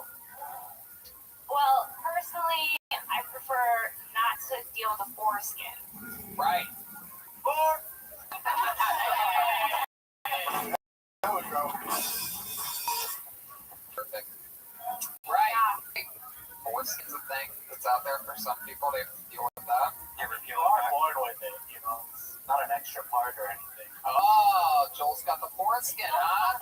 You got the old fucking, you got the old, The 5 skin where I'm from. you got the old wet burrito back there, huh? Girls like Yeah, he's got the 5 skin, the mole skin. girls say that shit feel much better though. That's Thank what I've heard. you. They say that it feels better with foreskin. Yeah. To each their own. I Like, some say that people are too. pro How foreskin. can it possibly feel Because better? you got like, So you need to come faster than you already do? Like, why would you want that? I want to cut more off my disc, you know? I'm not. I said women. What?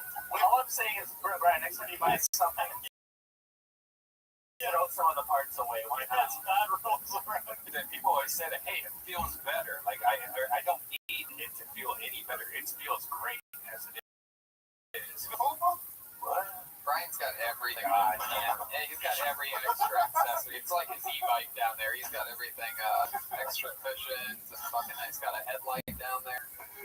Bro, like I keep saying, can't nobody fuck better than a fat dude that's in decent shape.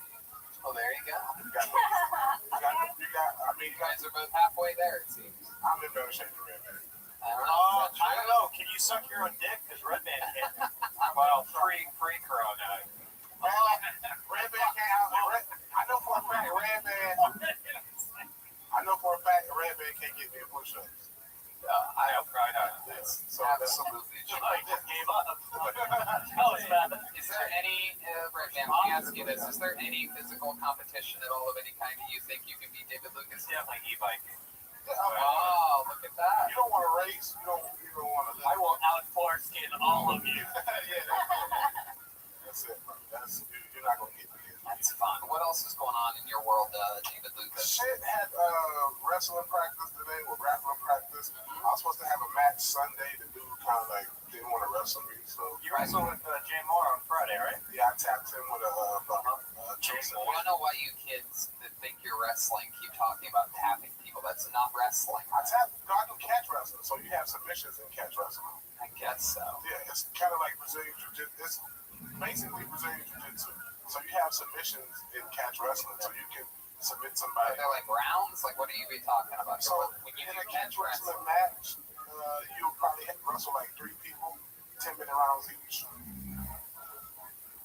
round per person, 1 round per person. 10 minutes straight, no breaks. No breaks, but if you submit them or tap them or pin them. It's a long time. Yeah, it's very long. Well, you try Like Josh Barnett does. you try to tap them or pin them before the 10 minutes is up. You just get 10 minutes. Sure, yeah. I've never went 10 minutes is a very long time. It's a long ass time, man. Yeah. Okay. Well, David, fun times. I'm excited that you're getting exercise. Oh yeah, and I'm also headlining in Miami November the 13th through the 16th. Oh, that's awesome. Hit me up, y'all. Very exciting. And also, everybody who follows Brothers in Cursive and also follows Kill Tony, make sure you sign up for our Patreon, patreon.com/Brothers Podcast. Red Man and Janice have hooked up so much stupid shit for us to do, bro. It's like Very exciting. I donated my foreskin to get enough subscribers. I saw you guys eating hot foods on it. bro, that's like bottom level. Shit that they're submitting us to now is like, That's I wore makeup on the whole episode, bro. I hope my mom never sees it. very exciting. Yeah. David, you're amazing. We love it. The great David Lucas, everybody. There he goes. David Lucas.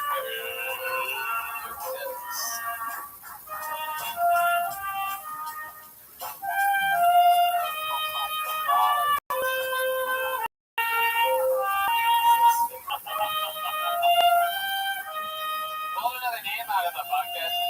Okay, thank you, guys. Thank you. See, that's one we don't know is like name. Do we keep playing? Do you like us to reset? Nope. You got it. Very, very simple. It's been this way for years. Pull another name out of the bucket. Make some noise for your next comedian, Eric G. So now you would play. Here we go with music. Okay, Eric G. Beautiful. It's great to be here for this capacity crowd here at the Comedy Store. And it's been great. I've been doing a lot of Zoom comedy. Zoom comedy. It's interesting. It's been giving comedians all across America a unique opportunity that terrorists have been wanting to do for decades. Because Zoom comedy is giving comedians the opportunity to bomb in multiple states simultaneously. But it's been entertaining. It's been entertaining to watch. But speaking of entertaining, we all been home watching a lot of TV, Netflix. We're running out of good shows to watch. Don't worry, I heard they're coming out with a new season of The Real World. MTV just finished it. It's coming out next season. Y'all hear about this? See the preview? It's Real World Special Edition 2020. 7 strangers pick to live in a house, live together, and have their lives taped. No one has a job, and one of them has COVID. Let's see what happens when people stop being real and start being locked down. Thanks, I'm Eric G. There's Eric G. Here's a little stinger from the band.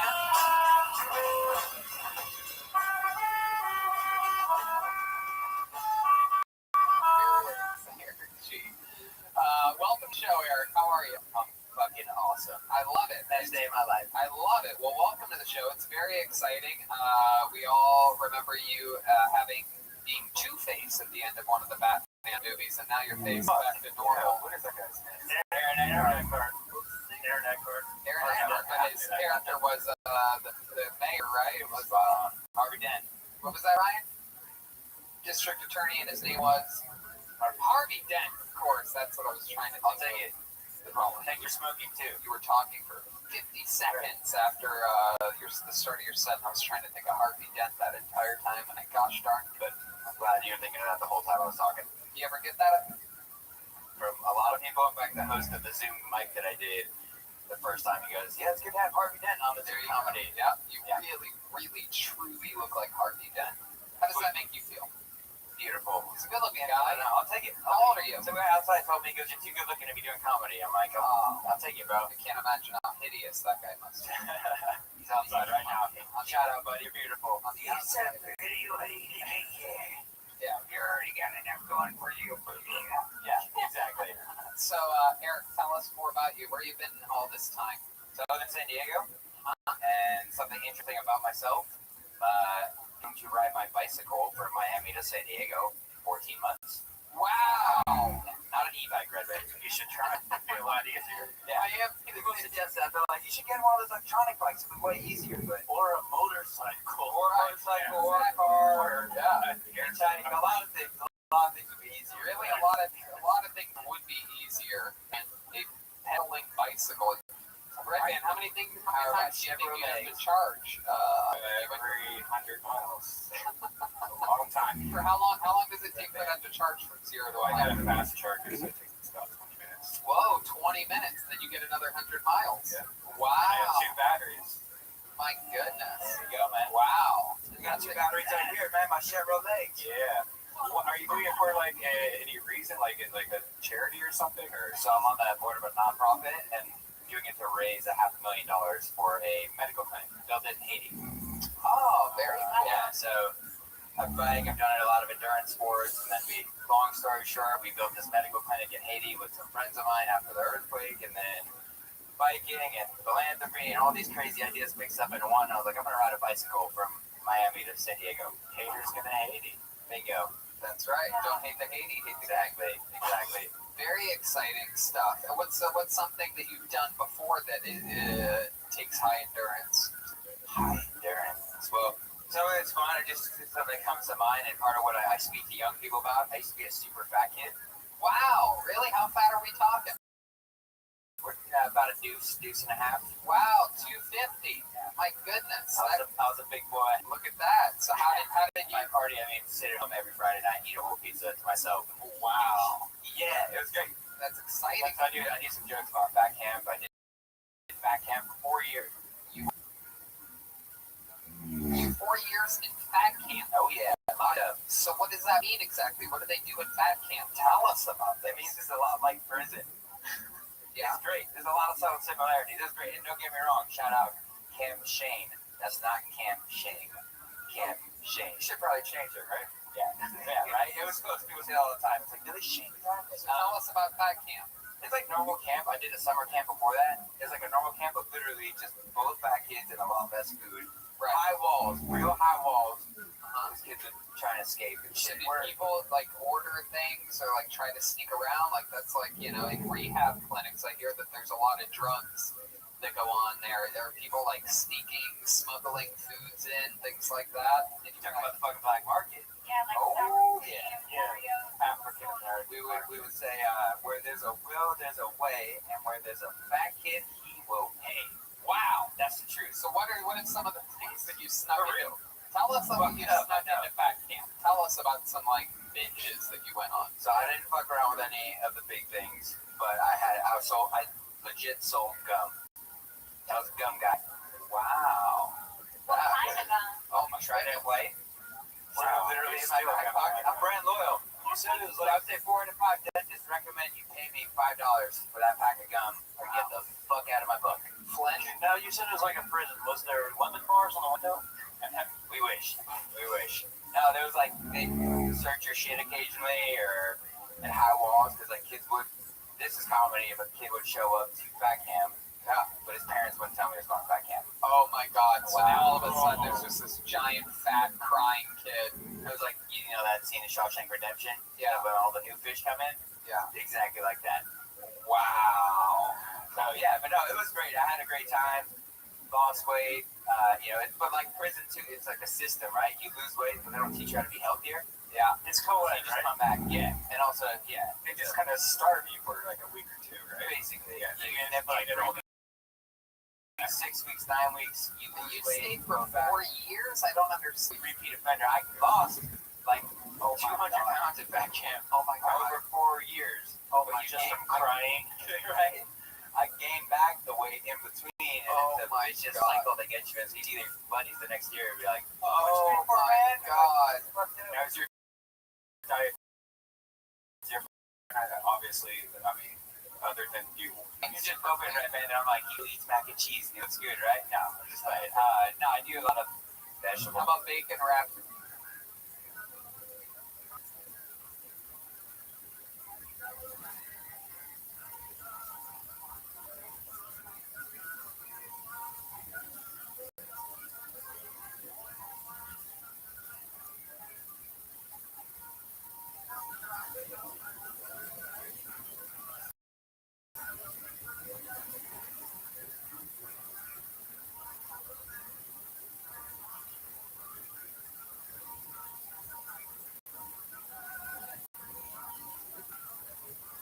Green cheese stuffed jalapenos at 3 a.m. You ever do that? This is the plan tonight. Sounds good. How old are you? 32. Were As of people? 2 days ago, but no, I just ate for my birthday a fucking giant thing of mac and cheese. You really Shout out to did? my girlfriend. Yeah, for real. Wow. I'm a fat kid at heart, man. I will eat out. By the way, so Give me one of those I weird understand. pizzas. I understand completely. I've just never gotten fat. I just eat like a fat kid all the time. I get that little belly though.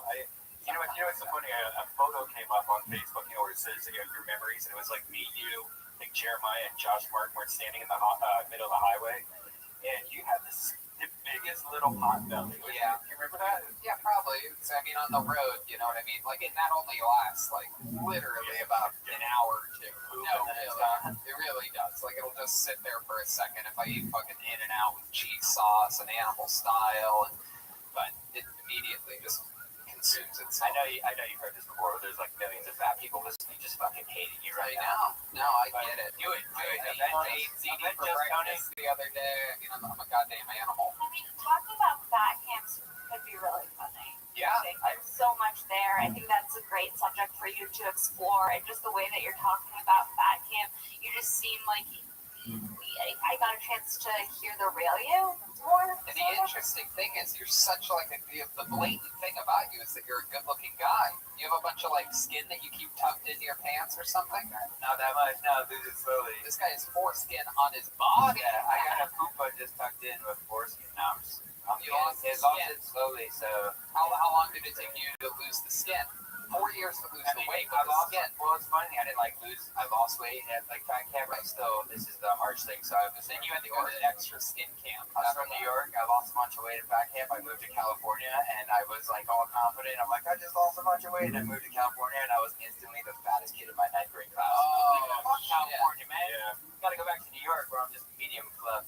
Right. But yeah. No, I do it in my stand-up and fat camp, and it was great though. It was a good time. I love it, man. Well, that's very exciting. Go ahead, Flynn. I'm curious. You said it was around 8th, 9th grade. Yeah. What's the oldest age in this fat camp? So it was young kids all the way from up to 17, 18. So do you think that some of the campers were sexually active during this time? 100%. Oh, wow. You got laid at fat camp, huh? It was a meat market. It was you put all these desperate, horny fat kids together in just a matter of time. Oh, my God. Slapping skin, and it was brutal. The only thing you could eat there was pussy. Exactly. Oh, there. Yeah. Exactly. Yeah. So it was pretty wild. Lots of oatmeal cream pie. Hello there. lots of firsts at fat camp. Oh, little Debbie, get over here. Hey, now. Dude, I dated a ho-ho or two. Goddamn right. Get over here, Aunt Jemima. Give me that Twinkie. Every day. We would talk about food like you talk about sex, though. Oh, damn it. Yeah. What I would give Sarah left. Thanks. All right. Well, this has been a lot of fun. Come back again sometime. Hey, shout out to Tony and the whole crew and being an inspiration to rising comedians everywhere. We appreciate y'all. Thank you, Eric. That's very nice. Very good. Very nice, man. Eric G, everybody.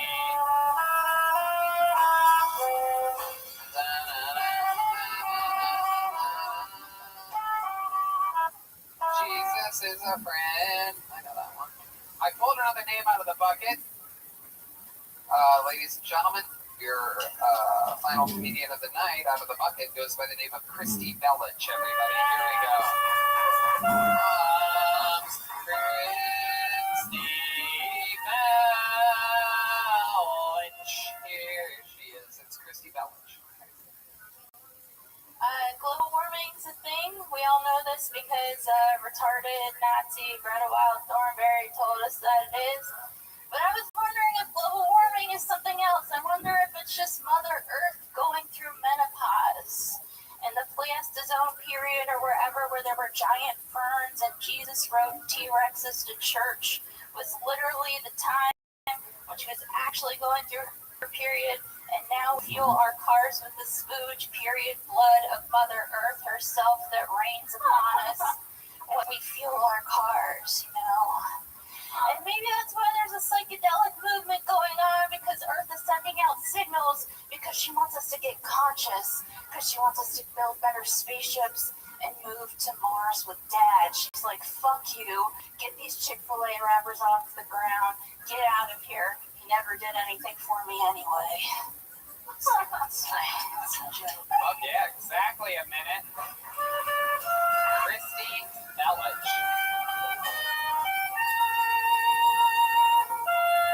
There it is. Christy, I loved that performance. Very enthralling. Very, very charismatic. You took us on a trip. You were lost in your set there, and it feels good when watching someone that doesn't look like they're thinking or trying to find words or looking at their notes. I mean, you really gave a true performance there, and very, very awesome. Remind us, how long have you been on stand-up comedy? 6 years. 6 years. All of it here in Los Angeles? Now, East Coast, New York City, Maryland, and the road. Very cool. Absolutely. Awesome stuff.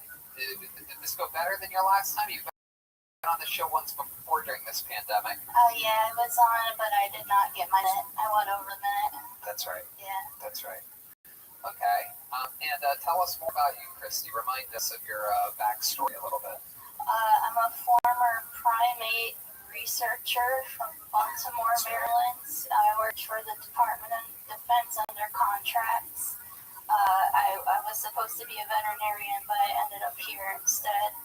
And I'm an astrologer by day. Whoa. Uh-oh. I love that. I'm into this. you have any questions? You want her to astrologize you? Yeah. Go right ahead. What do I do? What do I even ask? Oh, when's your birthday? April 19th. So you're an Aries. Yeah. I'm a birdie. Does There you go. that mean anything to you right now? Well, I'm an Aries as well. You're a fire sign. What I feel, you're at the end of Aries, so you're probably like 28, 29 degrees of Aries.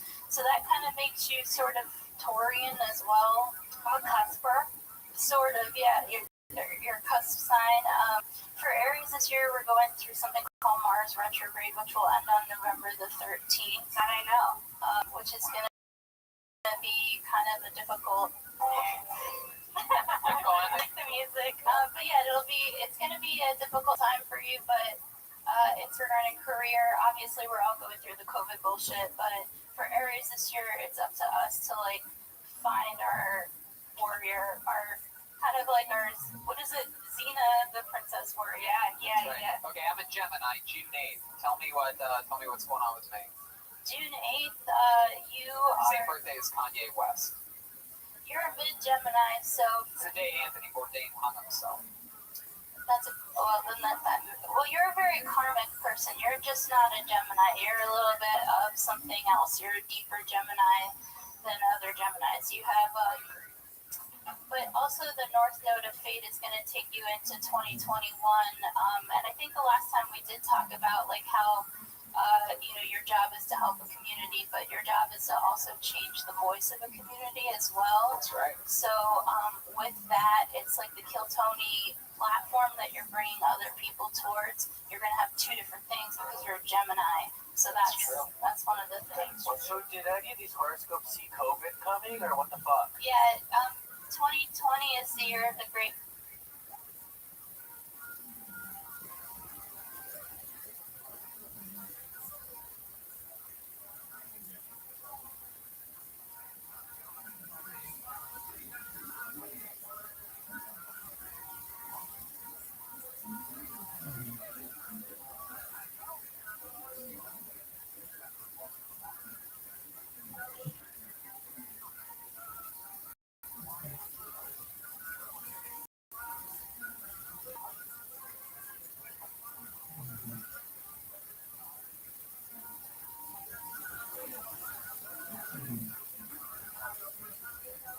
Junction that starts on, there's a couple different ones.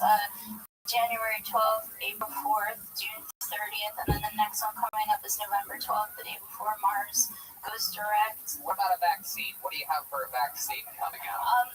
Okay, so this gets into conspiracies and weird stuff Let's that I go. saw on. I saw that your people are gonna come after me. They're gonna be like, There is no my people. It was split 50-50 here. This is a very centrist podcast. So the biotech industry is going to be pushed in the year of 2021 through 2024, but because of the biotech industry, what they're going to start doing is gearing vaccines towards more genetic markers, something called mRNA markers, which so people who invest look at something called mesoblast because that's going to help you. But yeah, they're going towards more biogenetic messenger RNA markers. Right. So I think it's like they're changing the game basically. Yes. Yeah. What about August 4th? Oh, that's my mom's birthday. Mama is the best person to be right. And also, In the whole wide railroad. I think it's also the Queen of England's. So you're a 7-degree Leo. 7 degree. Wait, 7. 8 degree Leo. For you, with the compassion that you hold, the hardest part of you is having to cut away the people that are on your makes sense. No, it's easy to do now, but Like the People that sit on the back of his e-bike? Yeah. Is that what you're seeing? Are you seeing it? yeah, Seeing an e-bike? just go over a bump real I fast. see an electric motor on a bicycle. I see 2 unused pedals. Can you guess what my sign is? you feel like a fiery spirit. There's a lot of fire around. Like She's a flaming homosexual. You feel fiery. What are you looking in a mirror? I feel fire, but I don't know your sign right now. I'm a little It's gonna be nervous. so cool if you I'm did. so a little more. I'm skeptical. What's your sign? Well, with astrology, what we do is we read birth charts, and when I read birth charts, I look at time Yeah, she's clocks. not Miss Okay, Fleet. my birth chart is, I'm a Capricorn. You're wrong. So He's like Capra Street Corn, though. He's Mexican. I'm December 15th. I was good. oh, you're the fire. Okay, so you're Sagittarius. You're fire. So Capricorn is where the year of the great conjunctions that we're going through right now are all in the sign of Capricorn, which is basically capitalism itself, which right now we're seeing the fall or change Right. or transform. Over 70% of the COVID cases in Los Angeles is Capricorn. Latino people. The Capricorns, if you will. And what about our Sagittarius friend Flynn over here? What do you got for him? For you, Flynn, with your lime green shirt, you're going to be experiencing eclipse cycles that begin June 5th that are taking you through June and November of this year, end of November, early December, and through May of next year. And what that's doing is that's basically remagnetized. Because you're Sagittarius, you do have to take the fool's leap into your own sort of like way. Your journey. Wow. Like I want to take mushrooms with her. Yeah, it sounds like fun. Get Reiki. That's all she does in the desert. You do eat a lot of mushrooms, correct? Absolutely. She's like one of the Mario brothers over here. Yeah, I can tell by her set she does a lot of mushrooms. Yeah. I loved every second of it. I loved every second of it too. This is a very, very special segment. I think we need to get our horoscopes read on this show more often. Yeah, start doing Get that. a little taste of our work. Yes. Lock you into a spot or something like that, like some type of monthly. How about the first Monday of every month from now on? How about that? You'll do a minute, and then you'll tell us. We bring your cards. Isn't there cards? Yeah. Yeah, bring your tarot deck. Bring something with you next time. How about a big hand for Christy Bellich, everybody? Yeah. All right, so this is an exciting time. I think is the night when Jesus was born. That's it. That would be where it ends. Thank you. There you go. Okay, so ladies and gentlemen, this is a very exciting time. This young man, who I'm going to bring out right now, just in a wild turn of events, had to go back home for a little bit to Wyoming, and he sent us in his set this evening. You know him as my favorite comedian on the planet Earth, and truly one of my best friends and one of my favorite humans of any kind, anywhere. Ladies and gentlemen, sending in a set, I present to you the great, the one, the only, Michael Lehrer.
And that's it. An amazing set by Michael Lights Out Lehrer. And we did it again. That's another episode of Kill Tony live from the world famous comedy store. Make sure you check out everything Michael Lehrer at michaellehrercomedy.com.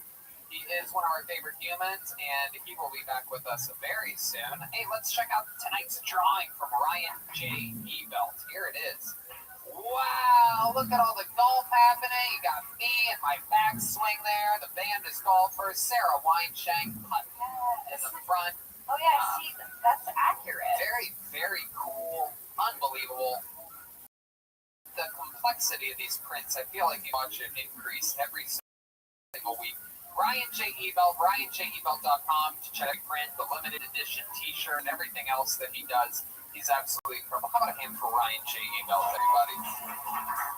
And keep the applause going for the great Kill Tony legend and icon, the great Sarah Weinshank, who's with us all night tonight. She is the host of the podcast Shank, available absolutely everywhere. What else, Sarah? Follow me on Instagram and Twitter at Princess Shank. That's princess like normal, and then another SHENK. I post jokes, I post my podcast, all that shit. Yep. Check it out. Legend, one of our favorites of all time. How about a big hand for the leader of the band, Jeremiah Watkins. He's got Jeremiah Wonders. He's got Eating Breakfast with Jeremiah. He always has amazing guests. Dan Soder, I noticed, came out a couple weeks ago. The Holmes. Yeah, great stuff. Yeah. I have my debut 1 hour special coming out on December 8th, and you can pre-order it now on my website, JeremiahWatkins.com. It's through Comedy Dynamics, and it'll be available on Apple TV and Amazon and all that stuff. There you go. It's coming December 8th, the debut 1 hour special from Jeremiah Watkins. Hey, you know what I just noticed? Is that wasn't Veronica. That was Jet Ski Jesse Johnson the whole time. Hey, everybody, that was Jet Ski. She's Jet Ski Johnson on everything social media. Brand new decorations. She has ornaments. So they are anytime ornaments. I'm putting them all over my Christmas tree. I have a couple cacti that they're hanging from right How now. many have you bought? I lost track. I've now bought 9 of them. Wow. Yeah, It's incredible. it absolutely is. And they all arrive. There's only about 4 left. Oh my goodness. You only made 14. Wow. 24. Okay. No, that's cool. But I really appreciate all your support. And check it out, jetskijohnson.com. Jetskijohnson.com. They really are. They're super awesome. Handmade. Every single part of the group is made by the great Jet Ski Johnson. He's been killing it in the window, killing it at stand-up comedy. You're just so much fun and such a little positive firecracker here on Kill Tony. Speaking of firecrackers, you know who loves lighting off firecrackers are Latino people, and Joel Jimenez was on drums all night tonight. How about a big hand for Joel? He's mostly sorry on everything social media. He also has mostly sorry the podcast. What else, Joel? Nothing. Love you guys. Stay safe. There you go. Chroma Chris has a new music video out. Make sure you check that out. Follow him on social media and all of that good stuff. What else, Red Band? Check out Brothers in Cursive on Patreon. It's Brothers Podcast. Also, I do Brian Holtzman's podcast. He's a really funny guy. Holtzman, Tony's going to actually be doing his podcast tomorrow.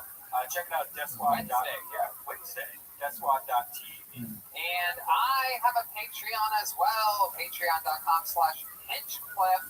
And a lot of fun stuff happening there. In fact, I just recorded a recent episode with the great Jeremiah Watkins. We talk about our entire history of roasting. I mean, this guy's been part of everything. Kill Tony, roast battle, historical roast, absolutely everything. Very interesting that an unbelievable character-y, silly comedian has such a fluent roasting background. But that's what happens when you do all the shows, and you got your hand with this guy. Go ahead, Jeremiah. November 1st through 7th, I'll be in New York. If you want to come catch me at a rooftop show or something, I'll be around something. And I am doing stand-up comedy in Dallas, Texas, November 13th through the 16th. Those are all stand-up comedy shows, and I'm going to go spend some time in Texas, maybe look around at some special places, November 13th through the 16th. Love me some Texas. I hope everybody had fun here tonight. Have a good night, y'all.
Mm.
Okay.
Hey, how exciting to be here at the beautiful comedy store with you, Brian Arithmetic. I love being Here with you, awesome. That's right. We've been riding e-bikes together all over the heat. The money that we've saved from the years of working very hard, we got an electric carousel with tiny little ponies on it. We got to ride it for 10 minutes, 7 days to try sightings. I am all stuffed up with delicious pizza. I've been going there all week. I tried a bunch of new stuff this week. I tried the lasagna. I tried the Romeo sandwich. Is that Charlie? Romeo. Oh my god. I ate half of it, took the other half on the golf course with me the next morning. Yum yum in my little tum-tum. Vito's Pizza 3 times a week now for me. I'm becoming a little Italian piglet. Or as it's known in Italian, a pigoletta. Pigoletta. And I'm all stuffed up on caveman coffee, all filled to the brim, and energy. And I'm also to my friends over at Speedweed, Great Gina,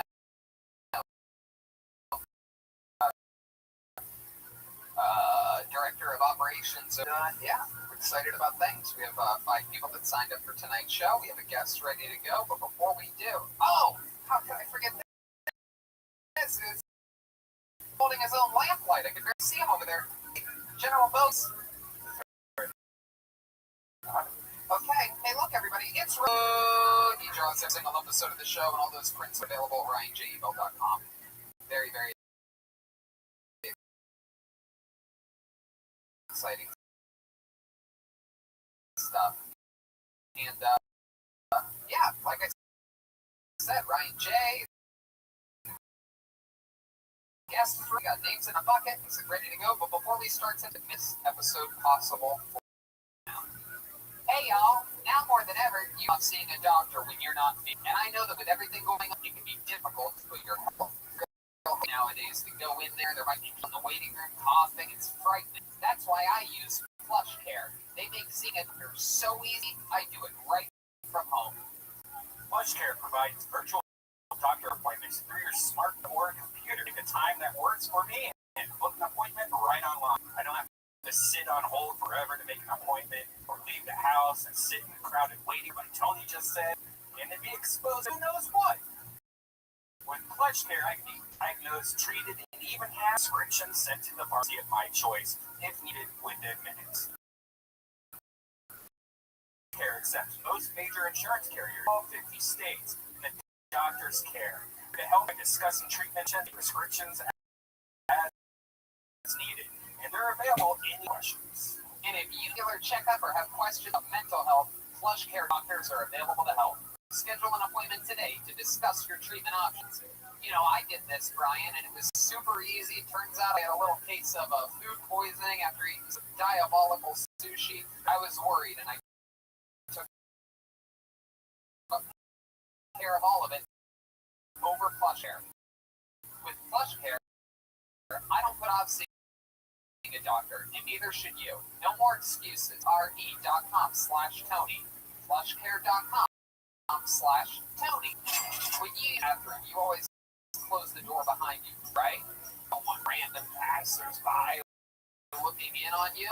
So why would you let people look in on you when you go online? Using the internet without ExpressVPN bathroom and not closing the door. Did you know that your internet service provider, say Comcast or Verizon, knows every single website you visit, information to ad companies who use your data to target? It's completely that also scary. ExpressVPN puts a stop. It creates a secure tunnel between the device and the internet so that you can't be seen by anyone. ExpressVPN on all Microsoft phones, laptops, routers. So everyone is sharing Wi-Fi is still protected even if they don't have ExpressVPN. The best part, you're using ExpressVPN, it's as easy as closing the door. Just fire up the app, click one button, and you are protected. VPN is the world's #1 rated VPN by CNET. Visit VPN.com/KillTony today. RESSVPN.com/KillTony, and you can get an extra 3 months free. VPN.com/KillTony. And we're back. What an exciting time. Thank you to our sponsors. I love them. I use them. I know them. They're great. There are, I don't know, maybe 12 people in a room built for 540. Could not be more excited about that. Let's start tonight's show, ladies and gentlemen. Your guest tonight, one of my best friends, the guy that I talented comedian. His new album is available every Take the L. His debut album. Truly one of my best friends. Former roommate, and me and this hired right around this exact same time of Comedy Store. So we were Comedy Store League. My brother from another mother. Great, Matt Edgar, everybody. Here we go. Matt Edgar. I got into smoking pot 13 years ago. I took him to it with him. I was on the couch. He had his own. And look at us now. Here we are. Just two brothers hanging out. Skinny, heterosexual looking dudes. We've been called gay numerous times. You had really long hair when I first met you. Yeah, I was way gayer back then. Yeah. Very tight jeans. Yeah. We once got kicked out of a Whataburger in Texas because the cop thought we were gay. Yeah, the gay, our first time at a Whataburger, and then he took the chief of police of that police department to try to figure out what happened. Chief of police goes, yeah, guys, it's a fight in a Whataburger, so you had to kick him out. We were like pro wrestling, goofing around, like slap busting each other or something. Yeah, one of those dividing 24-year-old little 23 Texas and skinny jeans on, which basically was a crime.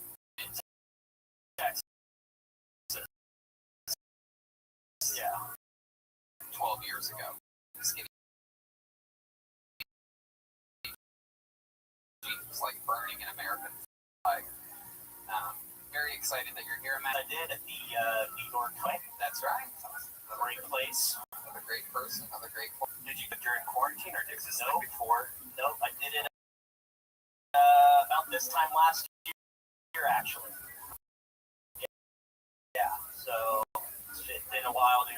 If you remember this or not, but there's a band on the show, Matt Edgar. In every single episode, they commit to being different characters, and we never know what they're going to be. They've been in the back getting ready this entire time, and they're about to come out right now. You want to please? In the land, it's the Kill Jimenez, Chroma Chris, and Jetsky Johnson.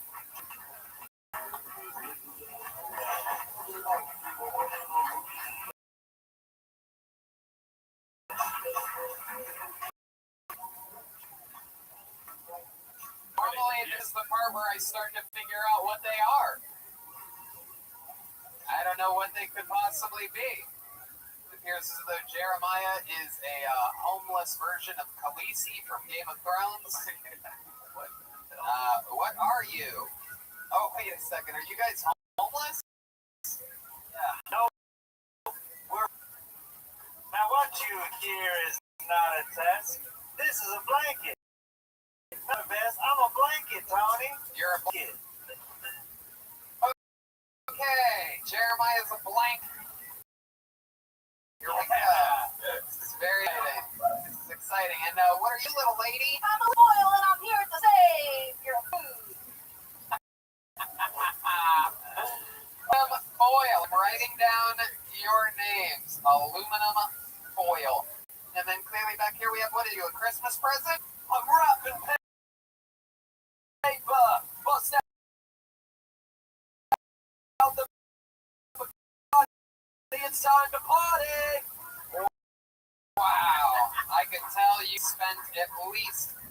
What you back here? Why don't you give us your name, young boy? I'm freaking saran wrap, dude. You can't tell from looking at me? You don't have a rap or anything like the rest of the cast? I am wrap. Okay. Official. As we near episode 500, the band is running out of time. I'm saran wrap. How about that? Hey, there he goes. He did it. There you go. So we have a blanket, aluminum foil, wrapping paper, and saran wrap. I'm a blanket. Yeah, we know. We take the of everywhere. We have Red Band, Ryan J. We have Rick Cossack, David Deary, and Lieutenant Lucas. I'm ready to go. Let's show. You guys are ready for this, huh?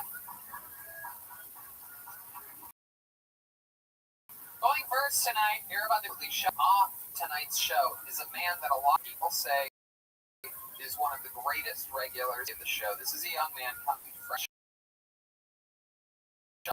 off of his ever headlining gig this week. Man that writes every week has his defined style, brand new jokes. His work ethic has not taken a single break during this entire pandemic, and we're about to get a new minute from him right now as I present to you, ladies and gentlemen, the big red machine, the one, the only, the powerful, the slow walking, William Montgomery, everybody. Here it is.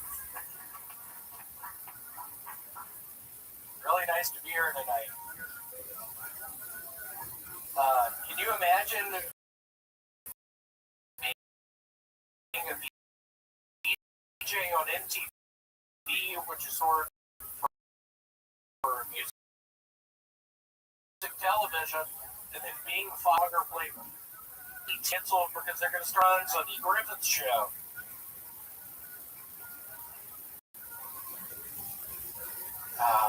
I'm so afraid of COVID, and I call out because I think it's...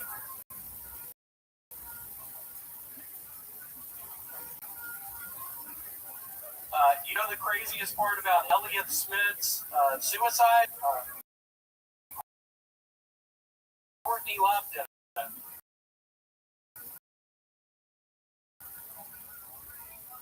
Joke. I don't need hell of a joke. I'm a big baseball fan, and by baseball fan, I mean doing drama work.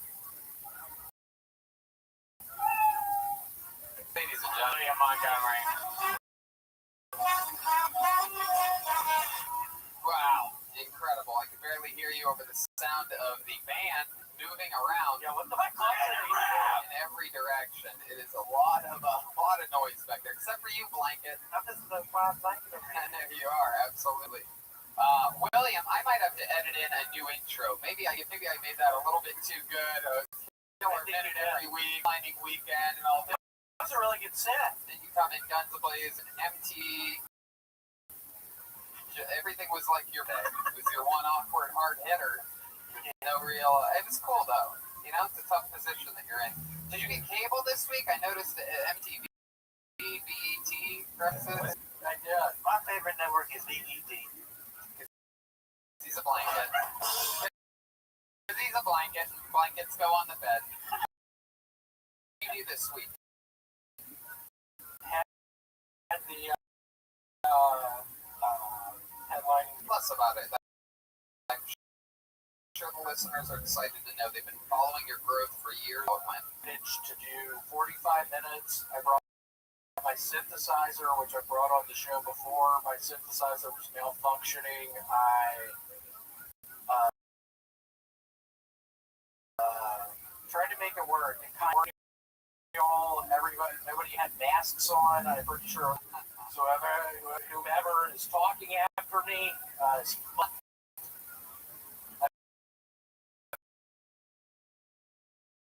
already started feeling sick. Now they changed the microphones. Oh, okay. Outdoors or indoor Shores. What? Yeah, it was nothing like LA. There were more lags in your Yeah, for sure. Did you or perhaps symptoms of the coronavirus during where there were people sweating and taking their own temperature? Yeah, there were a couple black people who seemed really sick. William, I don't think we can put you in the one spot. No, they seemed really sick. I like how he managed to get through 5 minutes. Well, one of the repeat problems is a repeat offender, William. One of the catches with him is that he just do the bare minimum time. So even on an average Kill Tony set, for some reason, he usually clocks in about 50 seconds. Tonight. And I recorded that set. It was recorded. What did you record it on your phone? No, some guy. No, the guy who ran the bar. He recorded on a GoPro. Have you watched it yet? Never watch any of my sets. No. You should watch it. I think I would. What does that mean? I mean, I don't want to watch it. Why? Because I think I quit comedy. Why? I don't know. Because when I go back over my notes, I think they're not that good. I think, what am I doing now?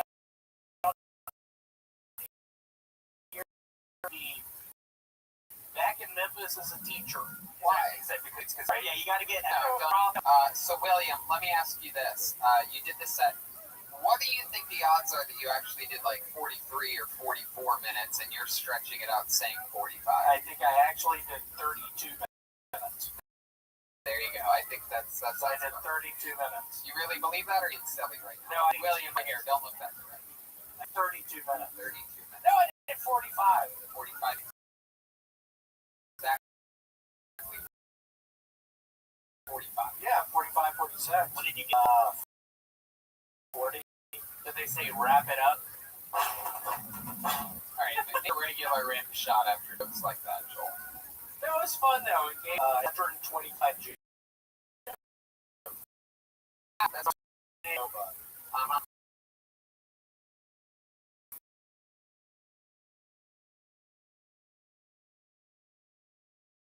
And who did you take with you? Eureka. Did you go by yourself? Your girlfriend. Yeah. We had fun. Did you drive her there? I drove the entire way. I was able to call from a friend. Road trip on Spotify. Smoking cigs, drinking beer.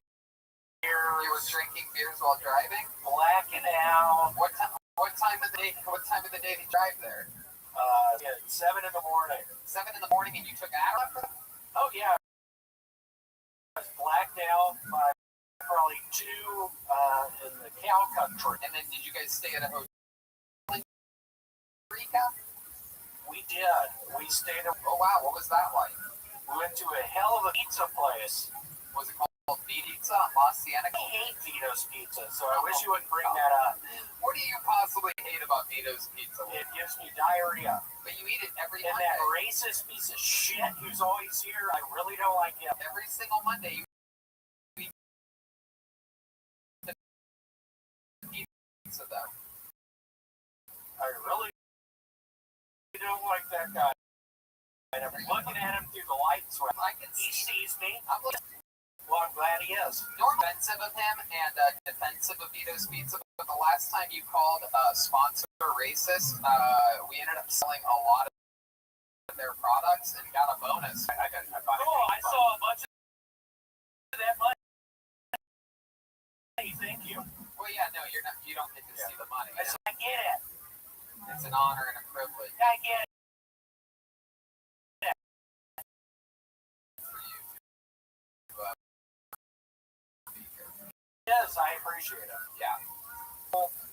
In Eureka, Did you have some Kiltonians come out and support you? there were, I think that's all it was. Right. No They shit. sold it out. Good people possibly know who William Yeah, no shit. Shit. We're on the same team. Yeah. It was fun. Yeah. How come you never bring your girlfriend here, Tony? I think it's because talks about her. Oh shit! Your own brother in person. The hit Well, my black brother. brothers in person. My black brother.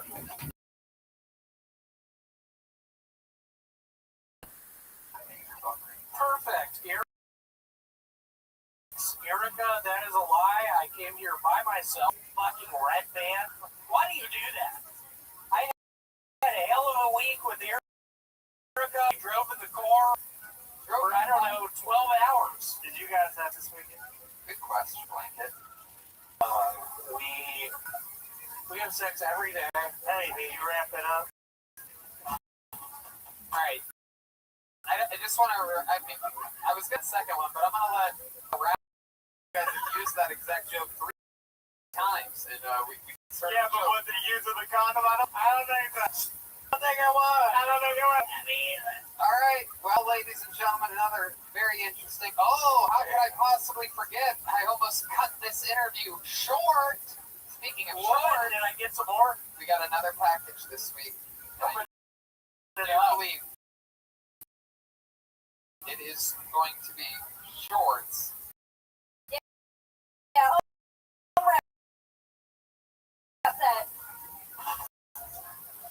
Wow. We give it to the bar. Okay. William needs some shorts. Wow. Did we get that on video? Yeah, That was incredible. Did you get that on camera? They got it. Heard William needed some shorts. I figured I'd take this opportunity to ask for a shout out for my business, Wear and Vintage at ENERS Precious on Instagram. Huge fan of the show. Love y'all. Keep yelling it.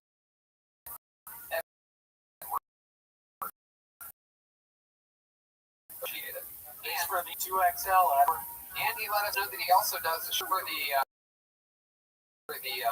-3 people and hats restored right now during the pandemic. She's precious. Thanks, Wiener. Thanks, Boehner. Okay, you're gonna go try those out, and there he goes, William. Everybody. Yeah.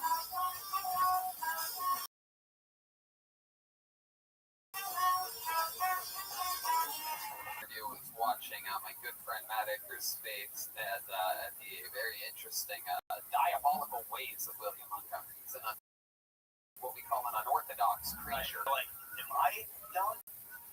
Am I done? Wow, the blonde girl and William are fighting right now. Okay, right now.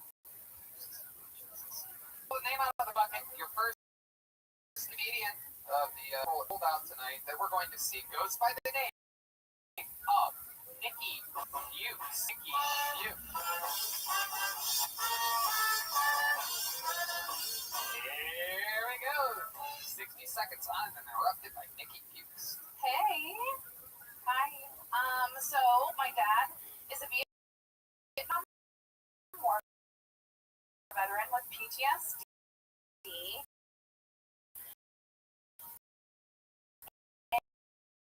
And my God,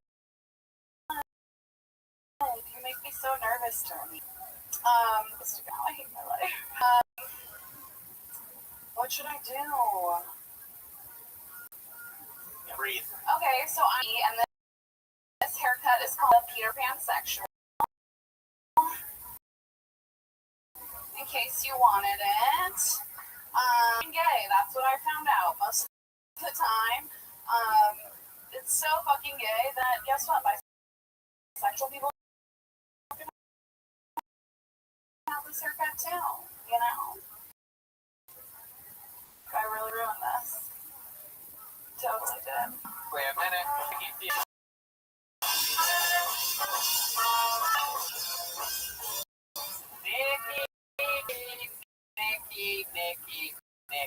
Is this PTSD joke? What do you think happened here? You make me nervous. How do I possibly make you nervous? Because I was like, I don't want you to be mean to me. What happened? You're worried about me being mean. Fulfill your own prophecy. I know.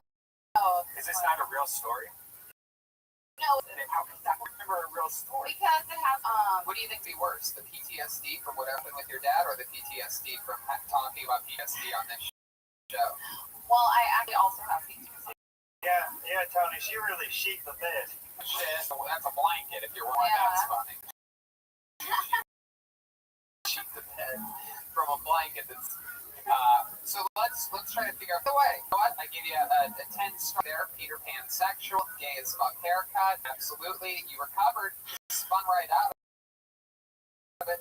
You lowered expectations. Got a big... In fact, that was a bigger laugh than William got through his entire set. Yeah, but I was like, really determined to tell you this.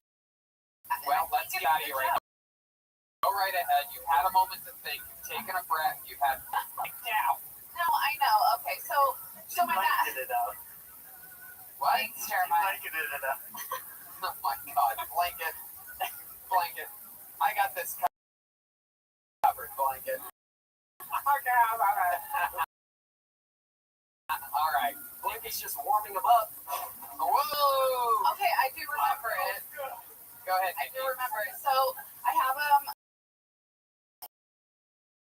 he's a Vietnam War veteran, and he has PTSD. Having a dad with PTSD is a lot like a regular dad.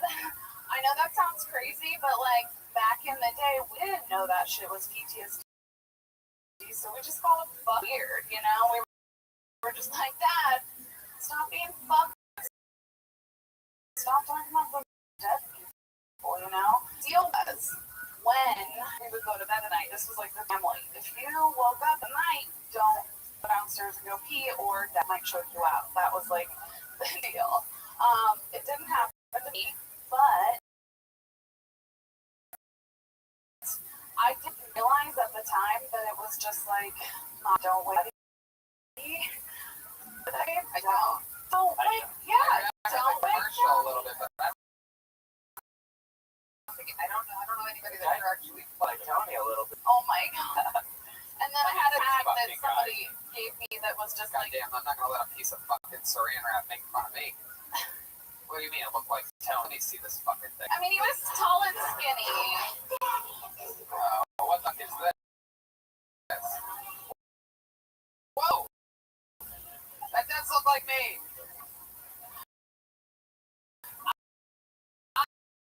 I'm Daddy. Oh, it's in the fucking episode. Oh, yeah. That looks like you. Don't wake Daddy. That's me. Wow, look at that. You should have played. What? You should have played the game. Now it looks like a horrible game. Horrible game. I mean, I played all the other games.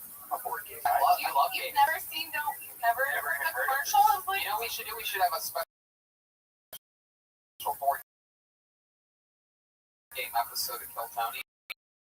One of these days where we just play board games. That's a good thing. We just like flatline. maybe it was like, maybe the whole time. So I could get more Talk about it, Nikki. Where have you been that you speak of? Here, I moved here about 2 years ago, Baltimore. Baltimore. And your father really was in Vietnam? Yeah. And he's an older guy? He's 69. Nice. Okay. He's 69 years old. Is he still with your mother? No, my mom's dead. Whoa! Yeah. That also makes me hard when I find out that her mom's dead. No, I'm kidding. So she actually died of a drug overdose. Wow. What kind of... She mixed Valium with cat tranquilizer, phenobarbital. Yeah. Wow. Cat tranquilizer. She put that pussy to sleep. You know what I'm saying? I love Good one. She was a veterinarian, so it made sense. Wait, what made sense? She must have done a lot. Wait, she was in Vietnam too?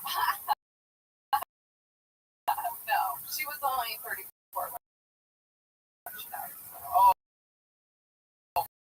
my goodness. How old were you when that happened? 11. Wow. So you from your Vietnam vet? Equal. I found dead, so Oh. that's get over it. But no, I like making jokes about With it. dead, God. was she freshly dead, or was she like Yeah.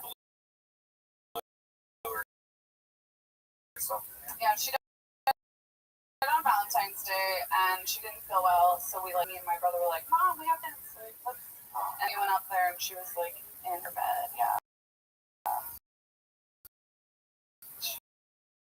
Jesus.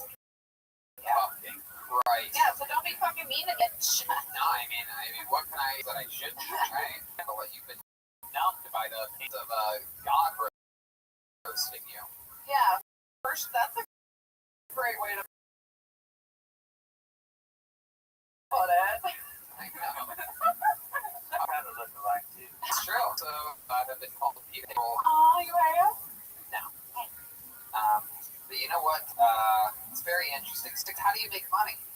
I'm an engineer now. Were you I was going a to say scientist there? I was a scientist before I moved here, but then I took a job as an engineer. What type of science were you doing? I make drugs.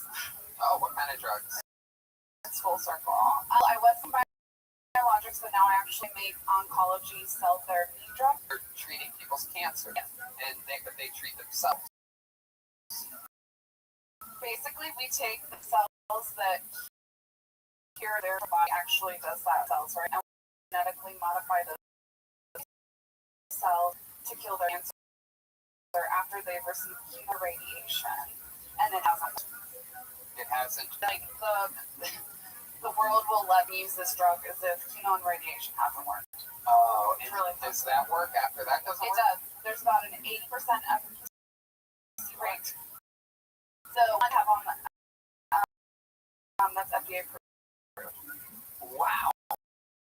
If chemo and radiation don't work, Yeah. they give you this, and this works 80% of the time. Yes. I went to Well, because this is like when the year's funnier than the headline. When cell therapy is the last resort. Yeah. Oh, that yeah. works. Like Okay. the third option. Yeah, Best option. Yeah, so it's really messed up. But that's the way basically biotech industry works right now. Is like because you make so much money off chemo and radiation.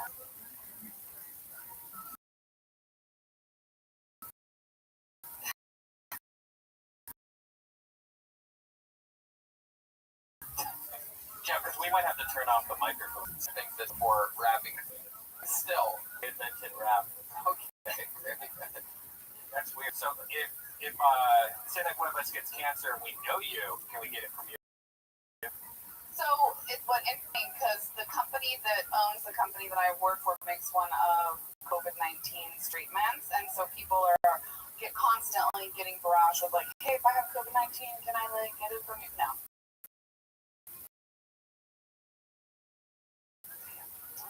No, and I just What is your love life like? What are you into? I'm bi. Uh-huh. Yeah, I'm bi. I'm currently currently what? Not be inserted of any kind, like no insertion happening. So You haven't gotten any PTSD lately? no, I haven't. No insertion of any kind. Does that mean you're with a woman as of late? No, what insert things too? Sure they do. Yeah. They do. How adorable. Oh God, it's a finger. Look out, we're having sex. Whoa. Other things too. Like what? Touch, dildo. Yeah, but a tongue realistically only goes 1 to 2. Depends on how long the tongue. Acts into something. I mean, the outside of something is really what the tongue. Brian's tongue. Man. Oh God. Brian, a gigantic cock. I've seen it while we manscaped together with the new Manscaper Lawnmower 3.0. At Whataburger. What? At Whataburger. Yeah, exactly. Nikki, what's something we'd be shocked to find out about you? One thing that I don't know. I think my kids have gotten like way bigger since quarantine. Let's see. Red band.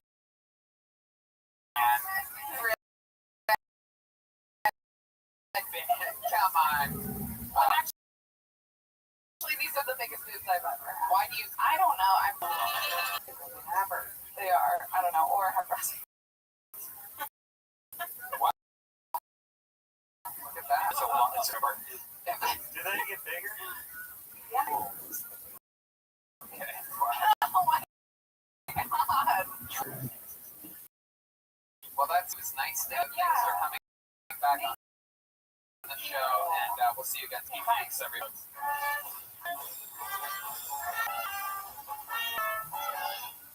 All right. Look at this. Another young lady, ladies and gentlemen. Your next comedian goes by the name of Sarah Ross. Here comes Sarah.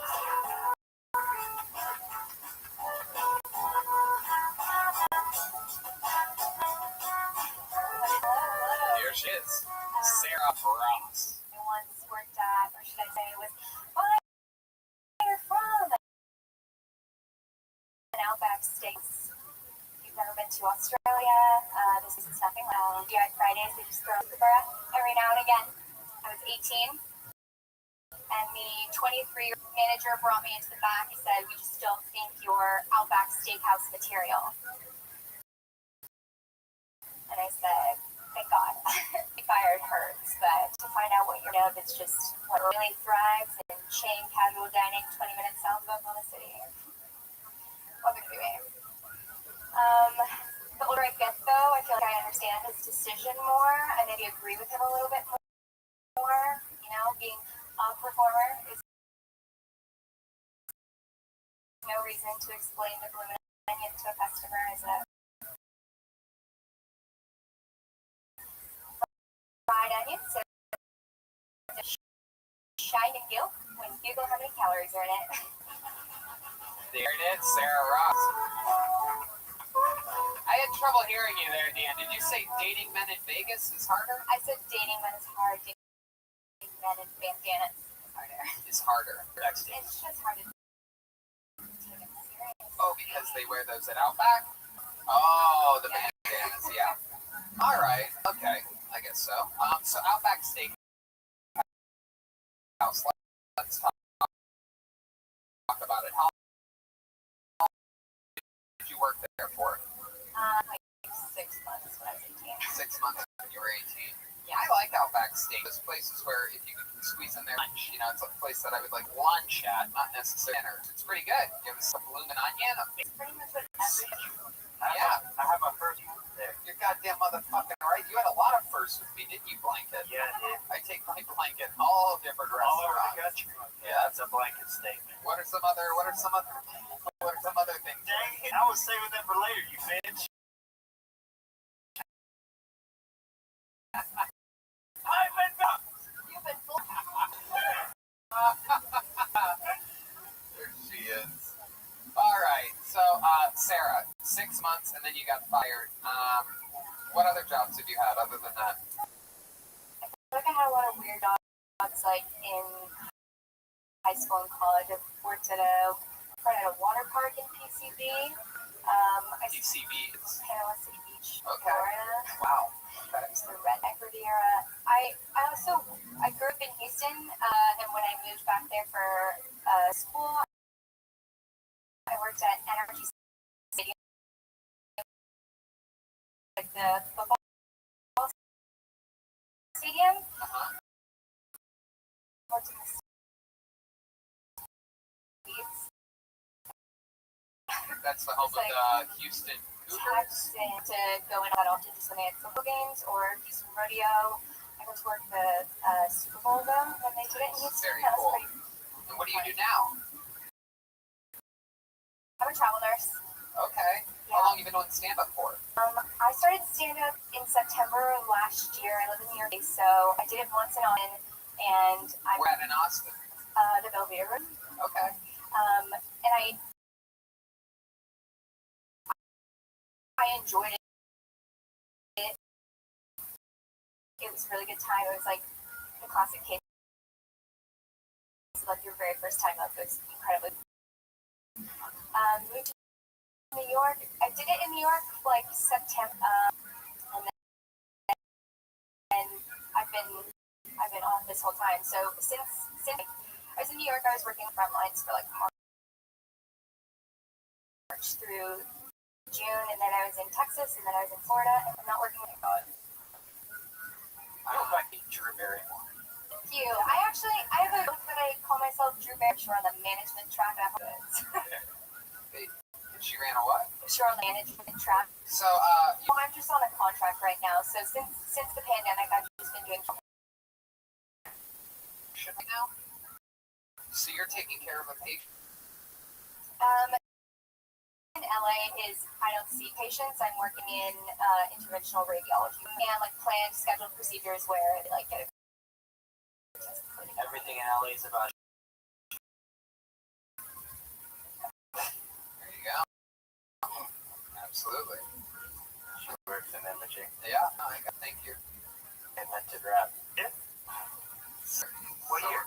Rap, giving us a little bit of insight on what's on his mind now.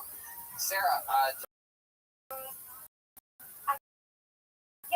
was like kind of dating somebody a little bit before the pandemic, and it was like we were like, okay, we have no idea until we see each other again. So I fizzled, but no, I didn't. You didn't see him during the. No, not during the pandemic because I was like on the front lines, like as nobody wanted to see me at that time.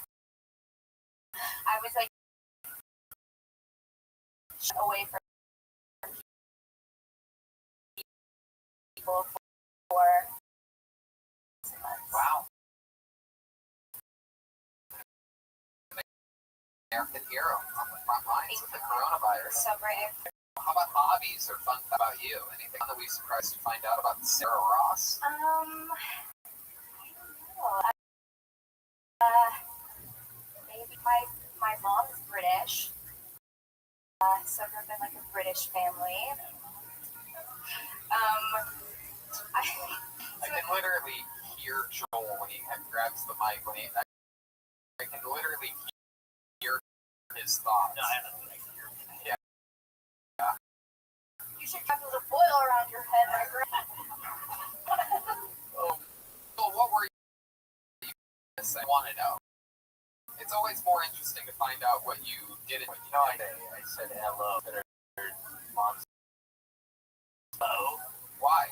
because her mom's British. You idiot. All right. Okay. You, I invented rap. 79. Oh my god. British. What else? I know I'm feeling like we're boring right now. You feel like you're what? I just feel we're boring right now. I don't have like something incredible. How about sports? You know, any special skills or talents? Well, this hopefully will turn into it. This is like I'm rather new at the stand-up aspect of comedy. I've like mainly was doing like UCB like sketch and improv stuff. So that's like I mean I have family in New York, but that's like kind of what made me decide to move up there. I lived up there with a couple friends from Austin, who were like also get into comedy? In the city, you moved in the city of New York City. Yes, it's been. Sarah Ross here. These 12 people, I feel like I came up here to dead silence. Well, there's not like a crowd, but it's just so hard. It's just so new, you know. I was gonna ask too, when did you work at how long ago? Yes, that was like 7 years ago. Come on, it's like 20 years ago. Do you think you're gonna move back to Austin? No, New York is the plan. Yeah, like New York's my home. It's like months now. My family there, like my dad's side. You like your family a lot. Maybe Yeah, and I like New York. Does your family have a lot of money? Yes. No, that's not true. You did that a lot of Harry Potter books. What? What's your dad do for a living? Tell the truth. Don't hesitate. He's a civil engineer. Civil engineer? Mm-hmm. Or like, what do you mean? What does that mean? Civil engineer is like an engineer that designs like roads. Right. So is he a big deal civil engineer? He likes to describe civil engineering as like the least glamorous. Of course, I know. Yes, I know he plays it humble. I know when you quickly answer that question exactly. I earn good money on my own. Sure you do. Yeah. No, we know nurses make the most money. Pandemic, I did. Okay. Why? How about your mom? How does your mom do? What does your mom do for a living? My mom's been in sales all my life, like in waste. Sell shit. She sets up recycling, like for large companies. Very cool. Okay, well, something fishy here. How about that? How about your grandpa? Do you have a wildly successful grandpa? Yes. My grandpa on my mom's side, who moved his family from England. Yes. He did well for himself. He was a king.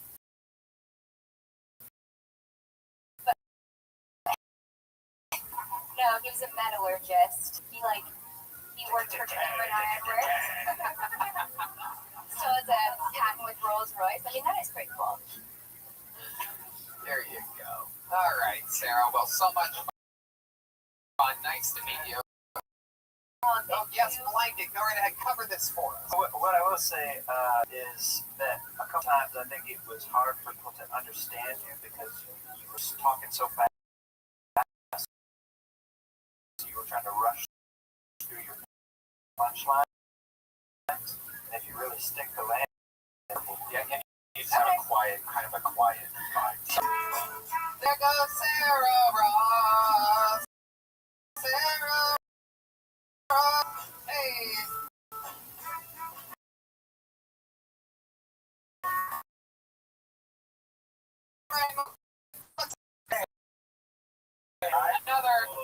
Another one of our brothers of Roast Atoll, and another one of our best friends. I think I'm going deep sea fishing with you in a week or two, right? Me, you, and this guy. Yeah. What's that? That's right. We're going deep sea fishing. Got to make sure one of those fish don't pull you in there, you little firecracker, you. On a diet. Speaking of on a diet, speaking of deep sea fishing, you're next to be a regular on the show, an absolute monster, one of my favorite top young comedians in the world. It's the great, the powerful David Lucas.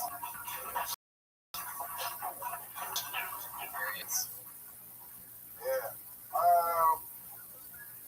It's only right if she says stop 4 times.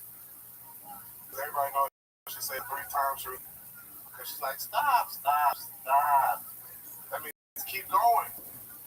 The 4th time is when you should stop. I personally think that the news should only come on once a week. Nobody needs to hear that bullshit every day. Like CNN should come on once. Like they're in the middle of the week.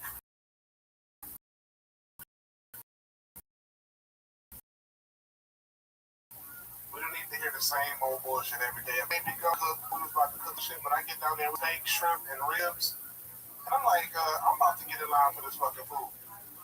Like, why do these niggas need to eat this? Why should they be full on steak? Get these motherfuckers a ham sandwich and keep it pushing.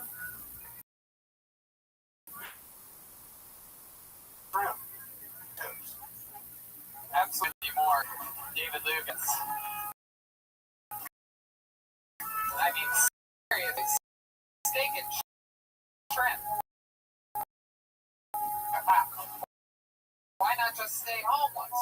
That's what we work overtime for. Red Band and I love eating and shrimp. But do it, Red Band, because of the amazing work from our incredible check in and get a little more from them. Hiring can be challenging, but ZipRecruiter makes it fast and easy. One CEO, Allie, needed to hire a multifaceted role at his wallpaper company, Walls Need. He was looking fit for his team and culture, but his search was slow going. So he turned to simple matching technology, identifies the right people for your job, and actively invites them to apply, which is why you should try ZipRecruiter for free at recruiter.com/Kiltony. That's how Allie found Savannah Ray. Allie said Savannah's skills and experience were a great match for the role. Plus, she applied within a few days after he posted the job. Through ZipRecruiter, Allie has everyone from head of marketing to sales director to graphic. But Allie's not the only employer who loves ZipRecruiter. That's right. A lot of them do. 4 out of 5 employers who post on ZipRecruiter get a quality candidate within the first day. See for yourself how ZipRecruiter makes hiring fast and easy. Try for free. That's right, free. At ZipRecruiter.com/Kiltony. That's ZipRecruiter.com/KILLTONY.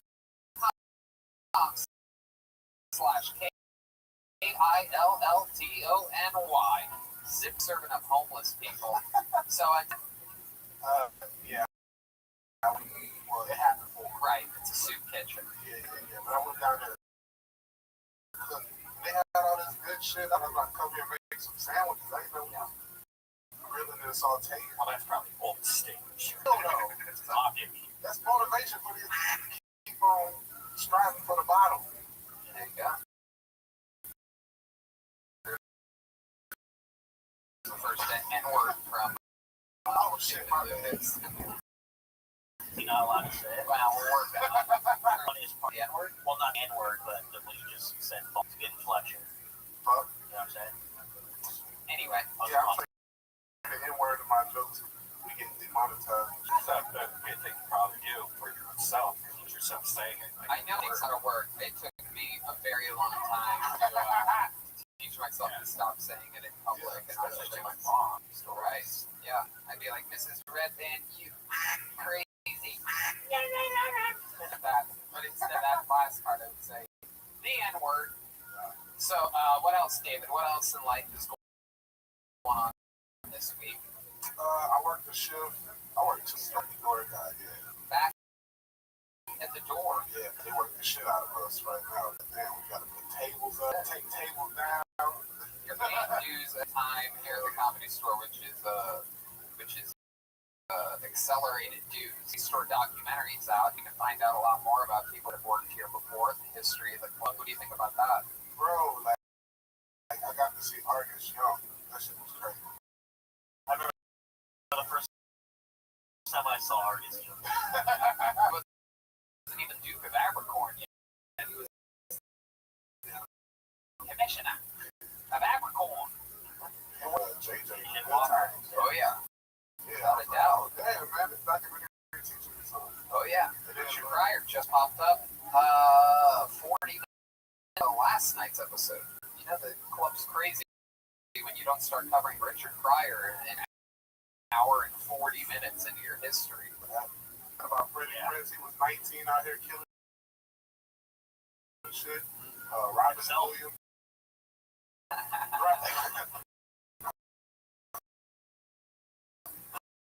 Man, Edgar, Well, he shot new the album, arrows. TDL available everywhere. He shot the arrows at John Travolta. So I'm like, alright, man, because you know, like comedy, we don't really. That's necessary. Without a doubt. Without a doubt. Even though Red Fox is my father, people consider Richard Pryor, but I'm like, Red Fox to me is the father. There might say the same thing. Yep. Absolutely. So what have you been doing for fun? As any Same shit. Rapping and shit. I ain't that too excited recently. We're just chilling here, getting up in the window and shit. love it. What are you Trying to get it right, you know what I'm saying? Pescatarian. pescatarian? That means he eats mostly potatoes. Some fish. I've been there before. I was a vegan for 5 years. A hardcore vegetarian. I still ate fish. It was a pescatarian, but I didn't eat dairy. We know you love fake. Well, I actually love my butthole. That's only though when those are not available. Those are my number one. So many patties in my asshole, it's incredible. The weird thing is that if you shove Beyond Meat into your butt, you could. Red Man's yeah, No, Red Man's getting irritated. Red Man's like the same shit every week. Booty holes and dildos.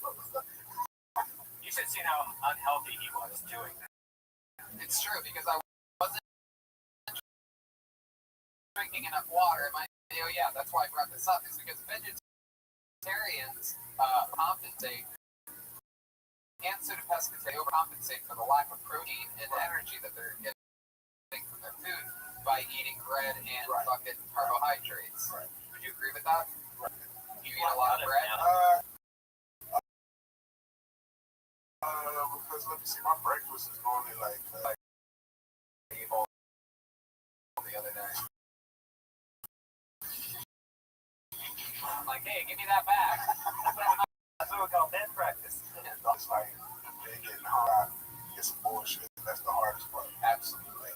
I stopped that recently. I'm no longer a late night eater. And boy, oh boy, what a game changer that is. I didn't realize that was contributing to a lot of that I was having. Causing me to want to sleep in the next day. Meanwhile, now I can drink. Just wake up. Don't 7 a.m. I'm hungry, so you're kind of like, oh, it kind of gets you out of bed. Not really, even if I become hungry. Well, that's what I'm saying, because usually, like, if I eat late at night, I will have coffee. When you eat late at night, but I'll have coffee and not eat until like 5 a.m. Because you woke up at 3 p.m. But Brian's breakfast and dinner. He's dinner at 5 a.m. Like, couldn't be hungry. I don't know why everyone thinks they go to bed till like, I actually fall You asleep. post it on your social media, like unless you're waking up, like I'm gonna post this video from a few hours ago. No, I wake up all the time. Like I'll wake up at 3 a.m. Kids, I'll wake up at 7 a.m. and then just like be up for an hour or so and then go back to bed. David, what's the unhealthiest thing you can remember eating as of late? Today I had cheese. Oh shit! Just a little. Look at you, you're turning into one. You're like the kid from Wonka. You look like Cheese Puff Daddy tonight. Puff Daddy. It's hard for me to roast about the N-word, so. Crush. Fun, David, as always. We're gonna have more fun this week coming up. There you go, it's the great news, everybody. Fun week. Hey, I know what song that was. That was nice. That sounded nice. All right, your next comedian goes by the name of Joel Malins, everybody. Here he comes. This will be interesting. I know it. Another one bites the dust. Oh.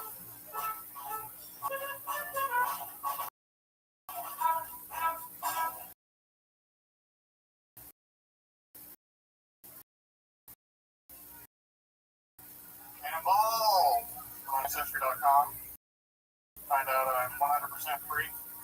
Ask my buddy from Daily Charizard / Zapdos Sasquatch. From Montana originally, for State Area.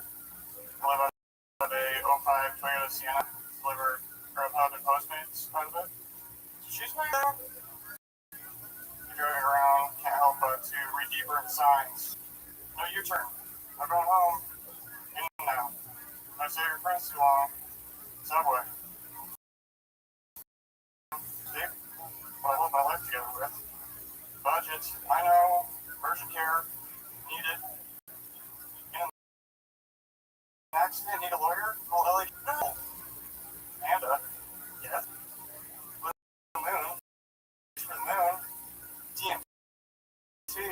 NBA Finals and beyond. Myself, Target, Hooters. Joel Malams, everyone. Hey, this is where the drums would come in normally.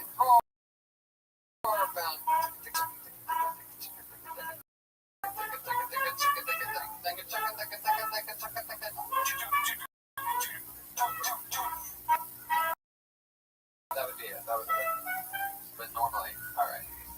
There's no drummer here. Oh, you have? We're on the show. We're working on before. Remix, like, oh, that's right, you're foil. That's right. Joel Malams, you have a very interesting, unorthodox, really everything. I mean, performance style, look, writing, delivery, everything. You look like me if I was drowning in COVID. It is an interesting look. Joel, let's talk about it. Tell us about your life. How old are you? 29 2 days ago. Where are you from? Montana originally. All right, delicious. Go ahead. How long have you been? A little over 2 years now. What have you been doing here? Oh my goodness. Living out. Well, living in a van and you're delivering food in the van that you live in? Yeah, I grew up mostly right around Long Beach. Okay. Grubhub, in a van, mostly Long Beach. Yeah. As I said. Oh yeah. Well, I mean, your hair's a little different. You got it in like pigtails. So you live in a van. How long have you lived in a van? 2 years now? I don't live. Yeah, 2 years out here. I live in Arizona. This guy's name is also Joel. I know you. I know you weren't here because I know for a fact you were in the back green room talking very loudly about. Oh, I was peeing, man, but it's cool. I have been. Who were you talking to when you were peeing? William Montgomery, dude. Oh, that's right. You know what? How can I forget? William's been back there waiting this entire time. I can't believe I forgot, but now I remember, which means it is time. William. Oh my goodness! Look at this guy. Yeah, play it slow. William. What is this? God, you are an absolute moron. It's almost impressive. What do you mean? Do that to me right there. There he is. Okay, face that way. There it is. For all into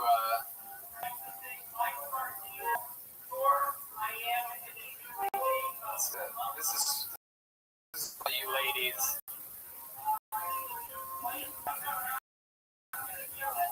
This is for all you ladies that are into a man that looks like you're a waterbed after all these. You do, yeah? You still in a waterbed? When it breaks, you repair it? The angry, drunk kind of version of it's fat. It's very exciting. Someone definitely only did 38 minutes this weekend in Eureka. Wow. This is a guy clearly just bought his first El Camino. No, he's here. I think this look is a train wreck. Yeah. You're welcome. It's a very face the camera. Well, to the camera and tell them how you feel about things. He believes in Jesus Christ. Yeah, William, look directly. Can you get a little bit closer there, Zach? Can you zoom in right there? There's perfect. And a little bit lower. Get a little bit of that. William, do some jumping jacks for the people. Do some jumping jacks. Come on, do 5 jumping jacks. How many of you want to see him do jumping jacks? Everybody does. This camera angle looks great, William. Come on, give the people what they want. Come on, William. Uh-oh. Someone's dancing. Well, shit. Keep looking down that camera, William. You have to trust me. Is that Is that a man pregnant with octuplets? Yeah. Okay, there goes Montgomery, everybody. Really impressed. For those of you that like adult women and things like that, you must love the wonkiness that just happened here. Joel, what's something that we would be shocked at? We did methamphetamine when I was 17 years old. My God. It's not you. You're saran right now, Joel. You already did that once, Joel. So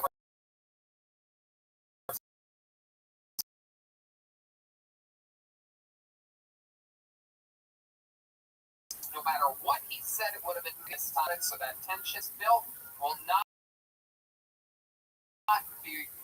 be there this time. You don't have to say whatever you're going to say right now, because I just keep going to ask again, so you can move away from that, Mike. You, yeah, so what do we find out about you?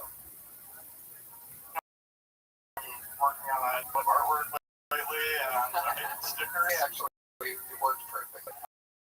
Like I thought you would. It's like I thought you would. There you go. I'll say this. A few years ago, when I was driving back home to Montana, and it was like 3 in the morning, and it was like 30 degrees out, and I hit this deer that somebody had already hit, and I just ran straight over, and had massive speed wobbles. I was drifting all over the road.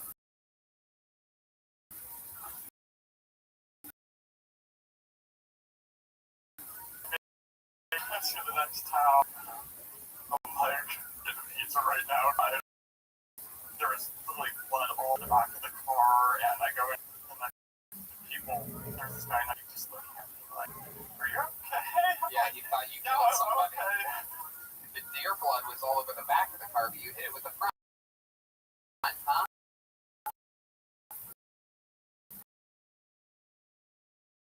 Yeah.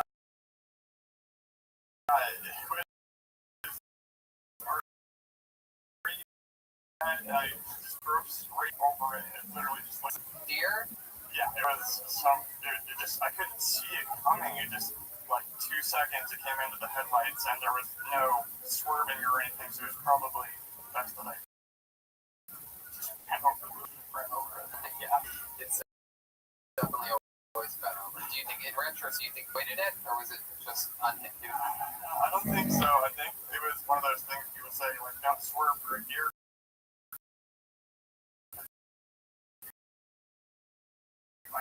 Go off the road, and maybe that was when I hit it again.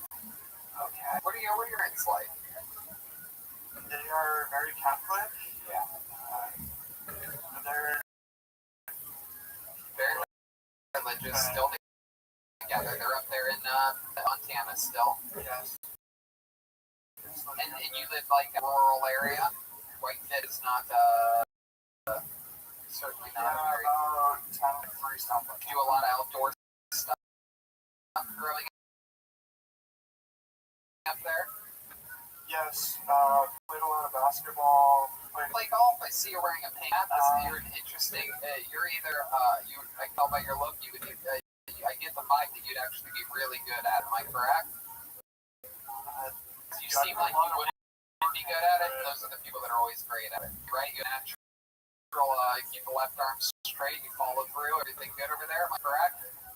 You learned when you were young, right? Yeah, I started when I was a freshman in high school. Okay. So that's really what got me into it, was playing that. Do you ever play? I don't, just because I'm really trying to save money right now. My club with me. Okay. Trump tomorrow at 11 a.m. You have an extra $300. You want to play? Why'd you take them? No chance. No, we have. We're going for Richie's birthday. It's not 300. Anyway, wow. How about your love life, Joel? You ever get a girl in your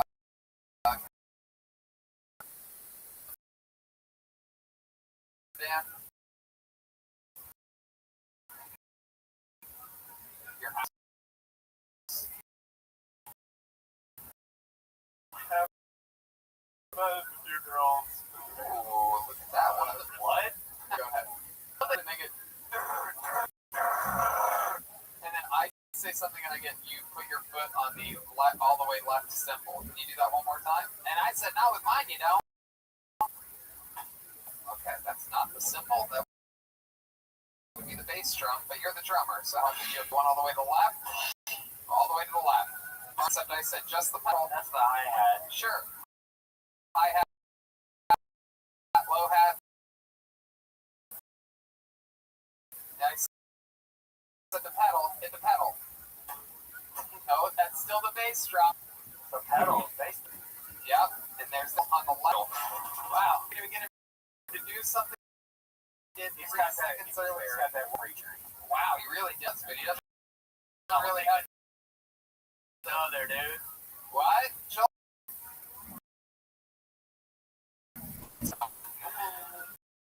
We are watching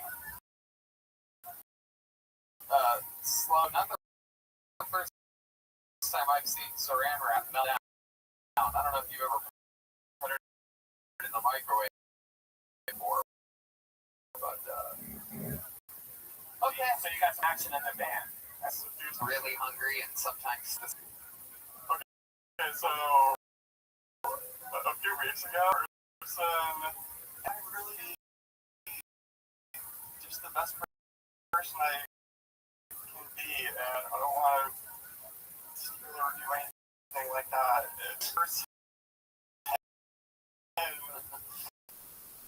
Didn't tip me, and I was down for their apartment. 15 minutes, they weren't answering. I'm like, So you could see them before you even deliver it. I always thought that was after. They didn't tip you. on Grubhub. You see your tip first, so it's all. Whoa. That's soil to the soil. I'm a Postmates guy. Yeah. I tip well as long as like the food. Right. I like that aspect too with Postmates because you have that incentive to. Wow, so you knew he wasn't going to tip you. That is so interesting. Yeah, And it's like a sushi. $50 meal and no fucked up. Right. Yeah, that's ridiculous. That's crazy.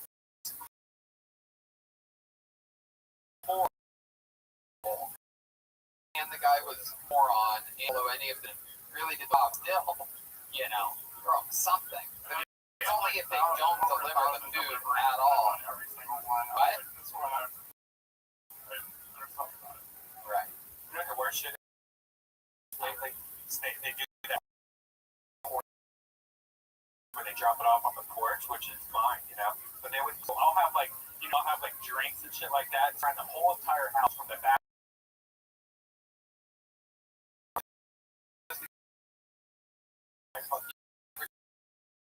Take your e-bike around the house to do that.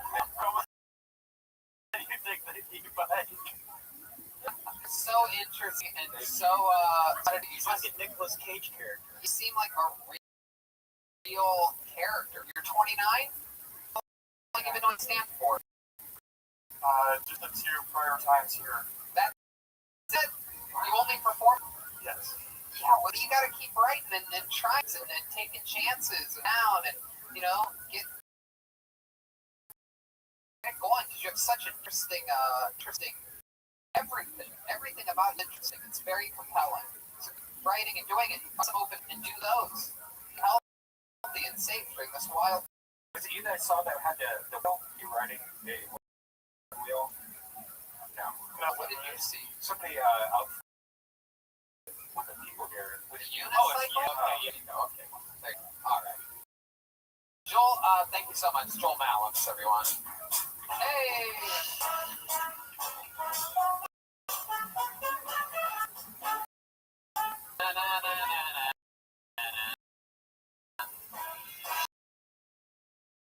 All right, this next young man, we become quite regular character during this pandemic. Incredible jokes, and we've this incredible, passionate relational Latino, and coming up on a few weeks since we've seen him, and he's back here. Unbelievable joke writer and teller. Here he is with a new minute from Ryan and Joseph.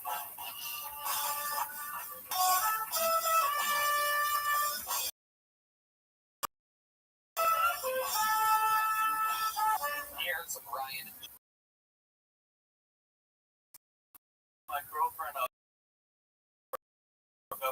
sent me a letter saying she needs space. Some beautiful black girl.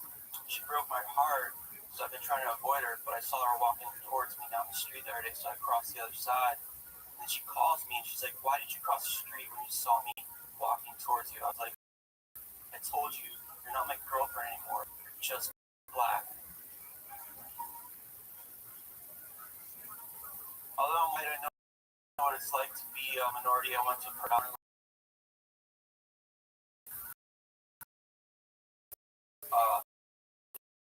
Hispanic and black school, and it's a horrible feeling just walking around. I don't like to say hang out with them. All I want to do is all about. I'm naturally limited, but my dad life easier by use my right, but I still could.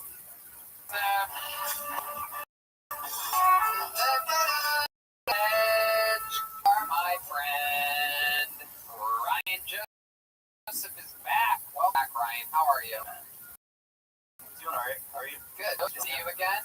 Yeah. Ryan is a very persistent, great comedian. He loves your writes new short jokes, memorizes all of them, remembers them when he gets pulled out of the bucket, and executes them right down the barrel. Remind us again how long you've been doing stand-up comedy. Almost 2 years. 2 years only. Damn. And already is multiple great appearances. Can I ask how old you are?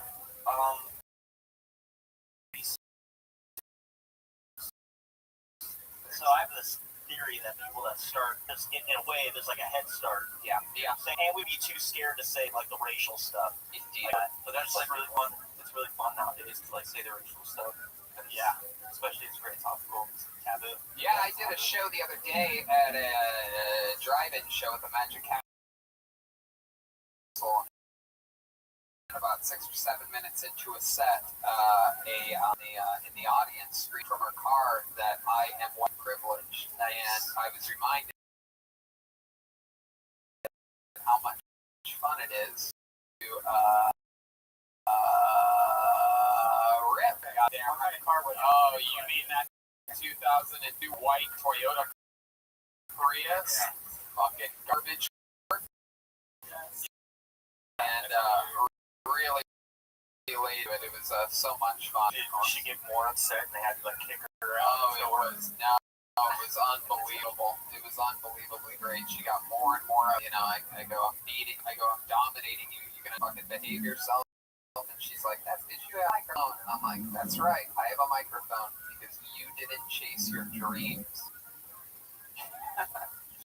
Turning on the windshield wipers. Yeah, nothing helped. Yeah, I went to Ocean Mike. It was kind of like PC, I could tell. Pacific Coast? PC comics on the PC. And I could tell it was like it wasn't my crowd joke. One joke did not go well. And sometimes I'll lean into it if you can detect it. Yeah, I knew it was good for me. Can I tell the joke? You guys tell me if it's a good joke?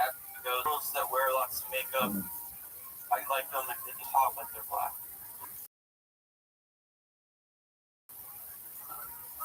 That's a good. So let's talk about your actual life. Let's catch up. How's that been going? Well, you know, man, it sucks. What's the new updates on it? We're broken up. Okay. Yeah, we're broken up. It's just been off and on, fighting and sorts of shit. She pulled some shit that, like, did you have to go to codependent anonymous meetings? Taking care of over there the other day. Oh my! Wow. Not the other day, but like I don't know, a couple weeks ago, she fucking read it. She called me. I'm reading your journal. Had a list of pros and cons of why I should leave. Oh my! Why the journal? Second of all, why did you take it to the house? Third of all, how do you forget that amongst all things?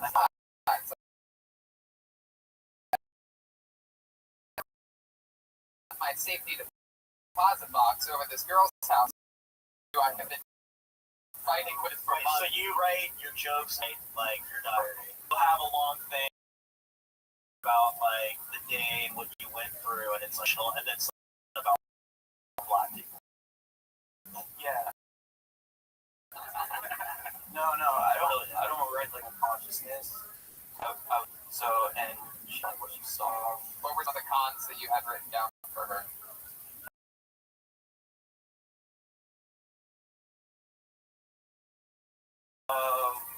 One was I'd written something called like P, the letter P, and I think I was trying to say personality. I thought I was saying she's a pussy. Oh my goodness. Convince her that her pussy's fine, but it's her personality. Yeah. Look, not your pussy. It's her whole. It's who you really are as a person. Wow. So she was less of a personality than her pussy. She knows she doesn't have a great personality.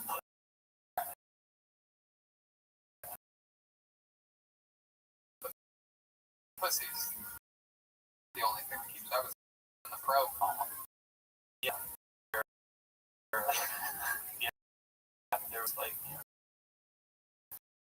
great.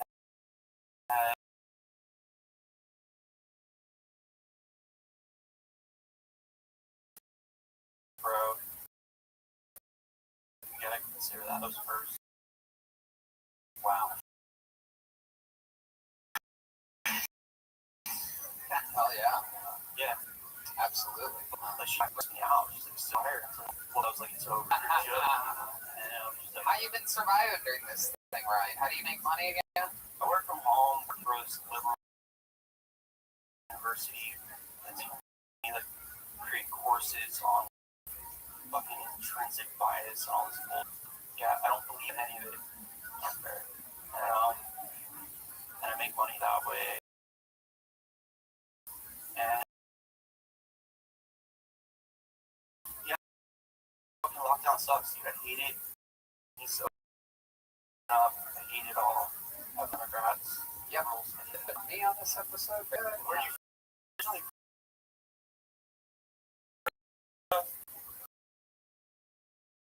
started stand up like actually 4 years ago I did comedy underground. And I was wanting to do it here but too.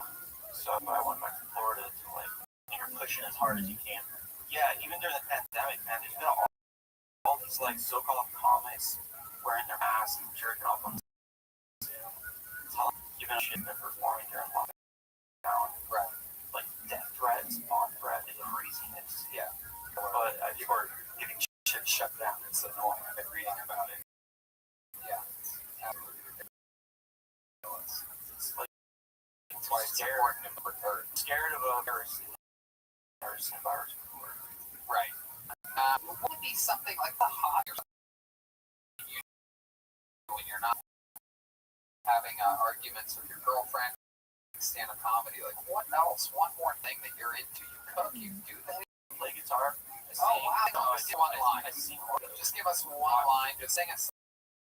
Look right into that camera and sing just a cappella on any. If you're watching this, fuck you. I know who you are. Sing it, Ryan. Sing it. Oh, Jesus, Ryan. So you sing terrible. I wanted to hear terrible singing. Okay. All right, Ryan. Well, fun times. Good catch up. Great jokes. There goes Ryan. What's up, everybody? Ryan. Yes, he does the jokes and then walks away. His name in this bucket is Michael Laird, but interesting. Ladies and gentlemen, make some noise for Phil Iwinski.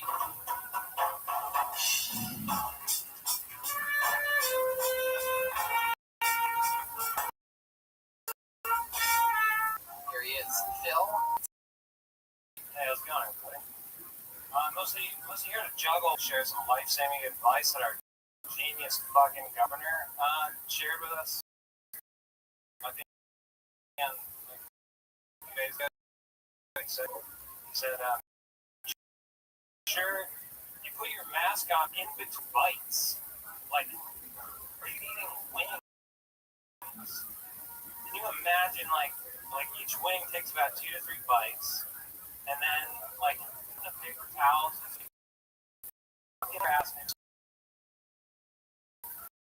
we're not, and it's all either. Anyway, okay. But let's do some juggling. Here's some juggling with Phil Iwinski. This is very exciting. Whoa! Wow! Look at that! Through the legs. Oh my goodness, that is impressive. Yeah, zoom out there, Lieutenant General Bogus. Look at that. Whoa! Whoa! This is Kill Tony during a pandemic. They said it couldn't be done, but we have a juggler here. Below in the dark bowling pins. Hey! Look at this. Absolutely incredible. Wow. My goodness. Wow, that is some incredible juggling, Phil Iwinski. My goodness. I've never seen most jugglers are up. And this is a good looking guy. Brady of jugglers. Good looking guys. Oh, thank you, Phil. Can we see some of that? Yeah. Oh my goodness. Here, let's get some more circus music. Hey, used to be 600 people in the room, sold out every week. We used to do massive theaters and we were popular. Now this check the time. Hey, whoa!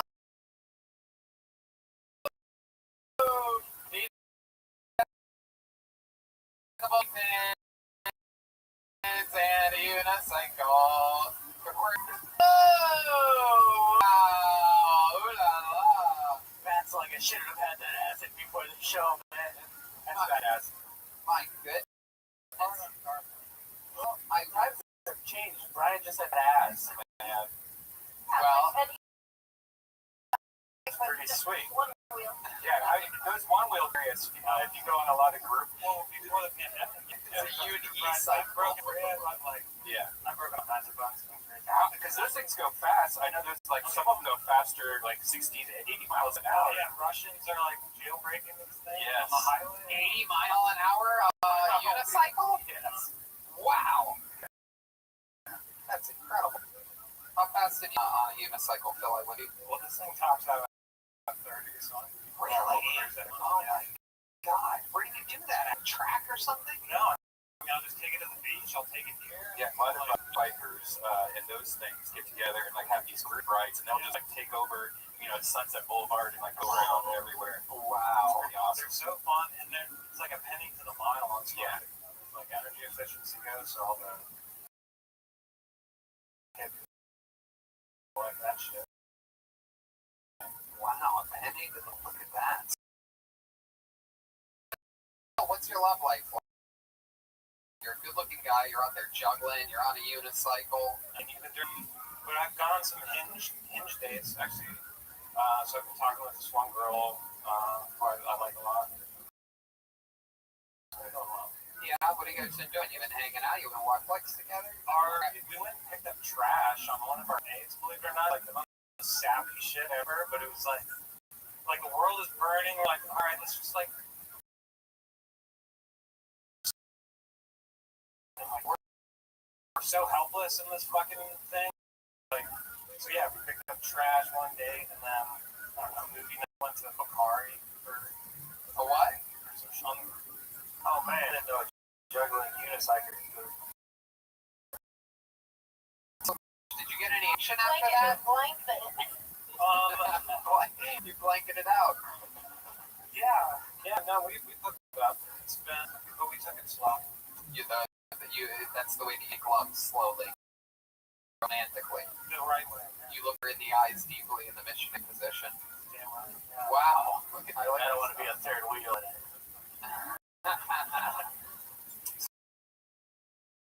Tell us how you learned to juggle and unicycle there. Well, I was homeschooled, so it wasn't a lot. Like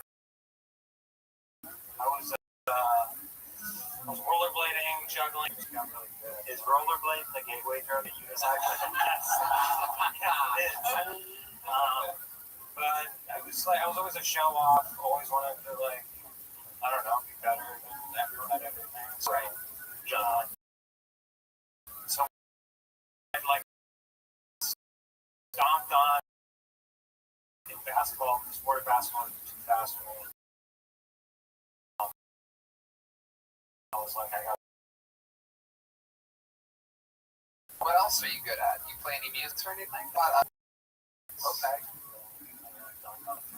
They took the rims off the Pan Pacific. I know. Because if they don't have the health basketball players, I know. That's my very what's going on over there.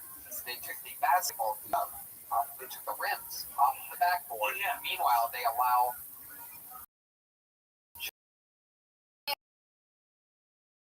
rallies where people scream things with slippers in the air. So they scream things, and then they repeat things that they scream. One of the main things that these rallies is no justice with that noise, no with these things. It sounds that create vapors, except yelling it.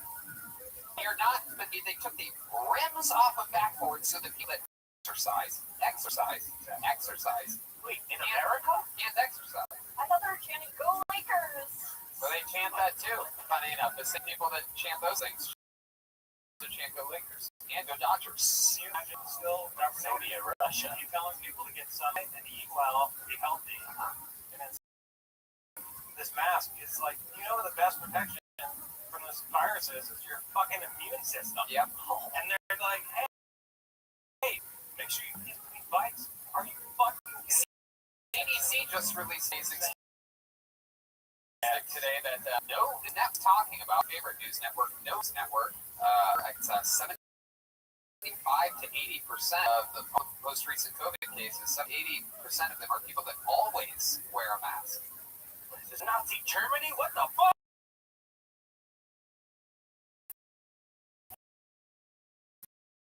Yeah.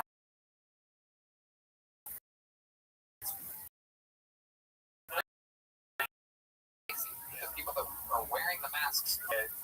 Common sense that this piece of content will do, saying. Meanwhile, it escaped a.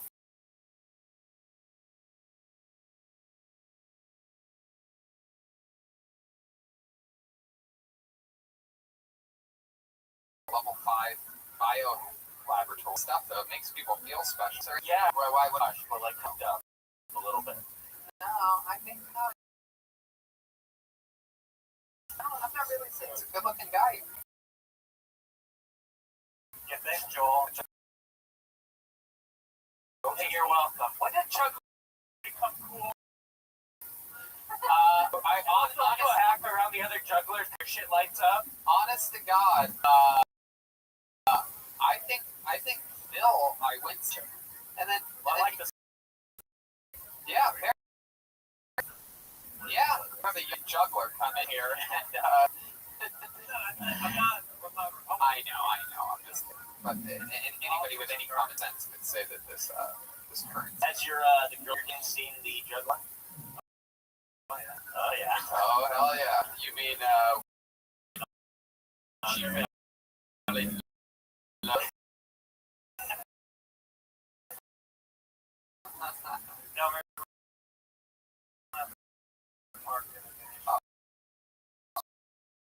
that's awesome. Pacific Park. That's your park. That's beautiful. See you around there sometime. The gay sex thing. No. Bush at the park. Okay, I'm just trying to get a grasp on exactly what you were doing. No. So I have a compound, and then there's a bush, and you see cup sitting next to a bush. You put a bush, and I suck your cock. Come on in. Oh, I invite him into the bush. Come on in. I invite him into the bush, and then we do gay stuff. And then, but I keep the cup out there for some reason. So you put money in the cup, and then the cup disappears, and then I come out and I go On the unicycle. Yeah. That's it. That's it.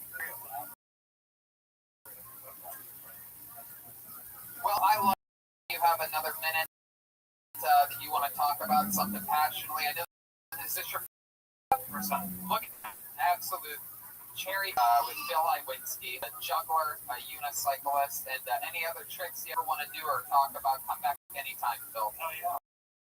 Knives, fire, whatever. Yep, knives and fire. Next thing you know, you dropped 3 bowling pins in 60 seconds. Let's go. Knives and fire here.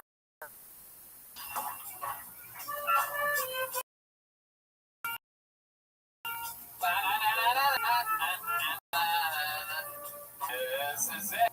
It's favorite part of the show, ladies and gentlemen. It is a special time where we check in with one of our favorite human beings, a man, an incredible regular here on Killtown. Present tonight.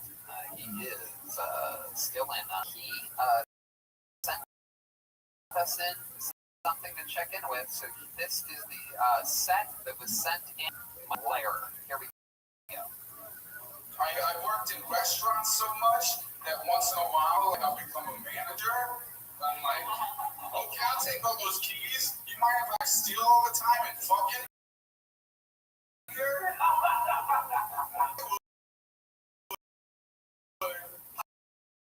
Hollywood does not have a monopoly on cocaine, alright? So I'll tell you this much. Talk about Thai chicken pizza all day and not do some fucking cocaine. I grew up in Queens, and I've always been, I was always White Mike, like that guy in junior high. Highest 237 since, I was always into Rabbbi music, and I feel like my lifelong interest in rap music made me slugginess and made me horny there. You know, I'm in an awkward position where, you know, I don't say this to be cute or clever, funny joke, but like my favorite songs were in it. It's like that's it. You know, it's like my joy is my cage on that one. And, you know, if someone asks me like, oh, you know, what's the name of your favorite song? I'm like, oh yeah, it's Bobby Schmurder.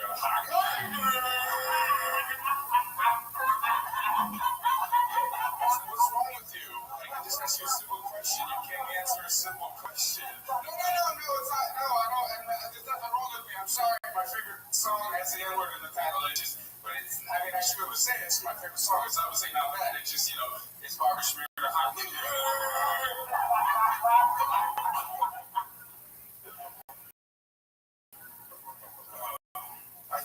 think 9 of my problems in life are caused by bad breathing, which sucks because it means the fucking chiropractors were right, you know, and they fucking are right of shit they say, but they're so condescending.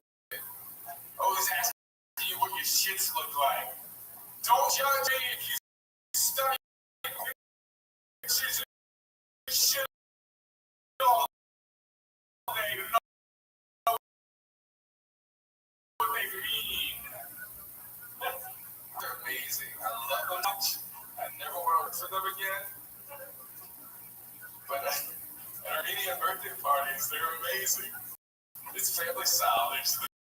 The table is covered in the most Mediterranean spread you've ever seen. When it comes to a bottle of tequila, a bottle of vodka, a bottle of whiskey, Pellegrinos, a pitcher of water, and a pitcher of Coke. So it's like Scarface and Chuck E. Cheese. And of course they dance. And there are no laws on Armenian birthday. Everybody dances. Everybody, it's amazing. And then they sit down, the band stops, the lights come up, they eat it like all that fucking never happened. Thank you. Creative force, Michael Lair. Go to michaellaircomedy.com. Drawing. Tonight's drawing from Ryan. Let's check it out here. What do we got? What do we got here? Wow, look at that. Oh my goodness, that really looks like Matt Edgar. That looks like Redman. That looks like me. Wow. Is that like a skull? Is that kind of like a... That is a skull, man. Ryan G is on a whole nother level. All of his prints are available at RyanJebelt.com. This one is unfucking real. I think I might buy this one myself. See what happens here. I gotta take another look at that. Ryan G. Kill Tony merch. There's some shirts available on his website at netsquad.tl and jbelt.com. Thank you, Ryan G. Belt. How about a big hand for Matt Edgar tonight? His new album, Take the L, available everywhere. This is a young man that I've worked with for a long time. What else, Matt? You want to plug anything else? Your social media or anything? At Matt Edgar on all things. That's Matt. T-M-A-T. Thank you, Tim. Thank you.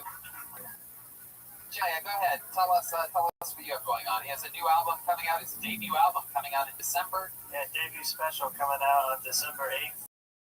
And I have a new merch store, JeremiahWatkins.com. And I'll be in New York the first week of November. Live in November. I'll be out there some podcasts and shows. Oh, cool. Yeah. Very cool. All right. How about Jet Ski Johnson, everyone. Full Victor moments tonight. Hit grants, as always. What else is shaking up? JetSkiJohnson.com. Sell this show. You bought 30 of them last week. 30. Oh my God, I know we're shocked. Love Jet Ski. Thank you. Look, Chris back there. Chroma, what do you think about this episode? I think we all covered everything, Tony. Hey, Chroma. Chroma's got a new music video out. That's out there Sweet. on YouTube. Yeah, it's super cool. That's awesome. That was some of the Kill Tony family helped him out with it. Right? Cossack, Keel Yulberg, Van Corona. And who else? What's the one? Who's the other guy? Keel and yeah, Van Corona. Joel Jimenez tonight, everybody. At times urinating while talking loudly in the main room, moving around very loudly, not really picking the correct speak or picture at all. Very entire episode. What's going on, Joel? Back rock and roll, dude. Have fun, love each other, peace out. Mostly and on the podcast and on today's episode. He's mostly sorry. For Red Band. Check out my virtual reality podcast. It's on youtube.com/redband. I do it about 3 or 4 times a week. Absolutely, he does. I have a Patreon. So, Roast School. Very exciting stuff. Jeremiah was on last week. Just did a crowd stream yesterday.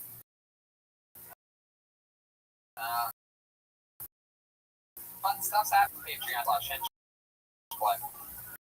And more fun Kill Tony stuff in some capacity. I'm sure it can only get better. So stay tuned for that. Thank you, everybody. Good night.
It's another one. We're here. It's like a strong crowd. It almost feels like it used to be. It almost feels like 100 people all at once. It's very exciting. We're just chasing a dragon here. It's real brain right now. Absolutely awesome. Absolutely awesome. That's good. Glad that you're awesome. Very exciting stuff happening. Hey, look everybody, it's the Great J email. The whole episode. Wow, look at it. There's the collect point right to the camera that we love. He draws every episode of the show, every single poster, and a lot of the new cool.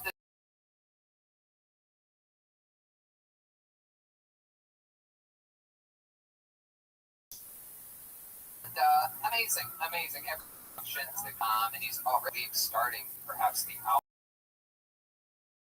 outline of what could be. RyanJabel.com. You know what? I gotta say, I am just filled to the brim with this because I have pizza up to the McGillicuddies of my stall, thanks to our good friend Charlie. For funny you mentioned that, I'm actually at Zero Z. What? I went ZD-less, I went cold turkey. Instead, by that I mean I got the cold turkey sandwich from Vito's Pizza. I didn't, I got much, but I got the Romeo. You do have a cold turkey? There we go, the big gonna try that next time. Is there a Vito's in Burbank? There is. You can get a special code, something like that. I'm telling you, it is so addicting. It's absolutely incredible. In restaurants in all of LA. Speedweed, Betterbox Studios, which has housed during the pandemic for fun times. I think there's even a Tate Fletcher somewhere around here from Caveman Coffee. No way. Where's Tate Fletcher? I haven't seen him yet. Delicious Caveman Coffee. Use the promo code KILLTONY. Save 15%. That's right. Without it.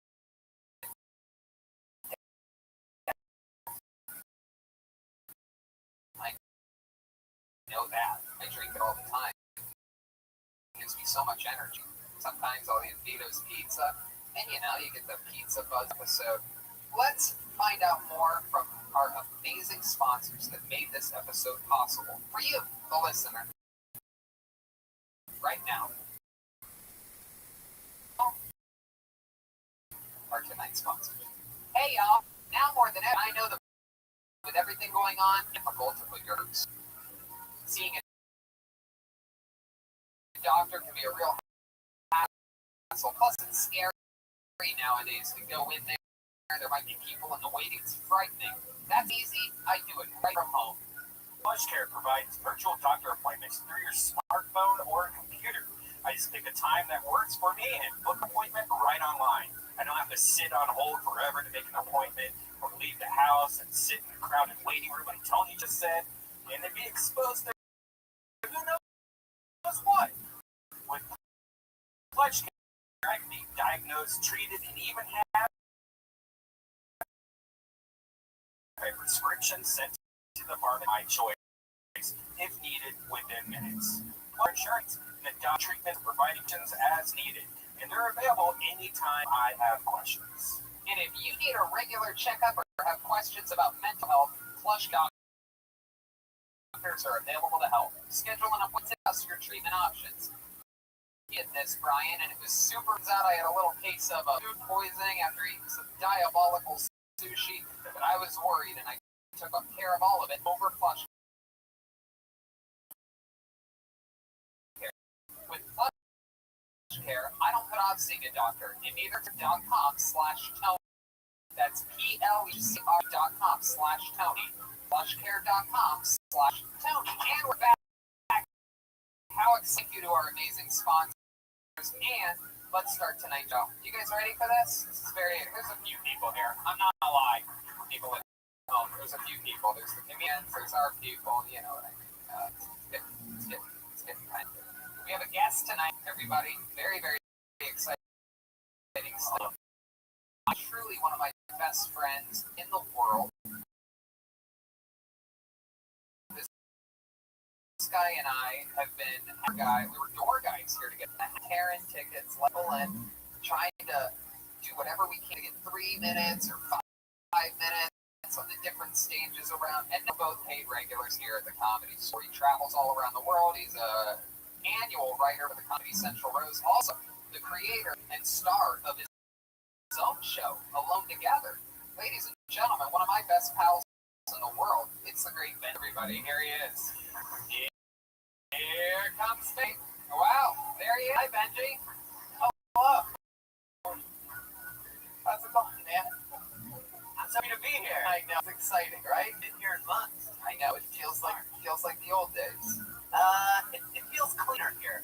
It is clear. It feels cleaner. You can feel it. And You look have so much.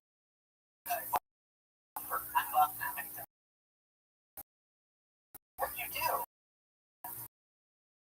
I lift heavyweights. Oh yeah, that's the trick. I was just one thing that I'm missing is heavy quick only type. I think a lot of reps are for the ladies. Yeah, it wears down your joints too.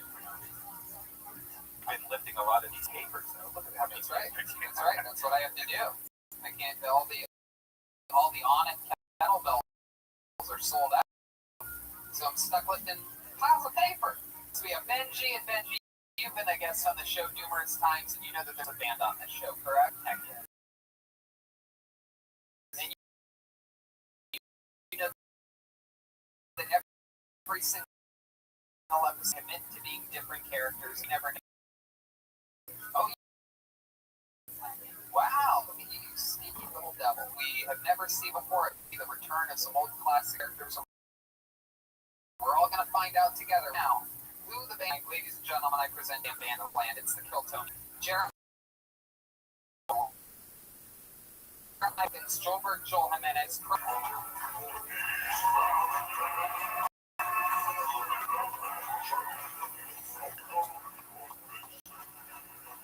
Wow. Wow. This is very exciting. Lots of flannel. I do believe this might be truck drivers. I have a feeling that these might be truck drivers. I got it? Yeah. Look at this guy. You don't seem like you would be a driver. Sir, what's your name? My name is Rustin Fields. Rustin Fields. And how long have you been driving trucks? 2 years. 18-wheelers? Do you have cerebral palsy or something? I got a problem. Sometimes can't feel the right side of my body, and then also been blind for 20 years. Oh my God, you're blind. You guys might not be able to see at home. Maybe can you lift that hat up a little bit, and maybe we could maybe look at that camera with the red light there. Maybe we could see. Can you zoom in a little bit? He's literally blind. How to zoom in, right? Lift your hat up a little bit there.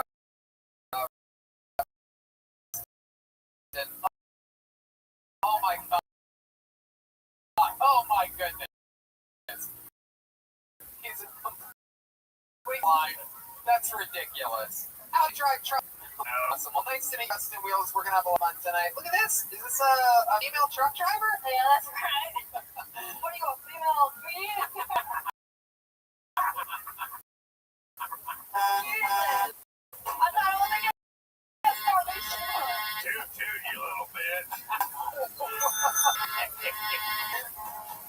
Okay, all right. Let's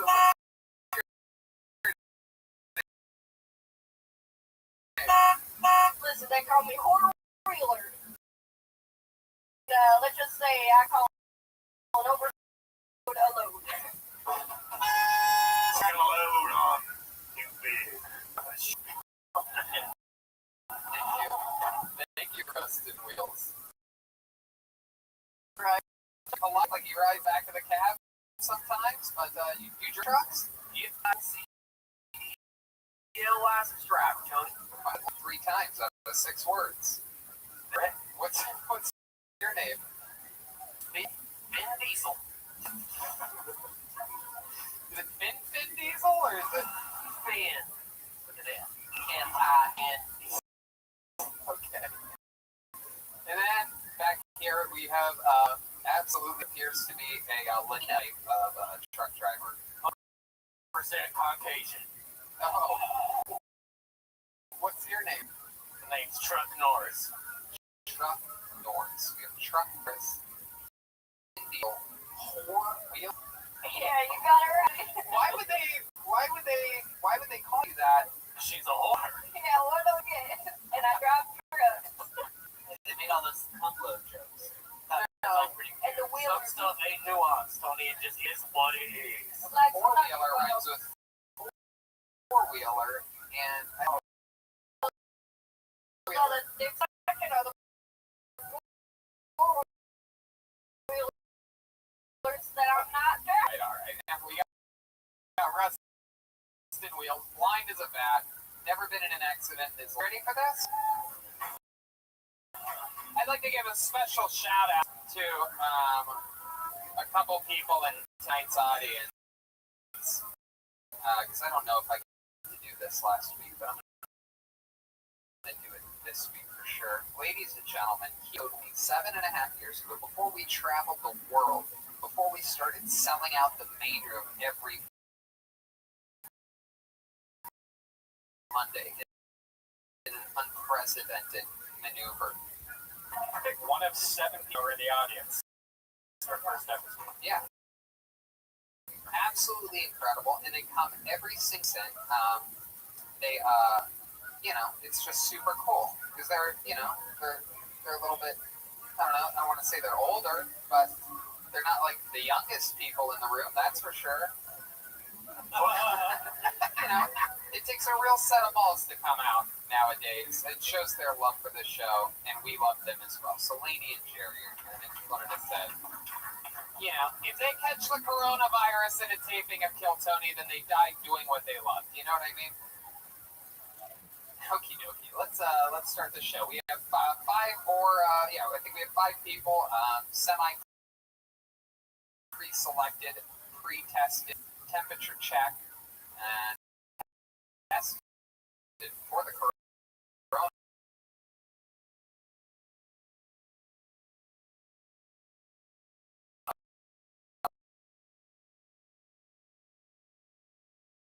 coronavirus. We tested all of them. Red Band takes a tube and sticks it deep up their nose and runs it. Anyway, I pull their name out. You know how it works. They get